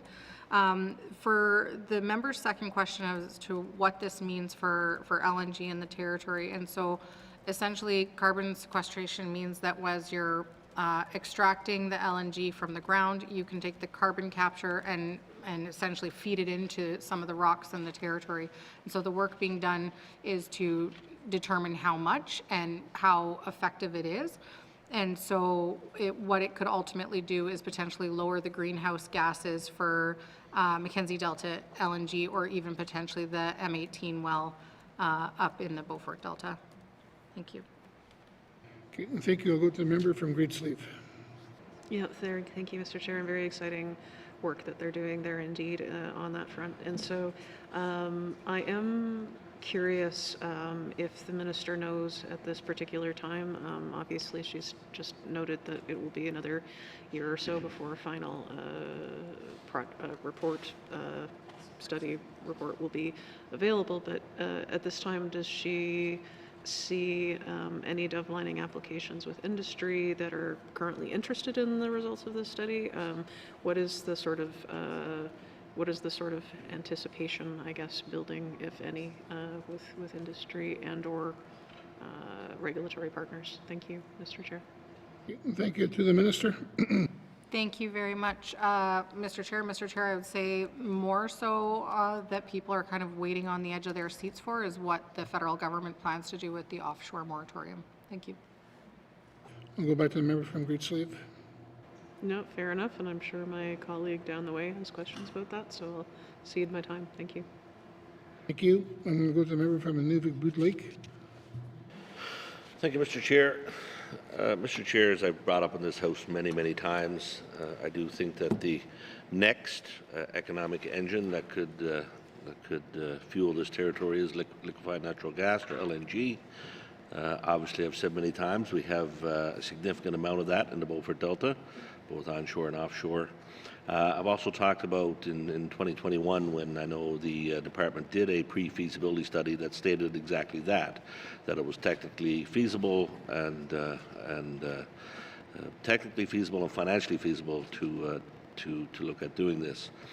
So, and I know I brought it up in the House, but I just want to reaffirm with the minister that they are indeed reaching out to the Nunavut, who are doing their own LNG project there right now, to ensure that we take the next step to move forward to fund a feasibility study, an actual feasibility study now, and to move that forward with the department and looking at how we can, obviously with industry as well, how we can look at developing that LNG. Thank you, Mr. Chair. Thank you. Go to the minister. Thank you very much, Mr. Chair. So, Mr. Chair, absolutely have a meeting set up with the chair of the IRC, and this is definitely, I can assure the member, on our agenda for conversations. And then in addition to that, Mr. Chair, at the end of March, we also have the Arctic Energy Resource Symposium that we participate in as well. And at that meeting, we are also meeting with interested people who want to talk about our energy opportunities in the Northwest Territories. Okay, and thank you. I'll go to the member from Inuvik Boot Lake. Thank you. And yes, that's good to hear. And then, I mean, I trust that as we move forward talks on getting a feasibility study completed, that we are certainly letting the industry know that that is the plan.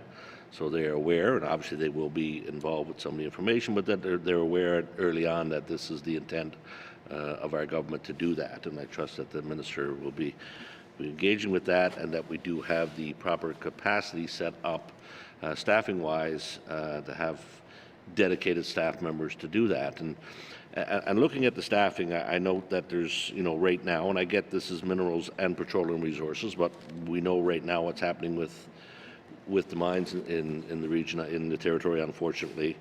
We have 53 staff at headquarters, up from 51 last year. We have 7 staff members in the Beaufort Delta, down from 8 last year. And Mr. Chair, the last time I checked, there wasn't a lot of oil and gas exploration going on in the Great Slave Lake, unless there's some secret fracking going on that I don't know about. So I'm wondering if the minister will look at, well, first of all, why did we decrease the staff in Inuvik by 1? And if there's any contemplation moving forward about actually staffing up in the Beaufort Delta, given that there's could be some significant action happening there, and looking at either staffing up through new positions, new senior positions, to engage with Indigenous governments, to engage with industry, in the region where the action is happening, so to speak, and as well why we and whether that you could do that through transferring positions from the from headquarters into the region, or whether or not we look at expanding the staffing up there to make sure we have the capacity to do this, Mr. Chair. Thank you. Okay, thank you. I'll go to the minister. Thank you very much, Mr. Chair. So it was an admin position that was a duplicative position that was reduced. And in regards to the staffing up, certainly we would want to do so based on need. And so I really hope that together with the member for Inuvik Boot Lake, we get to that need. Thank you. Okay, thank you. I'll go to the member from Inuvik Boot Lake. Thank you, Mr. Chair. Yeah, and I know the minister is aware, and I'm happy to work with the minister and the department on that. Some of the folks that we've had presented to us and the folks that work both at headquarters in the region are keen, and I'm not saying we don't. I'm certainly not disparaging the folks we have in place doing the work, because I know they're very knowledgeable, and I've had some very good conversations with them. I just want to make sure we have the capacity. Maybe the dream would be a regional envoy for energy policy in Inuvik, Mr. Chair, would be would be an ideal situation. But yeah, more of a comment than anything that I think it's going to be, even more important as we move forward, and hopefully as we look at developing that natural resource up there to provide some much-needed revenue to our territory. Mr. Chair, thank you. Okay, thank you. I'm going to continue on now. Next on my list is the member from the Sawtooth.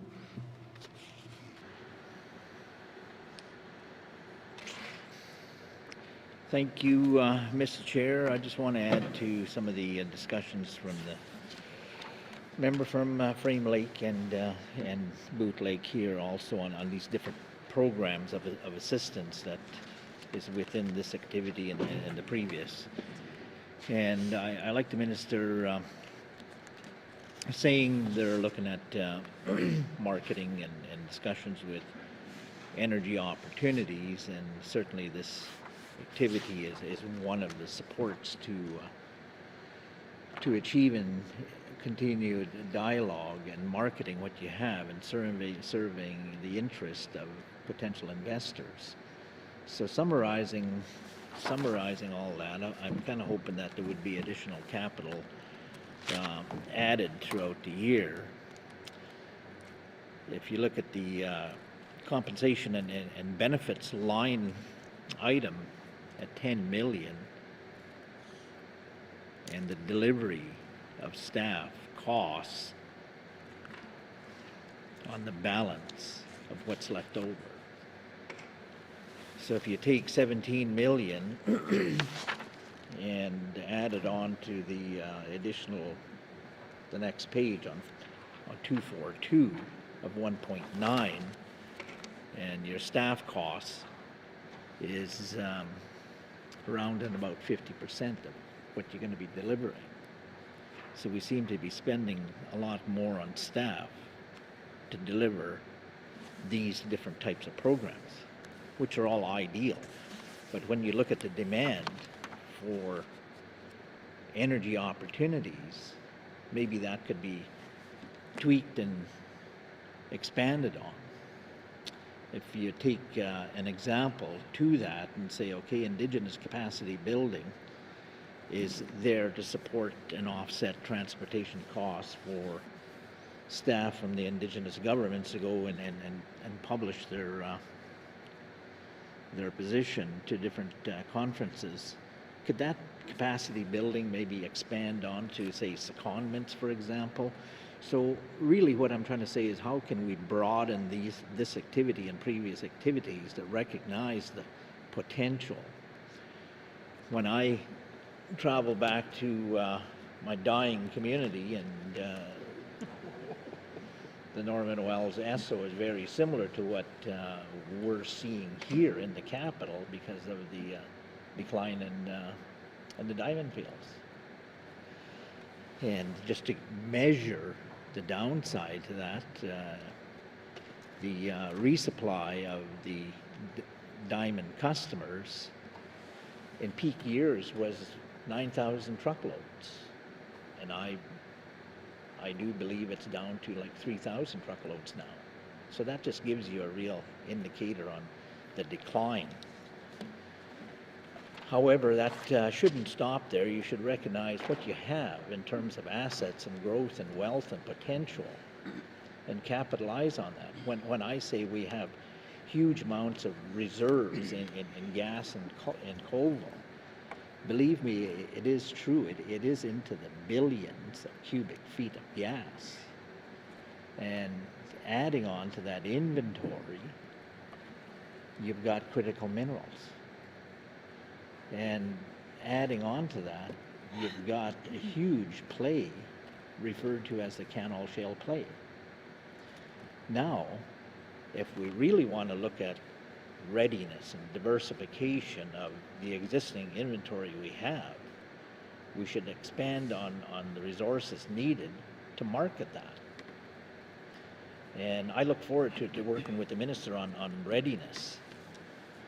And I really think we need a readiness on the assessment of our current situation in the Sawtooth. And just expanding on the negativity of our economy in that particular region. Not only the decline by the Esso closure, you can look at the losses of the children or the students that are going to be withdrawn from the school. Then on top of that, you add on negative more losses because of the Jordan Principal losses. I'm told this region's going to see in the neighborhood of 35 staff members. Now, what are they all going to do?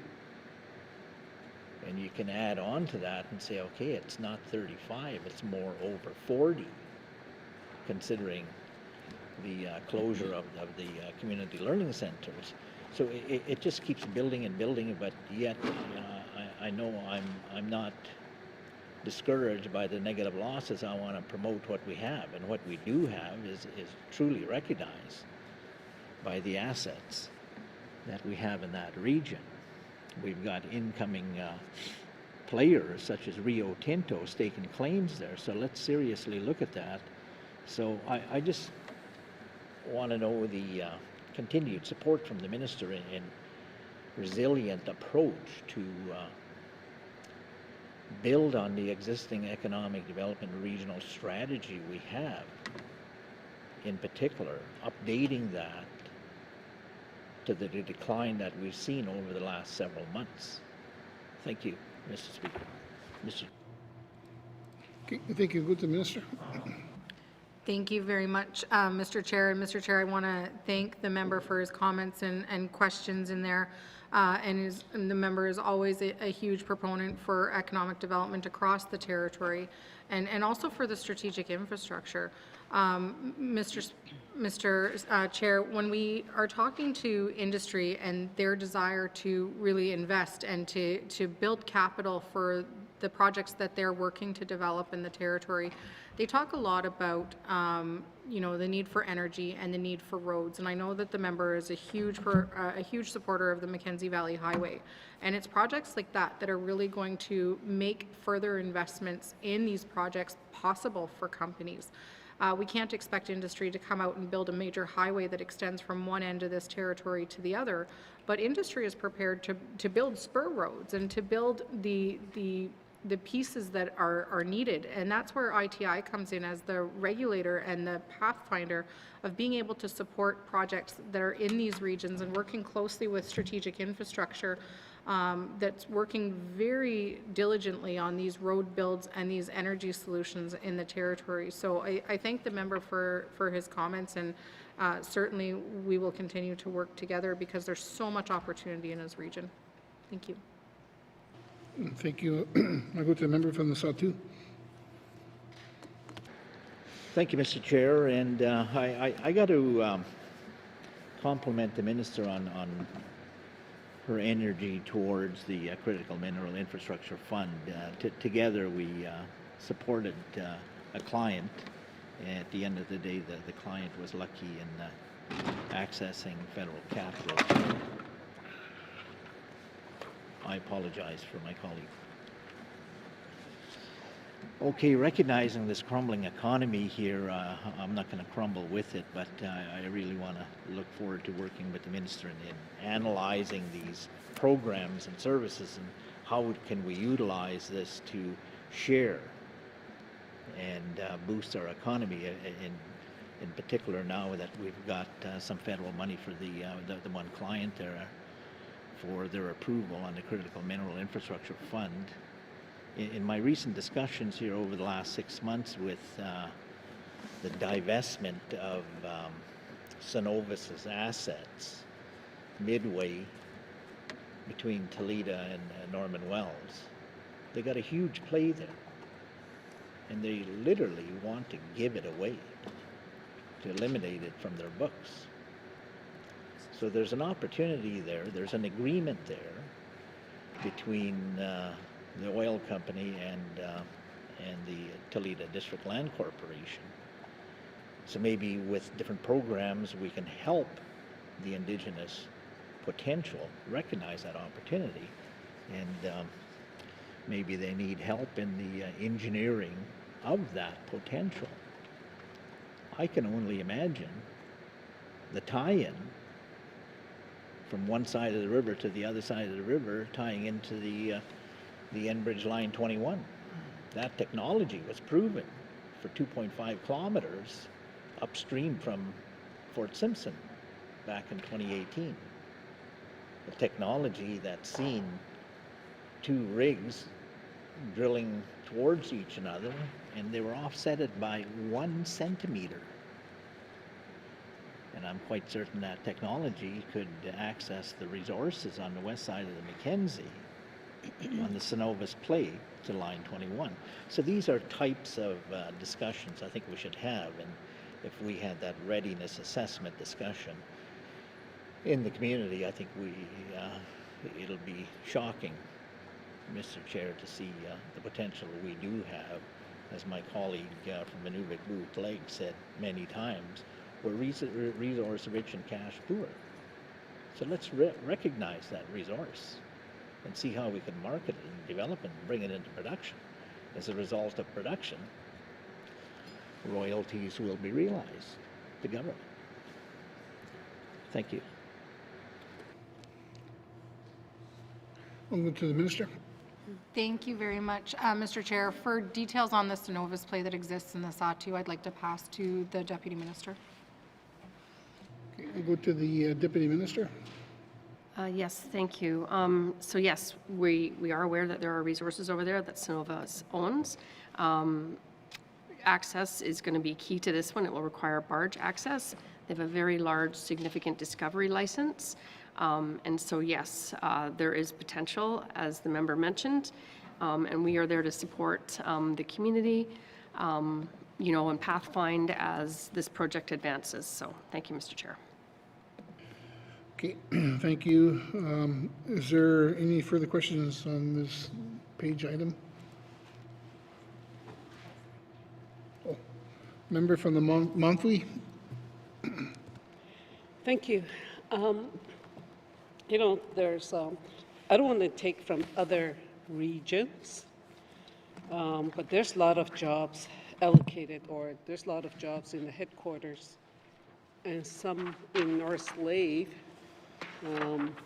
Cleacho is not part of North Slave, and there's one job for economic development diversification, and there's about 53 jobs, you know, and when from last fiscal to upcoming fiscal year, 53 jobs created. I mean, there's one job that's added, or 2 jobs.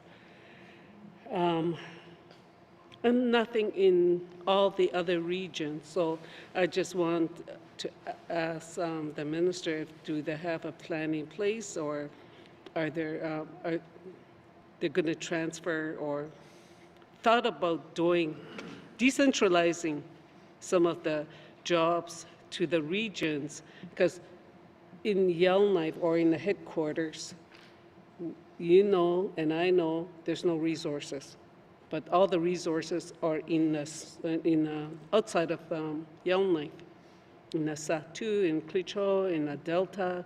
You know, we have all these resources. I would like to see some of these headquarters positions moved to the region. So I just wanted to ask the minister if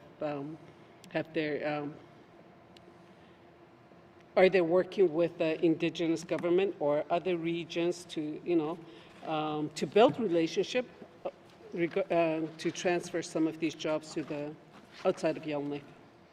Thank you. Okay, thank you. I'll go to the Minister. Thank you very much, Mr. Speaker. Or sorry, I keep doing that today, Mr. Chair. So ITI funds Cleacho government, for example, and other Indigenous governments across the territory through the community transfer initiatives. And that way, Indigenous governments can hire their own economic development officers. In addition to that, there's also regional superintendents and economic development officers that work for ITI as well. And in addition to that, Mr. Chair, one of the policies that ITI uses and has even used for interns is the remote work policy. So there have been people who have applied on positions that may be headquarters positions, but are able to use the remote work policy in order to do the positions from their home community. Thank you. Okay, thank you. I'll go to the member from Monfrey. Thank you. I am aware of the Economic Development Officer positions in agreement with the Klitscho government. That is good. You know, it would be nice if, you know, the government can do that with other Indigenous groups as well. What I'm talking about is the high-level positions. You know, it's all situated in the headquarters. And you mentioned remote work policy, and the focus is on intern. So are these intern positions, how many intern positions are we talking about? Thank you. And we'll go to the minister. Thank you very much, Mr. Chair. So the intern position was an example that I used, and so the remote work policy is a Department of Finance policy that, as long as people can do their jobs from their home community. So, for example, if it's a frontline position in a clinic or something, then it doesn't work for remote work. But the intern position was simply the example that I used. In addition to, yeah, and I'll stop there. Thank you, Mr. Chair. Okay, thank you. I'll go to the member from Monfrey. Since you brought up the interpositions, you know, there are trainee positions. I know at one time, and I've said it a few times before, there was a lot of trainee position within the government. And I know some of those intern or trainee, they move up, they were promoted. I just want, will they be bringing back some of these trainee positions so that we focus on our people in our regions? Is there any other plan in place to train more people from the regions? Thank you. Okay, thank you. Go to the minister. Thank you very much, Mr. Chair. So, Mr. Chair, Industry Tourism Investment also uses the Indigenous Career Gateway Program, which is essentially training positions where the department can gain access to training funds for an employee through that program. And ITI always looks to do that first and foremost with any hiring opportunities. Thank you. Thank you. I'll go to the member from Monfrey. Can the minister explain to us why, with the minerals and petroleum resources, the regional allocation, headquarters have more jobs and all the other region except for Delta, there's no positions there identified? Thank you. Thank you. I'll go to the minister. Thank you very much, Mr. Chair. So we have our regional superintendents, and so the regional offices that support each region those positions are found there. Within this division specifically, it's a regulatory division, and so the staff of this division end up serving the entire Northwest Territories. Thank you. Okay, thank you. I'll go to a member from Monfrey. Yeah, they serve all of the Northwest Territories headquarters. I think we can be more efficient, more effective if we saw some of these headquarters positions in other regions rather than just in the headquarters. Because right now is the time where we are advocating for more jobs to be transferred and or created, especially with the mine closure. And you know, with the minerals and petroleum resources, they are all in the regions outside of Yellowknife. So will the minister commit to possibly transferring some of these headquarters positions to the region so that they are building, you know, because they are always talking about collaborations, and this is a good time to do that. So I just wanted to ask the minister. Thank you. Okay, thank you. I'll go to the minister. Waiting for, oh, there we go. Thank you, Mr. Chair. So, Mr. Chair, new jobs, we always ask if they can be regionally located. And then in addition to that, we ensure that we are also using policies, for example, the remote work policy, so that if somebody wants to apply for a job from another community and live in their home community and not relocate for it, that we are always using the policies that we have available to us. Thank you. Okay, thank you. I'll go to the member from Monthly. Well, the remote work policy, that's whoever gets that job, it's still considered headquarter. It's not the regional. What I want to see is more jobs being transferred to the region, decentralizing. I know then that our regions will be advocated. We know that there's going to be more activities happening, but if everything is out of Yellowknife, who's going to be communicating with who? And there's no communication if it's all in Yellowknife. So I want to ask the minister in the near future, hopefully within the next fiscal year, or current fiscal, or the upcoming fiscal year, that they're going to be focusing on decentralizing jobs to the smaller communities where we need more jobs. Thank you. Okay, thank you. I'll go to the minister.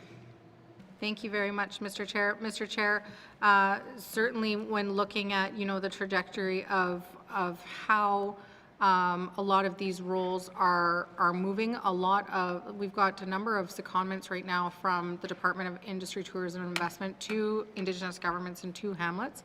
And so we've taken staff members out of headquarters and put them in with Indigenous governments, and specifically staff that Indigenous governments have specifically requested because they have a built and trusted relationship with those staff members. Some of them are also part of their members that they wanted to be able to employ within their Indigenous governments. And so part of the conversations that are happening is how do we ensure that we are supporting Indigenous governments and transitioning some of these roles in this shared kind of co-managed world over to Indigenous governments, or over to, for example, land and water boards, and where these positions need to be, and not necessarily feeling like they all need to be within the GNWT. Thank you. Okay, thank you. In terms of time, was there any other questions? You got one more pressing question? Okay, one more question. I know there's a lot of transfer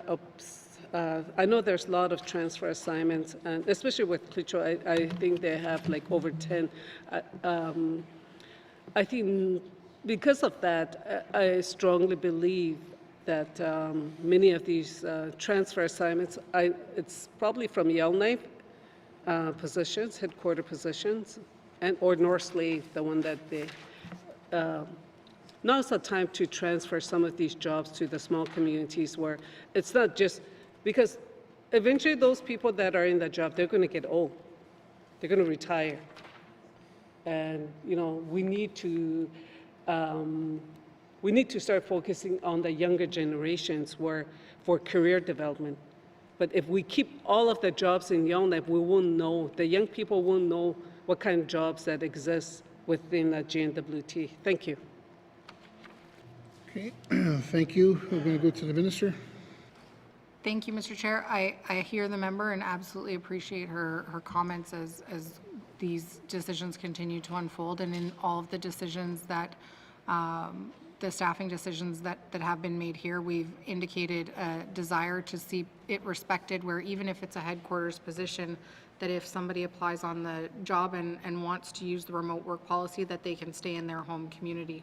And so really making sure that we're encouraging people to apply on these jobs is critically important, and them knowing that they can use the remote work policy if the job falls within that criteria is really important. Thank you. Thank you. Going to move on before we shut down in 5 minutes here. Please turn to page 241.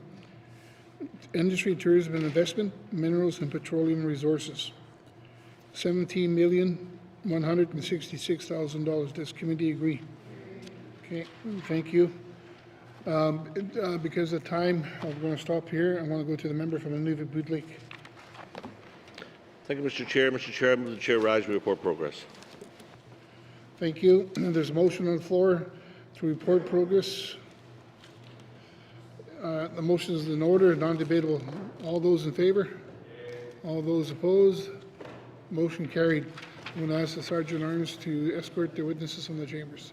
Thank you, and I'll rise to report progress. Thank you.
Member from Trinidad-Willity. Mr. Speaker, your committee has been considering tabled documents considering Bill 33, Bill 35, and table documents 448-20 brackets 1, and would like to report that 33 and 35 bills are ready for third reading. And then, Mr. Speaker, I move that the report of the committee of the whole be concurred with. Thank you, Mr. Speaker. You member from Trinidad-Willity. Can I have a seconder? Yellowknife North. All those in favor? Yay. All those opposed? All those abstaining? Unanimous.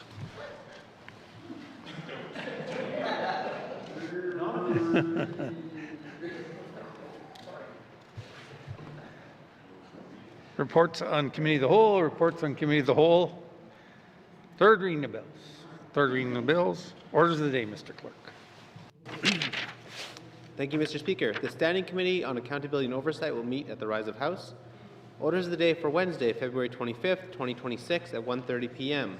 Prayer or reflection, minister statements, member statements, returns to oral questions, recognition of visitors in the gallery, acknowledgements, oral questions. Oral question 1071-20 bracket 1, written questions, return to written questions. Written question 26-20 bracket 1, 27-20 bracket 1, 28-20 bracket 1, 29-20 bracket 1, 30-20 bracket 1, 31-20 bracket 1, 32-20 bracket 1, 33-20 bracket 1, 34-20 bracket 1. Replies to the Commissioner's address. Petitions. Reports of committees on the review of bills, reports of standing and special committees, tabling of documents, notices of motions, notice of motion for first reading of bills, first reading of bills, second reading of bills, consideration in committee of the whole of bills and other matters, table document 448-20 bracket 1, committee report 35-20 bracket 1, report of committee of the whole Third reading of bills, Bill 33, Bill 35, Bill 42. Orders of the day. Thank you, Mr. Clerk. This House stands adjourned until Wednesday, February 25th, 2026 at 1:30 p.m.